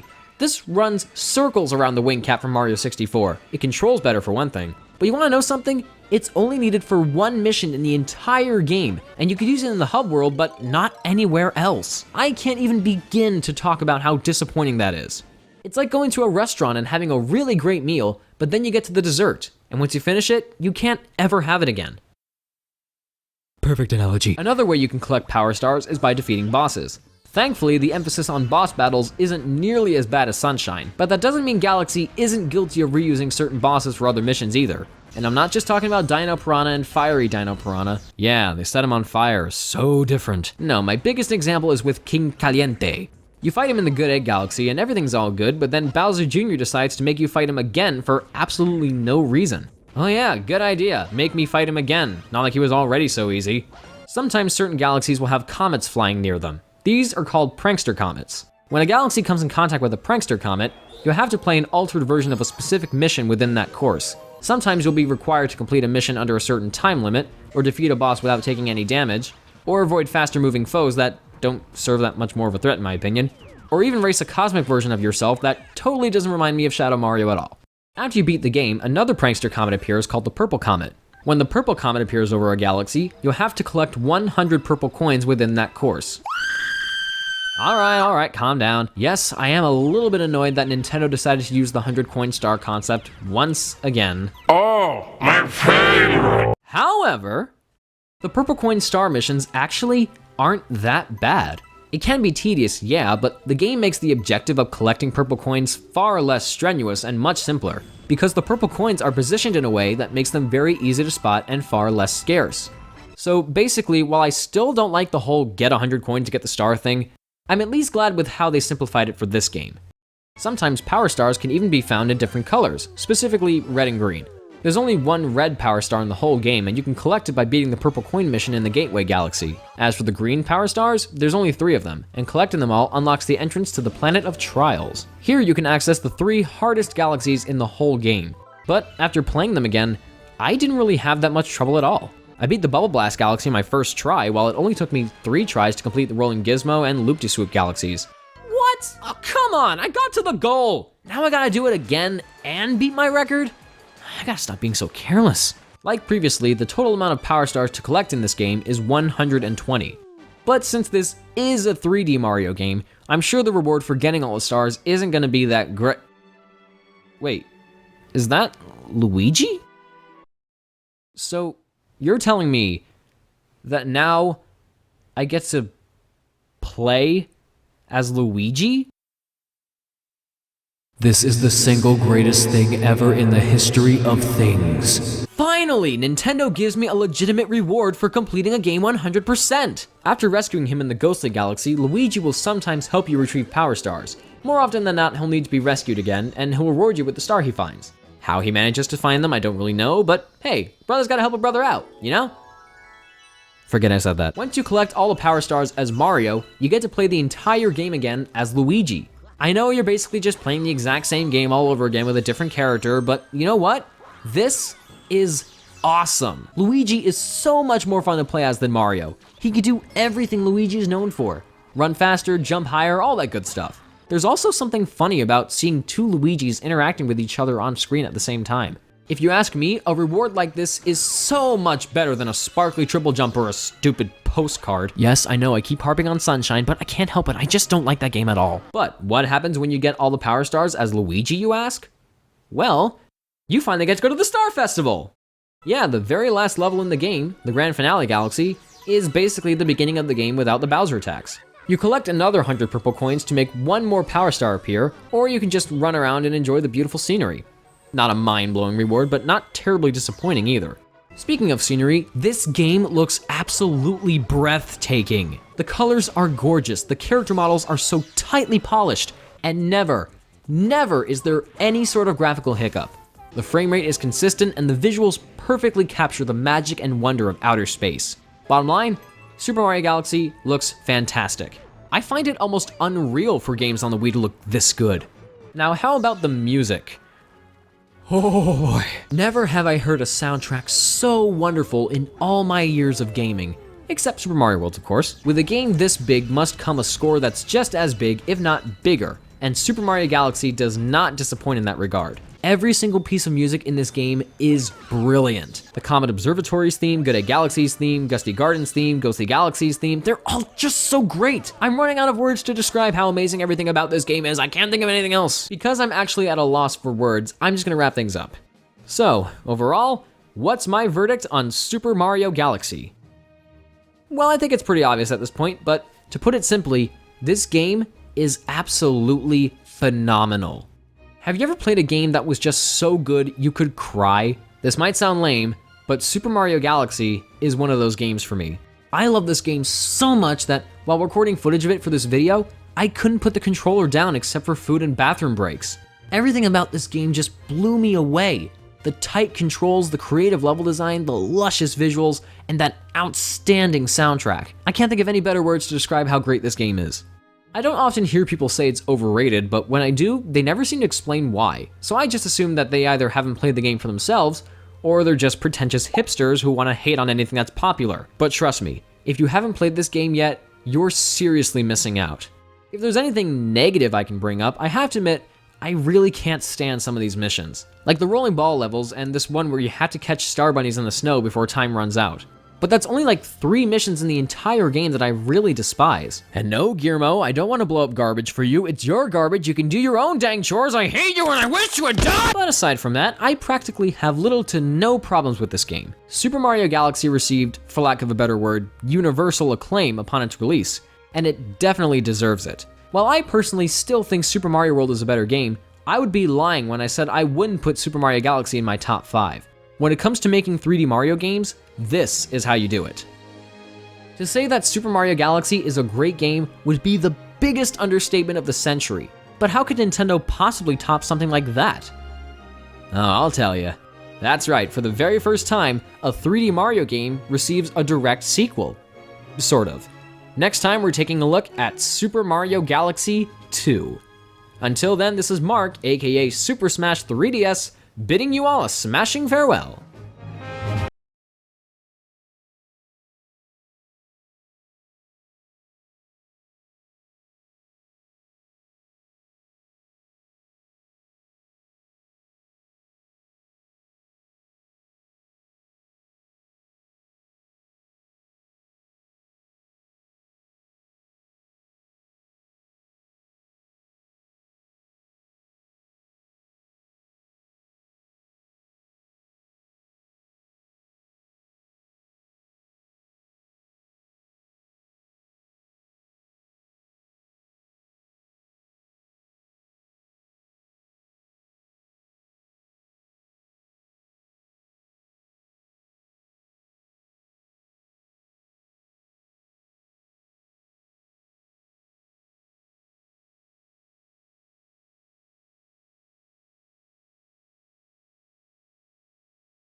Haldo, welcome back everybody! I'm not doing an intro this week because I'm just super excited about reviewing this game, and I don't think it even needs an introduction. So, with that said, this is my review of Super Mario Galaxy 2.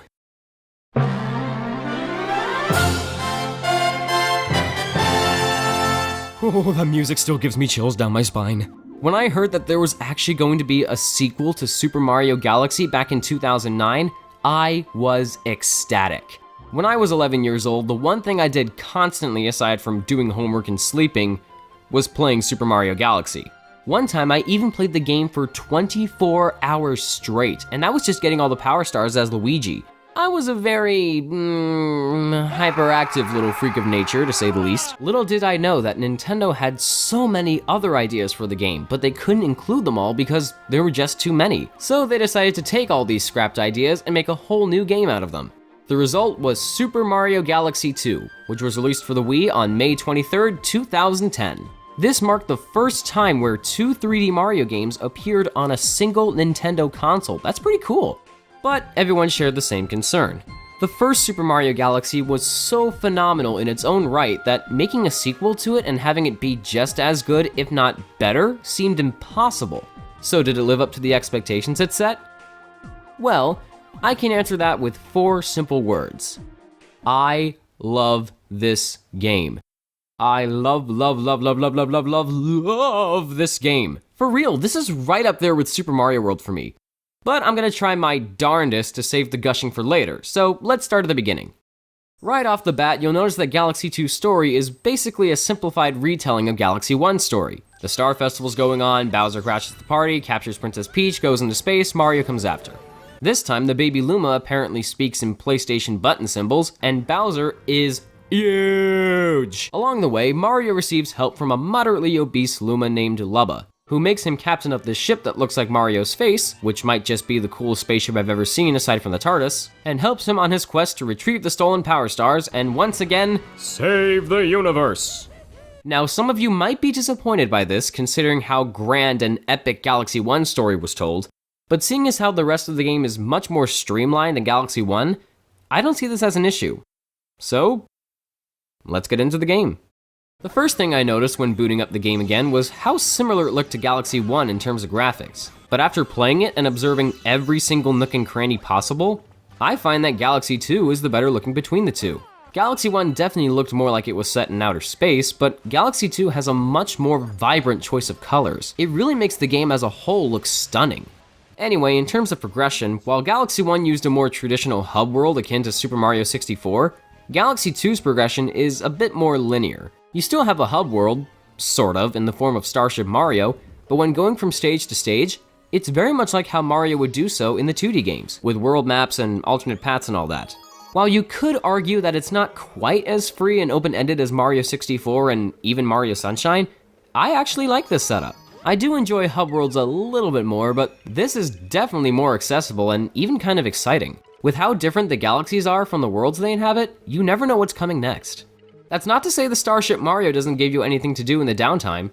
You're still given a lot of space to run around and cut loose and mingle with the folks you bring aboard, or hold hostage, depending on how you look at it. And there's even a bonus room where you can spin these new chance cubes and whatever item they land on is yours. It could be anything from coins to one-up mushrooms to Goombas. So that's how Goombas are born. And after you beat the game the first time, going through this door over here can have Mario switch out with Luigi.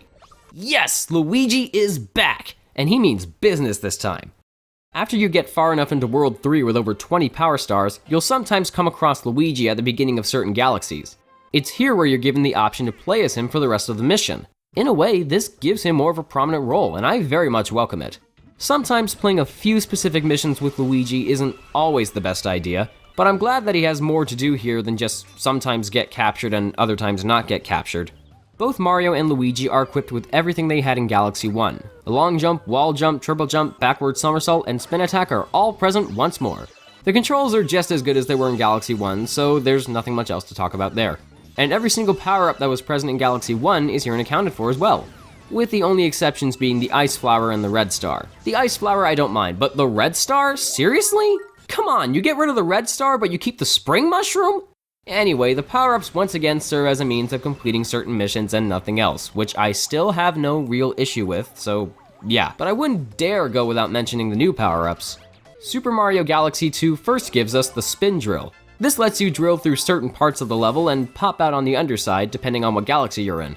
Out of all the new power-ups, the Spin Drill is probably my least favorite. I do enjoy using it, but I can't long jump while using it, and for certain missions, that's really annoying.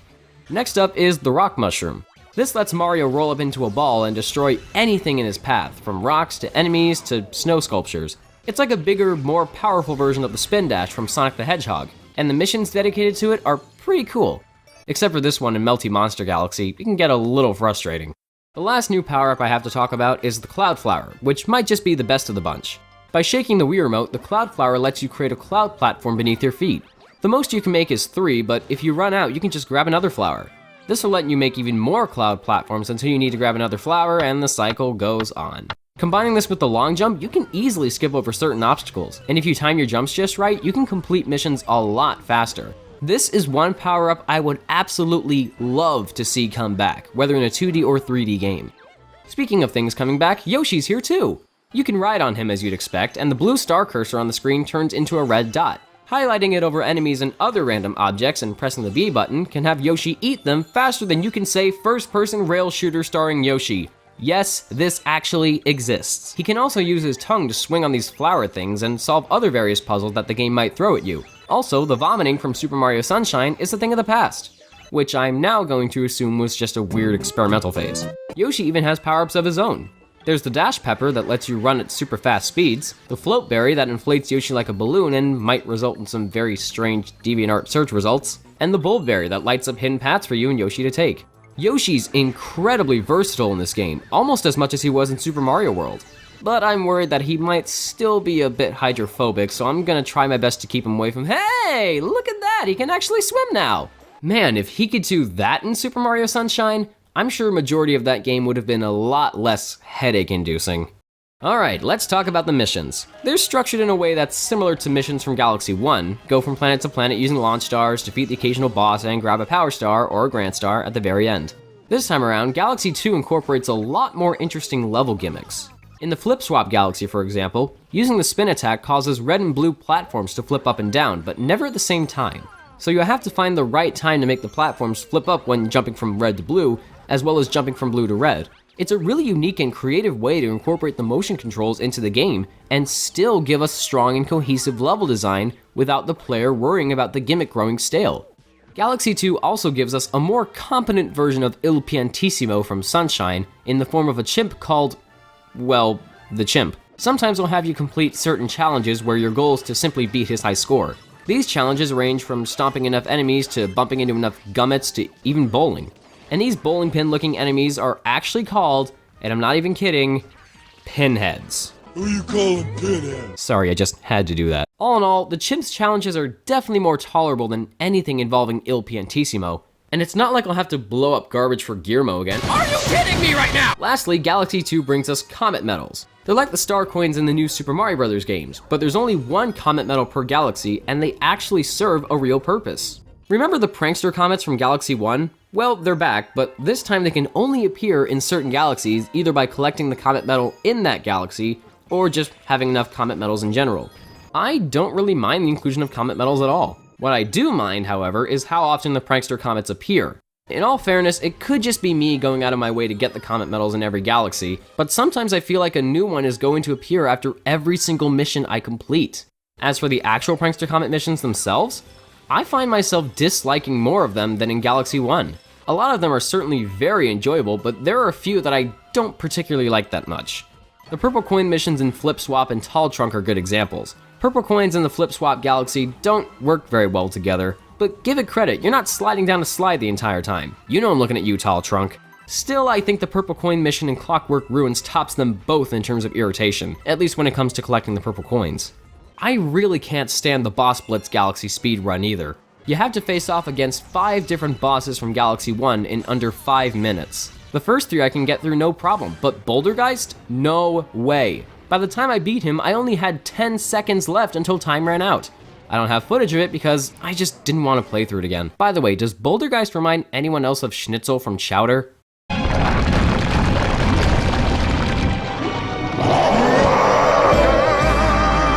Sometimes it can get worse when they combine different styles together in a single mission. The Prankster Comet mission in Flipsville Galaxy combines purple coins and speed running, which is not a good combination. Mario Squared Galaxy has you collect purple coins in under 2 minutes while being chased by cosmic clones of yourself, which puts me under a lot of stress. I just noticed the purple coin missions in Galaxy 1 weren't all that bad except for maybe 1 or 2, but I find myself disliking more purple coin missions here. But you know what the strangest part of it all is? Well, aside from that, excuse me, what are those things? No, the real strangest part of it all is, I actually really like how hard these missions are. Call me crazy, but one thing I didn't realize about Galaxy 1 was that it didn't have that many real challenging missions. Galaxy 2 brings them out full force. Not every single mission is hard, but the tough ones are much more prominent here than they were in Galaxy 1, and I see this as kind of amazing. I might not enjoy a lot of hard missions, but just the variety of missions, whether it be in terms of difficulty or design, makes the game feel like it was made for dedicated platforming enthusiasts. There's something here for everybody, whether casual or hardcore. Another great thing about this is the fact that even though the game is separated into worlds like the 2D games, the galaxies don't match up with any major theme the worlds might convey. Like if one world is beach themed, not every galaxy in that world is going to be beach themed. You really never know what kind of galaxies are going to lie ahead as you continue on your journey, and it kind of gives you a sense of adventure. It gives you something to look forward to when you get to the next world. You want to know which galaxy I always look forward to the most when I start up a new file? The Throwback Galaxy. Looks familiar, huh? Well, that's because this level is a straight-up remake of Whomp's Fortress from Super Mario 64.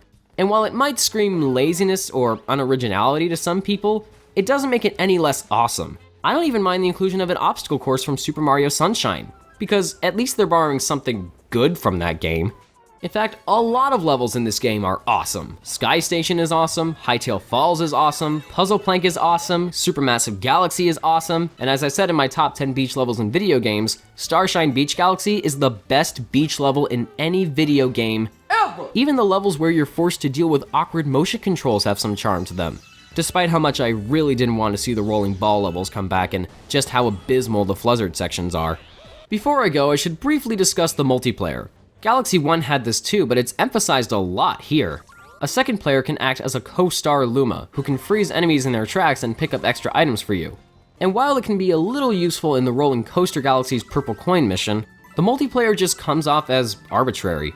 It's not awful, I just feel like 3D Mario games don't really need multiplayer. If anything, they're much stronger as single-player adventures. Not to mention, when my brother's controlling the co-star Luma, he'll always loom over me with this one coin taunting me because I can't take it from him unless he gives it to me.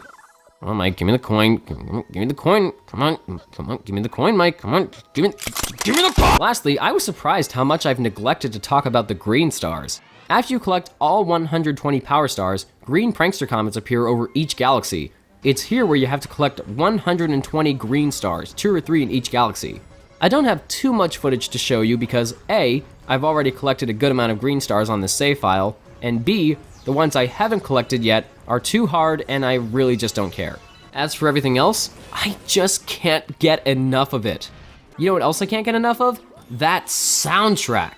Galaxy 1 already had a wonderful score ranging from orchestral to rearrangements of classic themes, and even though Galaxy 2 is guilty of using more pre-existing Mario themes than Galaxy 1, first off, they're mostly from Super Mario World, which is always a plus, and second, Galaxy 2's soundtrack as a whole is just so much better.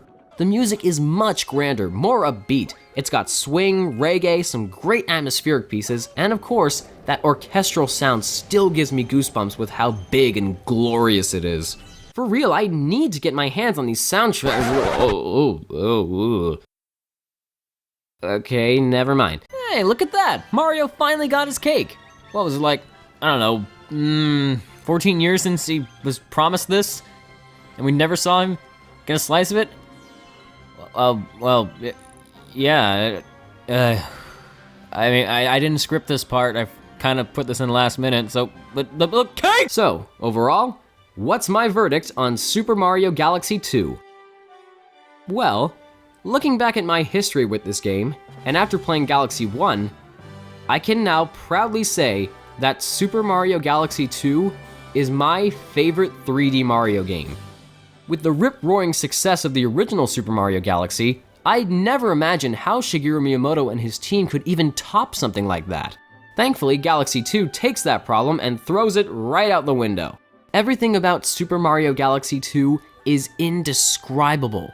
It's challenging, engaging, fast, frantic, full of energy, and most importantly, it's so much fun to play. I'll admit, I have a very personal history with this game. I was diagnosed with depression back when it first came out, and I'll always remember the day my dad decided to cheer me up by getting it for me. Playing it was like a true mental escape. All I had to do to achieve, in the words of Jon Stewart, a moment of zen, was play Super Mario Galaxy 2. Nothing else mattered. And for the last 5 years, it continues to give me a great time and bring me back to that special place. Often I hear people talk about how we need a Super Mario Galaxy 3, and even though I would totally buy that in a heartbeat, looking back, we might not really need one. Super Mario Galaxy 2 was just so perfectly executed that I'm not sure how a third one could even try to be better. I'm still waiting for it to happen, but if Galaxy 2 is the last of the Galaxy games, then I would be completely satisfied. In the end, Super Mario Galaxy 2 isn't just my favorite 3D Mario game, but from personal experience, it might just be the best 3D platforming game I've ever played. Galaxy 1 was certainly incredible, but compared to Galaxy 2, it just comes off as practice. Super Mario Galaxy 2 is really where it's at. This is the keen essential 3D Mario game to play, and while Super Mario World is still my absolute favorite, Galaxy 2 is certainly its 3D equivalent. I rambled on long enough, so if you haven't played the game yet, do it. You won't regret any second of it. And Nintendo, please give us an HD remastered bundle of Galaxy 1 and 2. I will give you all of my money! With the Super Mario Galaxy games finally under my belt, where do we go from here? Well, we're jumping to the handhelds once more, as for the penultimate video, we'll be covering the first 3D Mario platformer made from the ground up for a portable system. Will we get another masterpiece like the Galaxy games, or will it turn out to be just another average modern Mario title? Find out next time with my review of Super Mario 3D Land. Until then, this is Mark, aka Super Smash 3DS, bidding you all a smashing farewell.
Aldo! Welcome back, everybody!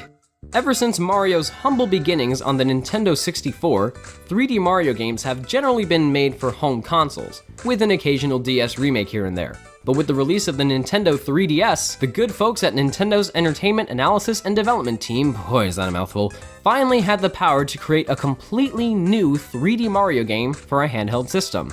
The result is our topic of discussion for today, Super Mario 3D Land. Out of all the Mario games I've reviewed so far, this one probably has one of the most interesting development histories. Super Mario 3D Land was first mentioned in October 2010 during an interview with Shigeru Miyamoto. Screenshots were then revealed at the 2011 Game Developers Conference, showing some very Mario 64 looking worlds and a raccoon tail in the game's logo. It didn't take a lot of thinking to guess what this meant. Then the game was shown again at E3 of that same year. This time we got some actual gameplay footage. And our speculation turned out to be true, as the Tanuki suit was indeed returning after quite a lengthy absence. Lots of people noticed that the game was incorporating a lot of 2D Mario elements, what with the power-ups and the flagpole and all that. I was certainly fascinated by this. And here's a bonus fact for you. After the 2011 Tohoku earthquake, developers were pretty much stuck in the office, and others locked themselves in their homes because they were afraid of being poisoned with radiation emanating from the Fukushima nuclear plant, which was severely damaged during the earthquake. But the game's director, Koichi Hayashida, who also served as director of Super Mario Galaxy 2, set up a web forum among his fellow co-workers so that they could work on the game while the offices were closed. They even outsourced the game to other developers, including Nintendo's own subsidiary, 1UP Studio, just so it can be done in time for the Christmas season. Thankfully, their efforts paid off, as Super Mario 3D Land was successfully released on November 13th, 2011. I was a freshman in high school when this game came out, and I was super excited to get my hands on it. And you know when you have to write those letters to your future self? I even mentioned it in my letter. I think I said, by the time you read this, you'll probably have Super Mario 3D Land and are having a lot of fun with it. Well, my past self, here's what I really think of this game.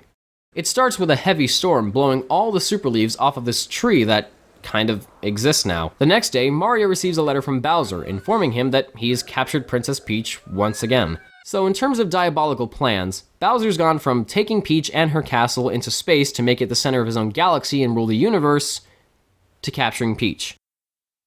Perfectly good step in the right direction. Later we find out that Bowser's used all the super leaves that flew off the tree from the beginning to give all of his minions raccoon tails. This doesn't really mean anything in the long run because all Mario has to do is rescue Princess Peach, plain and simple.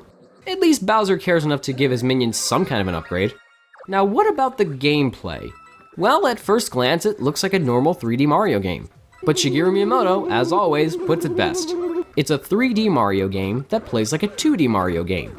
And it really does. Mario doesn't control as fluently as he did in the Galaxy games, and it doesn't help that now he has a run button, completely getting rid of analog control. This isn't necessarily a bad thing, however, because the controls are actually pretty good. Mario's momentum is alright, the buttons are all in the right places, and there's no touchscreen controls like in Mario 64 DS. So automatically, I'm pleased. Most of Mario's moves from the 3D games, like the triple jump and the backward somersault, are gone, but maneuvers like the long jump, wall jump, and ground pound are all here.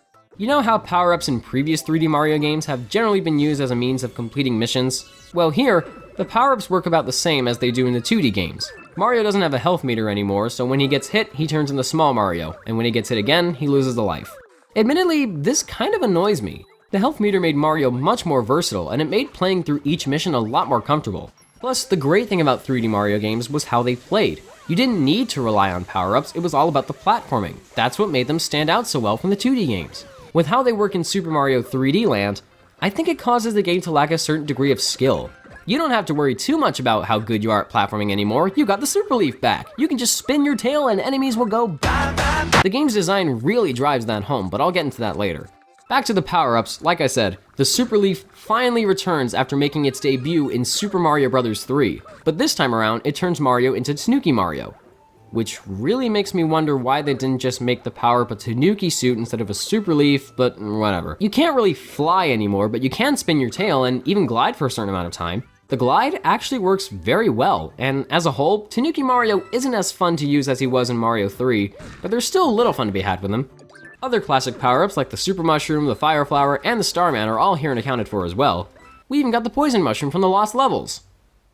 Jerks. The only new power-up in this game is the Boomerang Flower. It's like the Hammer Brothers suit, only you throw boomerangs instead of hammers. It's kinda cool, but I would have preferred to see the Hammer Brothers suit come back. Oh, another bonus fact. In the game's early development stages, Nintendo considered bringing back the Cape Feather from Super Mario World instead of the Super Leaf. As much as I would have loved to see that happen, I can understand why they went with the Super Leaf. Besides, if the Cape Feather was in this game, it wouldn't be as cool as it was in Super Mario World. So I guess it would have been both a blessing and a curse. There's another new power-up called the Propeller Box.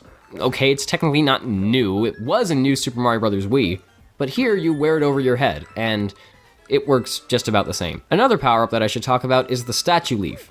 Yeah, when you're Tanuki Mario, you can't turn into a statue either, so they decided to make a completely separate power-up just so you can do that. But it's only available in the special worlds after you beat the game, so yeah. Oh, and I'm not mentioning the Invincibility Leaf, because it's really not worth it. Progression is very 2D. There's no hub world, but instead you just go from stage to stage. Along the way, you can gain power-ups from Toad Houses or play minigames in these new mystery boxes. Sometimes mystery boxes will even give you star medals, which can also be found in the normal levels. Star medals work exactly like the star coins in the new Super Mario Bros. Games, but here they only act as part of completing the game 100%. Scratch that, sometimes you'll need star medals to unlock certain levels. It doesn't annoy me all the time because I usually always go out of my way to collect the star medals. For whatever reason, I don't know. But one time, I tried playing the game while only collecting the star medals that were easiest to spot, instead of collecting them all. And when I got to the last castle level of World 5, I only had 22 star medals on me, and I needed 50 to unlock it and move on to the next world. That's when I realized how stupid using star medals to unlock levels really was. Thinking about it now, Super Mario 3D Land actually feels more like a 2D Mario game than it does a 3D Mario game. Yeah, the linear progression, the needless collectibles, the power-ups, the Toad Houses, it's as if Super Mario 3D Land is actually a 2D Mario game disguised as a 3D Mario game. Not to say it's bad or anything, but I do have some issues with it. The level design is very constrained and has little to no exploration.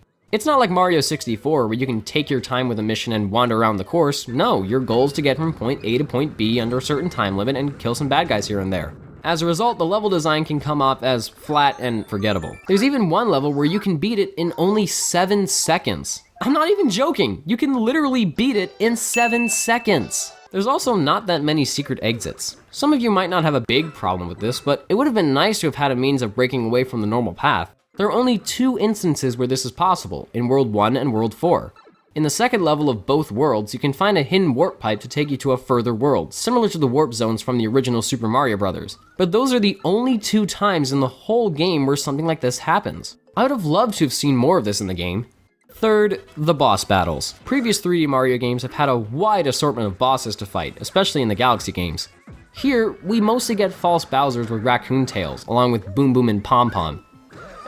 No, not that pom-pom. Their patterns are predictable, they're pathetically simple, and they don't come in many variations. Except for Dry Bowser in the special worlds. Oh, I should probably talk about those.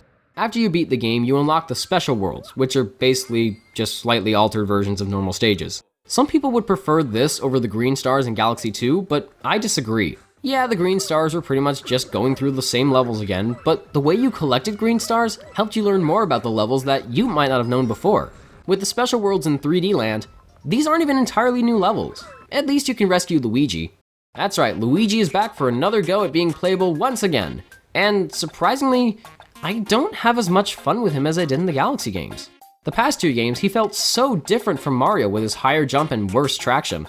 But here, it's like there's no difference at all. Luigi handles exactly like Mario. Same jump, same traction, same running speed. He's really nothing but a skin swap, and that bothers me a whole lot.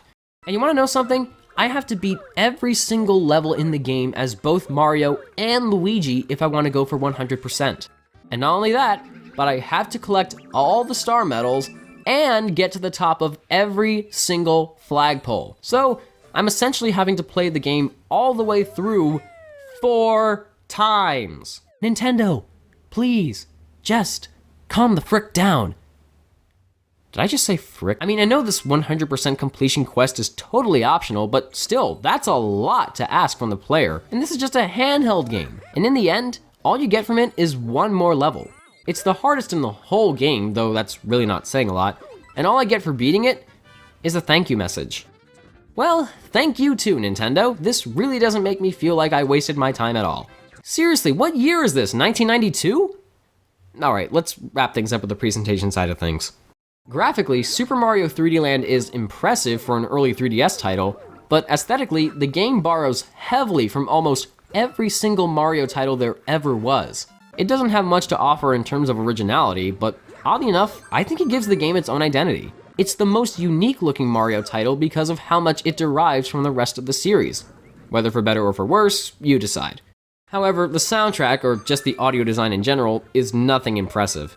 The original musical pieces created for this game are some of the most forgettable songs a Mario game has ever had, with the exception of the main theme. And a lot of music and character voices are straight up recycled from the Galaxy games. The Ghost theme, Airship theme, and Mario 3 Athletic Remix are all recycled, and if I have to hear Peach scream Mario's name in that same frequency 1 more time, I think my head is going to explode.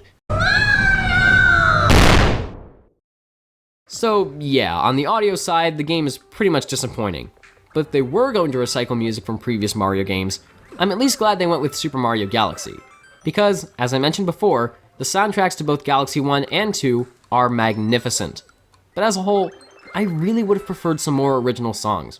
Or at least some good original songs. And how many times do we need to reuse the underground theme? Alright, before I start losing my mind, I'm gonna wrap things up. So, overall, what's my verdict on Super Mario 3D Land? Well, despite my somewhat negative tone throughout the majority of this video, I surprisingly had a really good time playing this game. In small increments. Super Mario 3D Land is ridiculously easy. If you're as good as I am, you can probably beat the game in less than 3 hours, which I do not recommend because hardcore Mario fans can really only enjoy this game in short bursts, as I personally believe the visuals and gameplay won't hold them over for very long. But if you're a casual player, you can probably get away with playing it for a few hours and not get totally bored, though it would be nice if the game would stop reminding me to take breaks every now and again. While I would have liked to have gotten something on the same caliber as the Galaxy games, Super Mario 3D Land is okay. I may not like the overly lighthearted cartoony atmosphere at all, and I may not thoroughly believe the constrained level design and soundtrack are anything special, but for a game like this, and for being on a handheld system, I think it works fine enough. It's a decent way for those who prefer 2D Mario over 3D Mario to get a little taste of the action, and even those who prefer 3D Mario over 2D Mario can make a nice distraction out of it. If you're looking for some old-fashioned, happy-go-lucky Nintendo fun, Super Mario 3D Land is the game for you. But if you're looking for something as engaging and adventurous as Super Mario Galaxy or even Super Mario 64, it probably won't do anything to suck you in. Or maybe I'm wrong. I mean, speaking as someone who prefers the Galaxy style of gameplay, I at least had fun. So I guess all I have to say is give it a shot and see what you think. It's hard to believe that we only have one more game to look at for the Mario Marathon. I also find it hard to believe that we're still sticking with the 3D Land style. With the Wii U just about a year away, the 3D Land staff are already conjuring up ideas for how they can take this game and shift it over to the next big Nintendo platform. Did they succeed? Well, it's hard to say now, but stay tuned for my review of Super Mario 3D World. Oh boy. Well, until then, this is Mark, aka Super Smash 3DS, bidding you all a smashing farewell.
Wow, we've already made it to the end.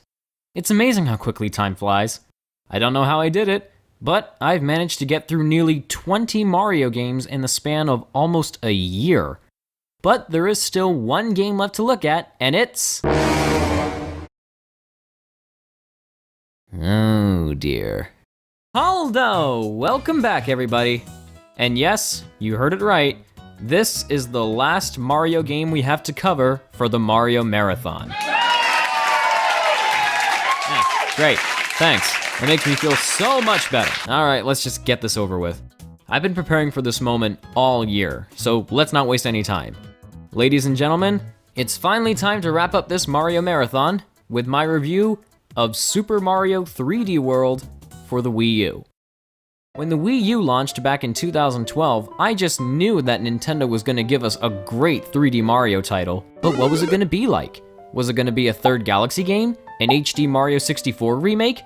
A Sunshine sequel? Oh, no, please, anything but a Sunshine sequel. Then at E3 2013, they showed off a trailer, and admittedly, when I first saw it, I was horrified. A sequel to Super Mario 3D Land? Are you kidding me? This looks lame. Then a few months later, they showed off another trailer, and I was slightly curious to try it out, but I still wasn't too excited. At last, the day came when Super Mario 3D World was finally released, November 22nd, 2013. And to my surprise, the critical reception was insane. Super Mario 3D World got almost nothing but perfect scores, and it's now often considered to be one of the best Mario games in recent years. With a reputation like that, and with me not having very high expectations, what do I think of this game? Well, it's, Okay, let's just start from the beginning. We see our four heroes walking through the Mushroom Kingdom, celebrating whatever it is that needs to be celebrated. Well, Peach hasn't been captured yet, so I guess that's worth a party. Suddenly, they come across a clear pipe in the middle of nowhere. Emerging from it is the Princess of the Sprixie Kingdom, who informs the gang that Bowser has invaded her world and captured the other Sprixies. All 6 of them, apparently. And when you know it, Bowser appears and traps the Sprixie Princess in a bottle like she's some kind of fairy from The Legend of Zelda. Now it's up to Mario and his friends to enter the Sprixie Kingdom, rescue all 7 Sprixies, defeat Bowser, and save the day. Okay, I know it's early in the review, but we need to bullet point everything wrong with this intro. Number 1, why does Bowser want to take over the Sprixie Kingdom now? Number 2, where did that clear pipe come from? Number 3, how did Bowser find it? Number 4, what are Sprixies? Number 5, what is the Sprixie Kingdom? Number 6, where did the Sprixie Kingdom come from? Number 7, why does the Sprixie Kingdom look so much like the Mushroom Kingdom? Number 8, what's the point of having this game take place in the Sprixie Kingdom when it could have easily taken place in the Mushroom Kingdom? Number 9, whatever happened to Subcon? Number 10, why couldn't this place have just been Subcon instead? That would have given us a good reason as to why it looks like the Mushroom Kingdom. Number 11, is Mario looking up Peach's dress? Alright, I think you get it. So, yeah, this story makes absolutely no sense whatsoever, and it was a totally missed opportunity for us to revisit Subcon. We already have the 4 characters from Super Mario Bros. 2, so it would have made sense. Well, we can at least hope the rest of the game is better, right? First thing to talk about is the world map. It's not as linear as it was in 3D Land. In fact, it's a lot more open-ended. You're given a lot of room to explore, and there are alternate paths that can lead to other levels. I guess I could appreciate this change if the worlds weren't so dull. They all have the same cubic structure, and the layouts are nearly identical. The only world that's interesting at all is the final world. It's like Las Vegas with neon lights everywhere and some bold color choices. Just a shame the other worlds aren't as cool. Mystery boxes and toad houses returned from Super Mario 3D Land, but now the map includes mini-boss encounters like in Super Mario Bros. 3, and sometimes slot machines will appear as a means of giving you extra lives, a la Super Mario Bros. 2. Other times you can subject yourself to the Captain Toad missions, but I'll talk about them later. The mini-bosses you fight can range from Magic Koopas to Charging Chucks making a return from Super Mario World, or they can just be bigger versions of regular enemies. Excitement. But now let's get to the gameplay. Super Mario 3D World plays almost exactly like Super Mario 3D Land, with a few differences here and there. For one thing, the levels are a lot bigger. You have more space to run around, almost as if the game tries to encourage exploration a bit more. But you're still put under a time limit, so what's the point?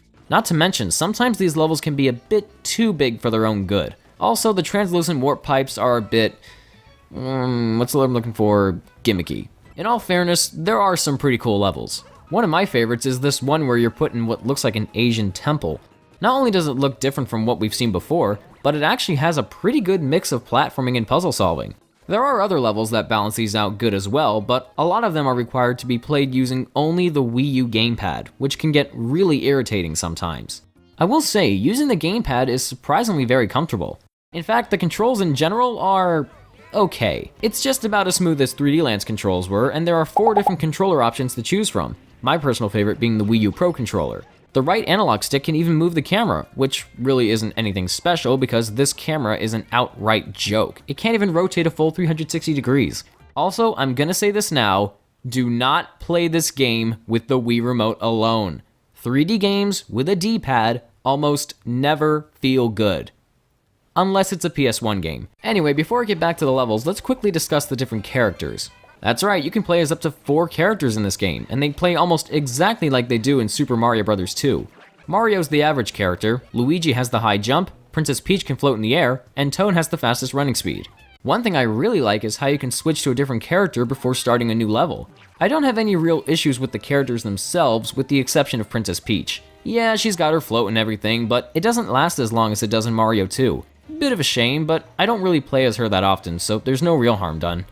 Levels are filled with collectibles. The star medals from 3D Land are now replaced with the green stars from Galaxy 2, which seems pointless because they behave exactly like the star medals from 3D Land, so why they changed it mystifies me. And you know what? I am getting so tired of these. Whatever happened to just going from point A to point B, only worrying about the enemies that were ahead of you?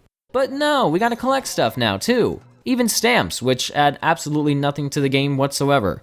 As per usual, there are power-ups scattered around to let you do different things. The first new one we have to mess around with is the cat suit. Yes, Nintendo, this is a suit, not a transformation. Seriously, who are you trying to fool? Back to the cat suit.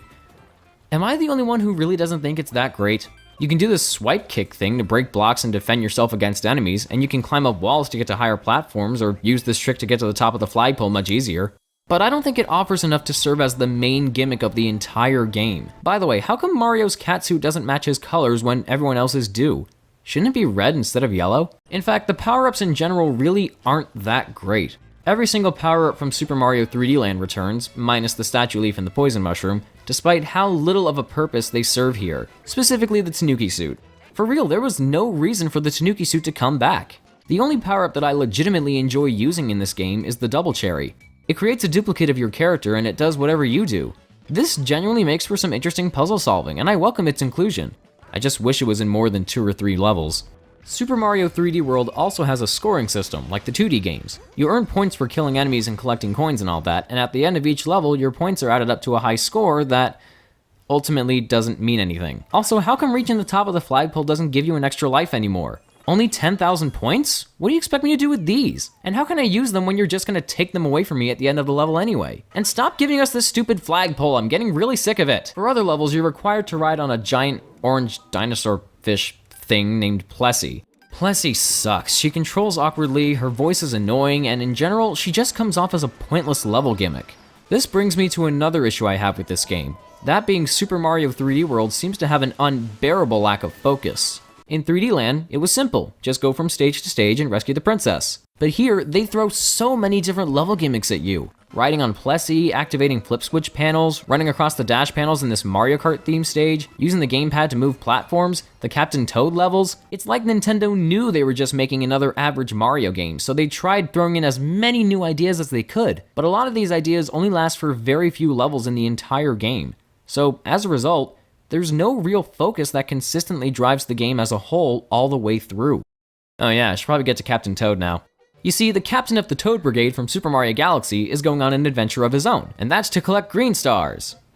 And that's it. In these missions, you're in control of Captain Toad, and your goal is to simply get all the green stars before time runs out, all while rotating the camera to get a better view of the stage so you can maneuver your way through it as best as you can. Hey, it turns out I can rotate the camera a full 360 degrees. But why only these sections? The Captain Toad missions are probably the worst part of the game. Not only because they require you to play a completely different game altogether, but rotating the camera can be tedious, and the captain moves so slow. Oh, and he can't jump. A character in a Mario game that can't jump. Isn't that kind of like having a character in a Sonic game who can't run very fast? Apparently his backpack is so heavy that it keeps him from jumping. I don't buy this at all. If it was really that heavy, then Captain Toad couldn't be able to go anywhere while wearing it. What does he even keep in that backpack that's so important to him anyway? I didn't bring attention to this, but I might as well now. Super Mario 3D World has multiplayer, where 4 people can play together at the same time. This could be another reason as to why the levels were made so much bigger, but the multiplayer just seems unnecessary. I said in my review of Super Mario Galaxy 2 that 3D Mario games in general really didn't need multiplayer modes of any kind, and 3D World is a perfect example of that. This game could have easily just been a single-player adventure, but because 4-player co-op made New Super Mario Bros. Wii and New Super Mario Bros. U so successful, they just had to bring it back for this game. It doesn't help that the camera functions even worse with up to 4 players. It just doesn't know who to focus on. Also, why does every player need to share the same number of lives? That's just so stupid! At the end of each world is a castle level, where you square off against either Boom Boom and Pom Pom, I already told you not that Pom Pom, or Bowser. At the end of each castle, you rescue one of the 7 Sprixies, and they build you a path to the next world, using nothing but a wrench. These boss battles are still just as easy as they were in 3D Land, but Bowser's are definitely a bit cooler. Why he throws bombs at you that can easily be sent back to him and cause him to lose, I have no clue. But that car of his is pretty sweet, even if it makes the Batmobile look like, well, the Batmobile. Also, during the final battle, he uses a Super Bell to turn himself into... Oh boy. Good lord, am I really supposed to take this seriously? It makes the animatronics from Five Nights at Freddy's seem terrifying in comparison. Oh, right. I can't say anything bad about Five Nights at Freddy's on the internet. Oh well. Moving on, like using the star medals in 3D Land, most of these castle levels would need to be unlocked using green stars. And if they were going to make any changes from 3D Land, why didn't they get rid of this? Needing star medals to unlock certain levels was already bothersome enough in 3D Land, but here, it's despicable. And again, what if I don't want to collect all the green stars? What if I just want to play the game normally? Now, if green stars were only used to unlock bonus levels that aren't required to beat the game, then I'd have absolutely no problem. But if I reach a castle level that requires a certain amount of green stars for me to unlock it, and I don't happen to have that number of green stars on me at that time, that is where I draw the line. But anyway, after you beat the game, you unlock World Star, World Mushroom, and World Flower.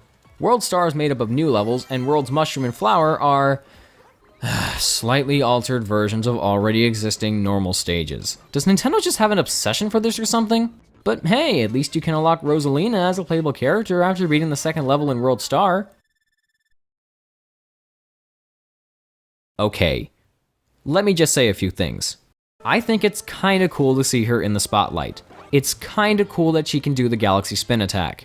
But here's my problem with her being in this game. Remember what Rosalina was like in the Galaxy games? She had an incredible backstory involving both her and the Lumas losing their mothers, and she decides to act as a mother to the Lumas so that neither of them would ever feel lonely again. She was complex, powerful, sophisticated, tragic, everything that makes for a great character. Here, she's giggling, jumping, and spinning around going, yeah, woohoo, with all of her complex backstory and character removed. She's essentially on par with Princess Peach in terms of personality, and by that I mean she no longer has one. If I had known that Rosalina was going to be made into less of an interesting character than what she used to be, I would have begged Nintendo to keep her away from this game. But you know Nintendo, once they introduce a new concept or make a big change, whether good or bad, it never goes away. Say, what's with all these 8-bit Luigis? I feel like everywhere I go, there's always an 8-bit Luigi bouncing about of nowhere. Well, here's why. Super Mario 3D World was released during an entire year-long celebration for Luigi's 30th anniversary, known as the Year of Luigi, or as Luigi likes to call it, the Year of Me. So if you have a new Super Luigi U save file on your console, you can unlock Luigi Brothers. It's just Mario Brothers, but with 2 Luigis. Nothing different. Alright, fine, I'm sorry. I don't mean to get so nitpicky about this game. It's just that there are so many things about it that drive me crazy. The dancing flowers, the cartoony atmosphere, it's like this game was made for the sole purpose of infuriating me. But let's just get to the presentation side of things and then be done. Graphically, the game is good, but this can't be all that the Wii U is capable of. New Super Mario Bros. U looks better than this. At least that game had a better use of color.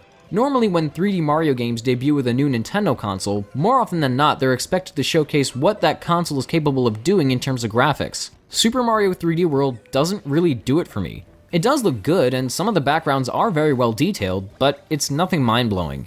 The music, how to put this delicately, it's bad. Speaking as an avid musical enthusiast, 3D World's soundtrack just seems underwhelming, because most, if not all of these songs, are either recycled from 3D Land, rearrangements of songs from other previous Mario games, just plain bad, or they sound like they were constructed from Super Mario Galaxy's table scraps. I mean, was any effort put into most of these songs? My only exceptions are with the Histocrat battle theme and the credits theme. These songs are incredible, the most beautiful, jazziest pieces a Mario game has ever had. Why couldn't the rest of the soundtrack have been this good? It still wouldn't top either of the Galaxy games, but at least I could be able to see an attempt. Lastly, I'm really getting sick of the underground theme. Nintendo, please give us something else. Okay, I think I've let out enough rage. So, overall, what's my verdict on Super Mario 3D World?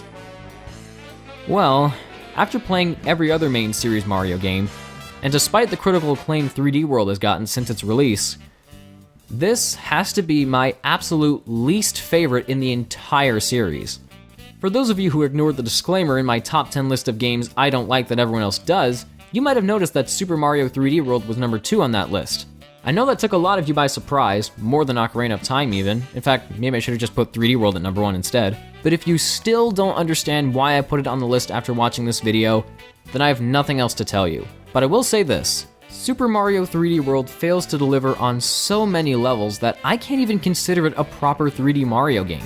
Now, why was I a whole lot nicer to Super Mario 3D Land, even though 3D World borrows a lot from that game? Well, this is probably gonna sound ridiculous, but 3D Land worked better because it was on a handheld. The constrained design just works better for on-the-go gaming. Now, when you take that and bring it onto a home console, it comes off as boring, repetitive, and just plain stale, at least in my opinion. I'd honestly rather go back to Super Mario Sunshine, because even though that game had problems of its own, in fact, it might have had a lot more problems than I can fathom, it at least kind of knew what I was looking for in a 3D Mario game. Those obstacle courses I love so much, those smaller sections combined are more of a 3D Mario game than Super Mario 3D World ever will be. I understand the appeal. Super Mario 3D World is very bright and colorful, and friends and family can make memories when playing together. As for me, I don't think it's a bad game, but I also don't think it's a good Mario game.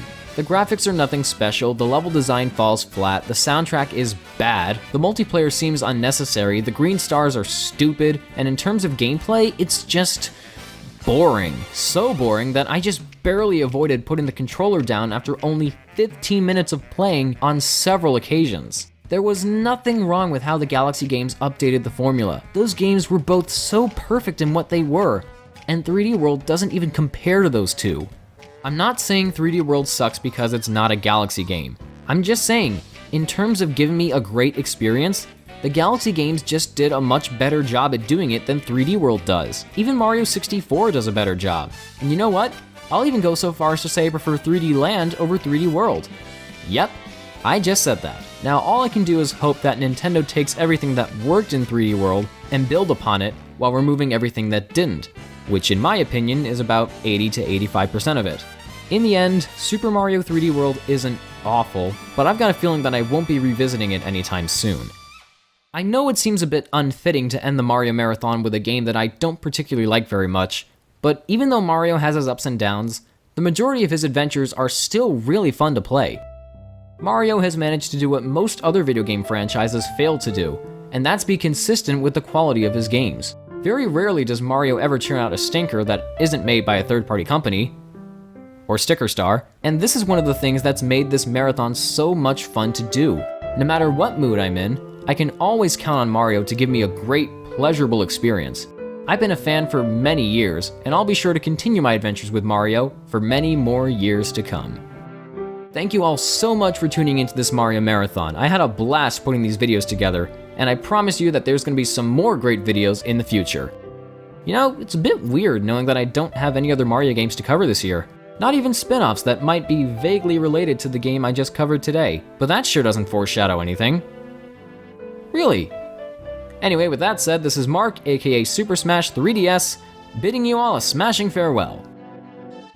Yep, no more Mario games.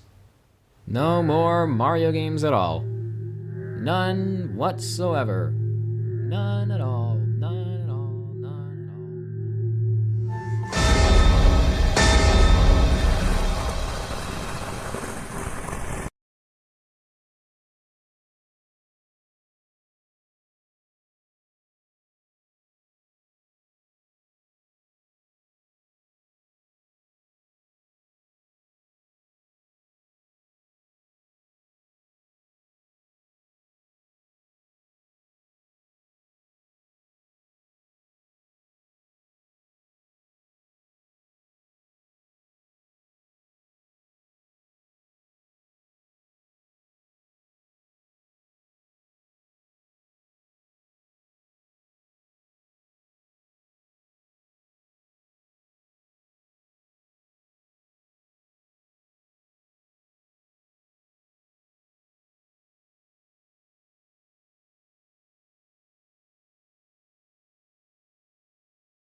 Haldo! Happy holidays, everybody! The Mario Marathon might be over, but that doesn't mean I shouldn't do an obligatory Christmas video, right? So, what game have I got for you today?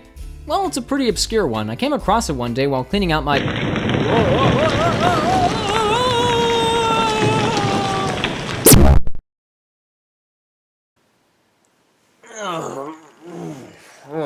Well, that was something. Where am I? And why do I feel so three-dimensional?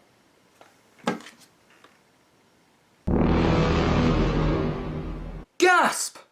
I've become Jason Biggs! And a real person! But who's responsible for this mild inconvenience? I Who are you? am Evil Santa. Evil Santa? Yes, Evil Santa! I was the one who turned you into a human. But... why? As punishment. For what? Not liking Super Mario 3D World. Why is that a big issue? You fool! Super Mario 3D World is the greatest video game of all time! You know nothing of good video games. So to get my revenge, not only have I turned you into a real person, but I'm also going to make you face your greatest fear. Tonight, on this very special holiday, I'm going to make you play this. What's this? Captain Toad Treasure Tracker? Well, I'm not exactly afraid to play it, but the little puke got his own game? Yes, and you're going to play it. Okay, first off, why do you care so much about this whole thing? Second, evil Santa? There's just an evil version of Santa Claus that nobody was aware of? Third, what would happen if I choose not to play this game? Well, if you don't play it, you're going to stay a human for the rest of your life. Either that or I'll kill you. Don't you think that's a bit extreme? This is the internet. Anyone who has unpopular opinions deserves to die. Are you gonna answer my other questions? Just play the game. Alright, fine, if it'll get you to calm down. Remember when I said the Captain Toad missions were probably the worst thing about Super Mario 3D World?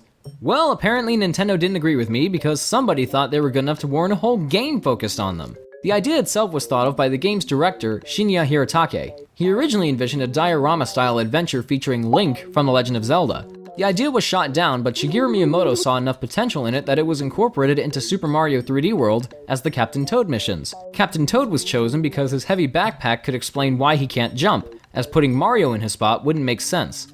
I still don't buy the whole backpack thing, but whatever, Miyamoto's choice I guess. Now when the game was first shown off at E3 2014, at first I was confused. So is this like DLC for Super Mario 3D World? But then I realized it was going to be its own game, and then I was like, really? But everyone else seemed to be okay with it, so the game was released on December 5th, 2014. So, because my life is at stake, I guess I'll have to tell you what I think of this game. Well, to tell you the truth, I've really only tried playing it once. In fact, the only reason why I own this game is just to add to my Mario collection. But now seems like a good opportunity to dig a little deeper and see what this game is all about. First up, it's time for a nitpick. This box art is just bad. Look at the original. It's nothing special, but at least the logo looks better in front of a blue sky than it does in front of this bland yellow what's-it.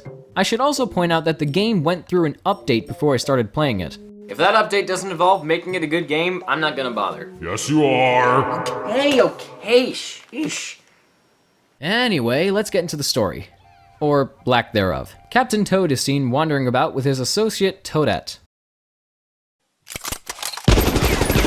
The two come across a power star in the middle of nowhere when suddenly a giant bird thing called Wingo, not Ringo, tries to take the star for himself. And thanks to the power of materialism, Toadette gets captured. Now it's up to Captain Toad to traverse through different cube-shaped courses and rescue her. Alright, I know I did this last time, but I can't help it. We need to bullet point everything wrong with this intro. Number 1. Who is Wingo, not Ringo? Why is he here, and why should I care? Number 2. Why does Wingo, not Ringo, want that star so badly even though he has one around his neck? Number 3. Why didn't Toadette just let go? Only 3? Oh, I thought it'd be more than that. Oh well. Okay, so Captain Toad Treasure Tracker is primarily based on the Captain Toad missions from Super Mario 3D World. Travel around a giant cube-shaped course, avoid enemies, and grab the collectibles. This time, however, some minor changes have been made. First thing worth noting is that the goal of collecting 5 green stars has been replaced with grabbing the power star at the end. It's kinda like Mario 64, only not as fun. Second, no time limit. Yep, you're not required to complete these missions under a certain amount of time anymore. Which is good, because with levels like these, you'd probably hang yourself if they kept the time limit. Third, the camera can actually rotate a full 360 degrees. You can even zoom in to get a better view of your character. This is far better than that joke of a camera 3D World had.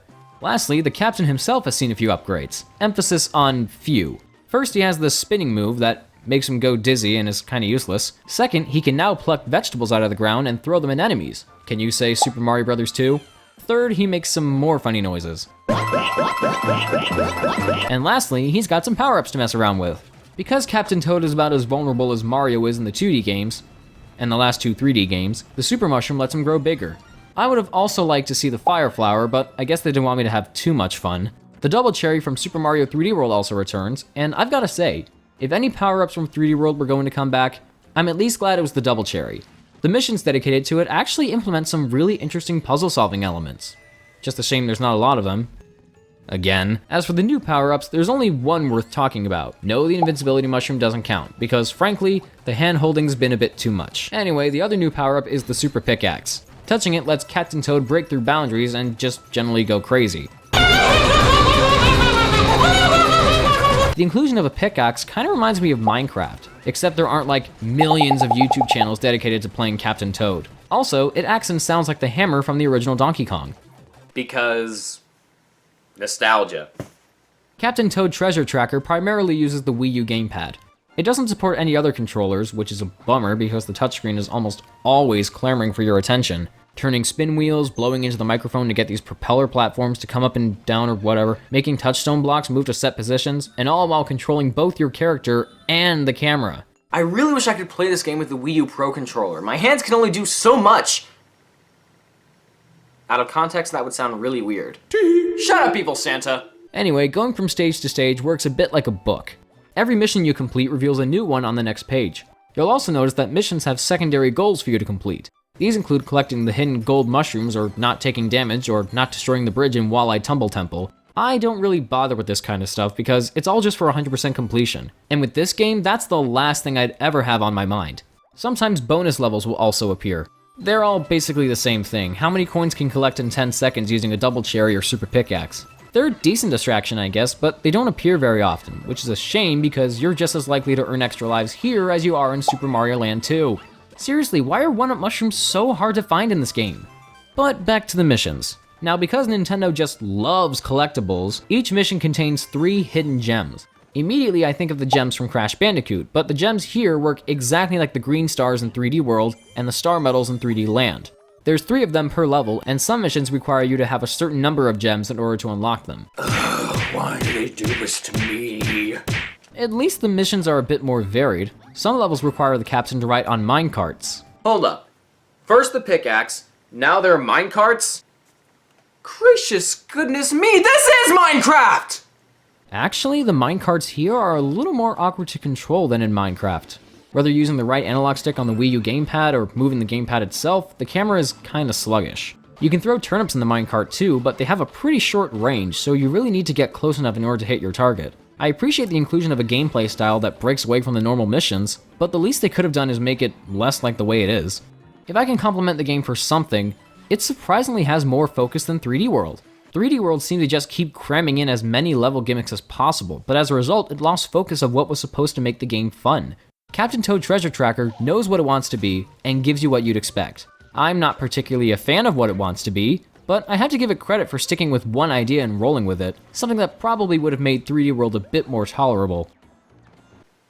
Nah, it would still be boring. Hey, I heard that! Of course you did! You're standing right there! Speaking of which, if you have a Super Mario 3D World save file on your Wii U, you can play 3D World levels in Captain Toad Treasure Tracker. Hooray! Yeah, I'm not too crazy about it. It especially doesn't help that I'm playing levels made for characters who are fast and can jump, with a character who's slow and can't jump.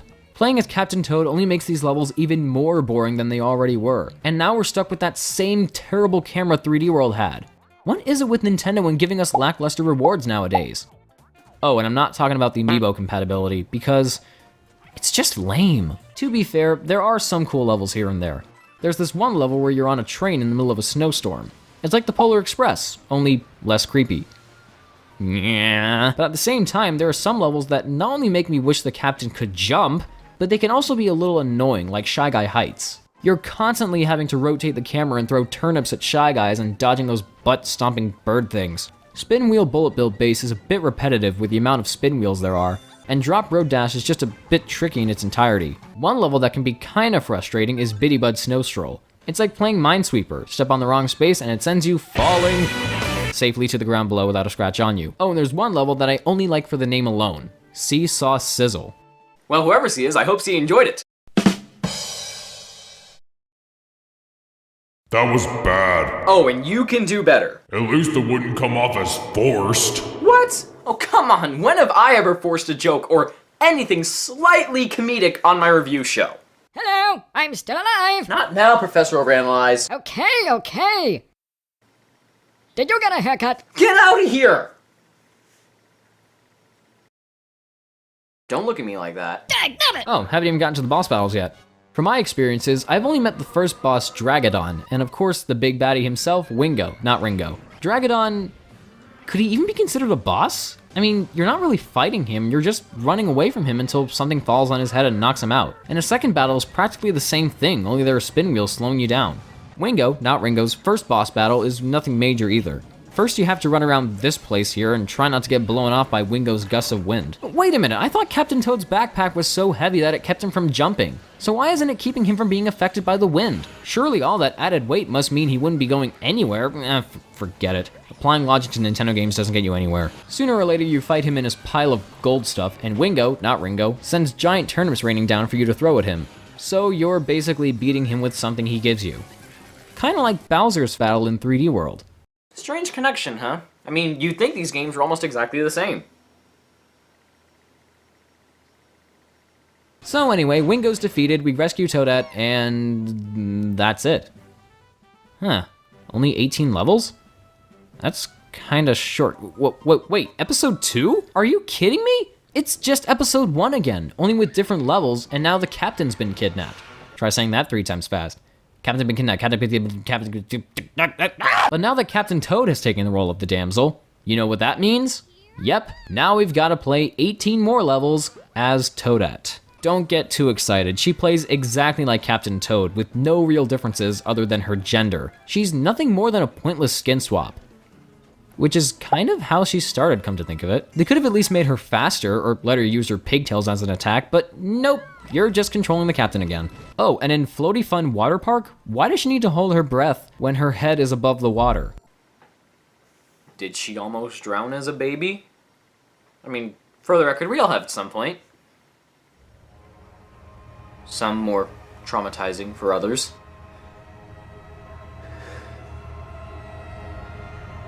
But I digress. Whoa! Okay, I turn my head for 1 second, and when I look back, I see Toadette riding on a giant fire-breathing dragon. That's admittedly kind of awesome. So once we beat the second episode as Toadette, everything's back to, for the love of, great, now I gotta do another episode as Captain Toad. Wait, what? I'm controlling Toadette again? Okay, this is getting way too inconsistent. You know, why couldn't Toadette just be the damsel throughout the whole game? Then after you beat the final boss, then you can unlock her as a playable character, like with Rosalina in Super Mario 3D World. Surely I can't be the only one bothered by this setup, can I? Whatever, at least I'm almost done with this episode. I need more gems.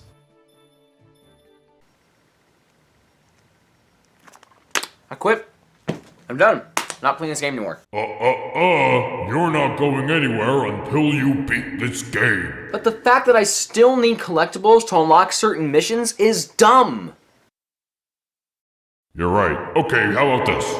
You don't have to beat the game, but at least show the ending. What, like get off of YouTube or something? Sure, whatever. But I wouldn't feel accomplished. Like the game gave you any real sense of accomplishment at all? Fair enough. Okay, if you're wondering why I'm showing you the opening to Super Mario 3D World again, it's not. This is actually the real ending of Captain Toad's Treasure Tracker, which reveals that this game is indeed a prequel to 3D World. But I got a bullet point again. Number 1. Since Captain Toad apparently entered the Sprixie Kingdom after Mario and the others did, how are the Captain Toad missions already there before? Number 2. How does the one green star multiply into hundreds? Number 3. What about Toadette? Why doesn't Captain Toad take her with him? Why does he just leave her there in the minecart? Not that I'm complaining, but still, what happens to her? Again? Only 3? Oh, I'm bad at this. So, Mark, what's your verdict on Captain Toad Treasure Tracker? Well, I can't really say much, considering I didn't exactly beat the game all the way through. From what I played, it wasn't anything spectacular. In fact, I heard that in Japan it was originally going to be called Captain Toad and His Amateur Adventures. Honestly, I think that's a pretty fitting name. But, truth be told, the game was actually better than I thought it was going to be. What? Yeah, I'm surprised myself. When I first heard about this game, I thought it was going to suck. Like, a lot. But even though it has a lot of the same problems I had with 3D World, it wasn't quite the disaster I was expecting it to be. Sometimes it can get boring with some bland level design, and other times it can be tiresome when dealing with controls that require you to do multiple things at once. But it also incorporates some very unique puzzle solving that, admittedly, makes me feel like I accomplished something when I complete a mission. As for presentation, graphically, it's okay. I'm not too big on the cutesy atmosphere, but backgrounds are fairly detailed and character models are polished. The music isn't necessarily bad, but it's not exactly memorable. A lot of music is recycled from 3D World, and I'm sure you all know how I feel about that game's soundtrack, and if you were to ask me to hum any of the new songs, I wouldn't be able to. And I'm still getting sick of the underground theme. To wrap things up, I'll just say, no, I don't think Captain Toad Treasure Tracker as a whole is a good game. But there's enough creativity in there for me not to call it a terrible game either. It still has that classic lighthearted Nintendo innocence that we've come to expect from the folks over in Kyoto, and even though this game is a little too lighthearted for my taste, if you're looking for a mellow puzzle platforming experience, Captain Toad Treasure Tracker might just be the game for you. So, you didn't hate it? Well, I didn't like it, but yeah, it wasn't awful. But hey, I played the game for you, so there. Well, alright, I guess you win this time. Looks like I'll have to turn you back into a cartoon.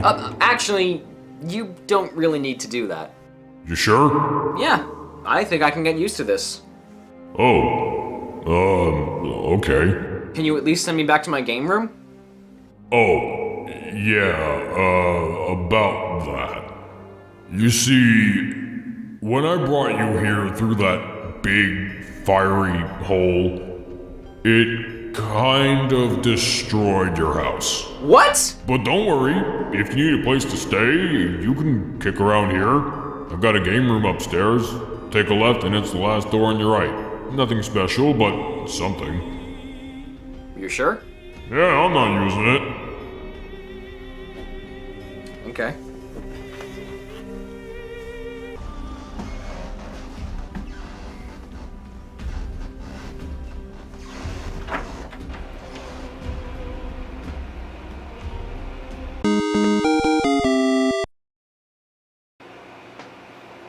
Not bad.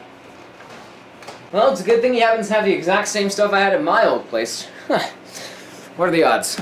Anyway, thanks for tuning in to watch my videos throughout the year. I really appreciate it, and I hope you don't mind the new look I seem to be going with here. I already know what's coming up in 2016, so here's hoping you stick with me to see what's next. Anyway, with that said, this is Mark, aka Super Smash 3DS, wishing you all a very Merry Christmas and Happy Holidays. Take care.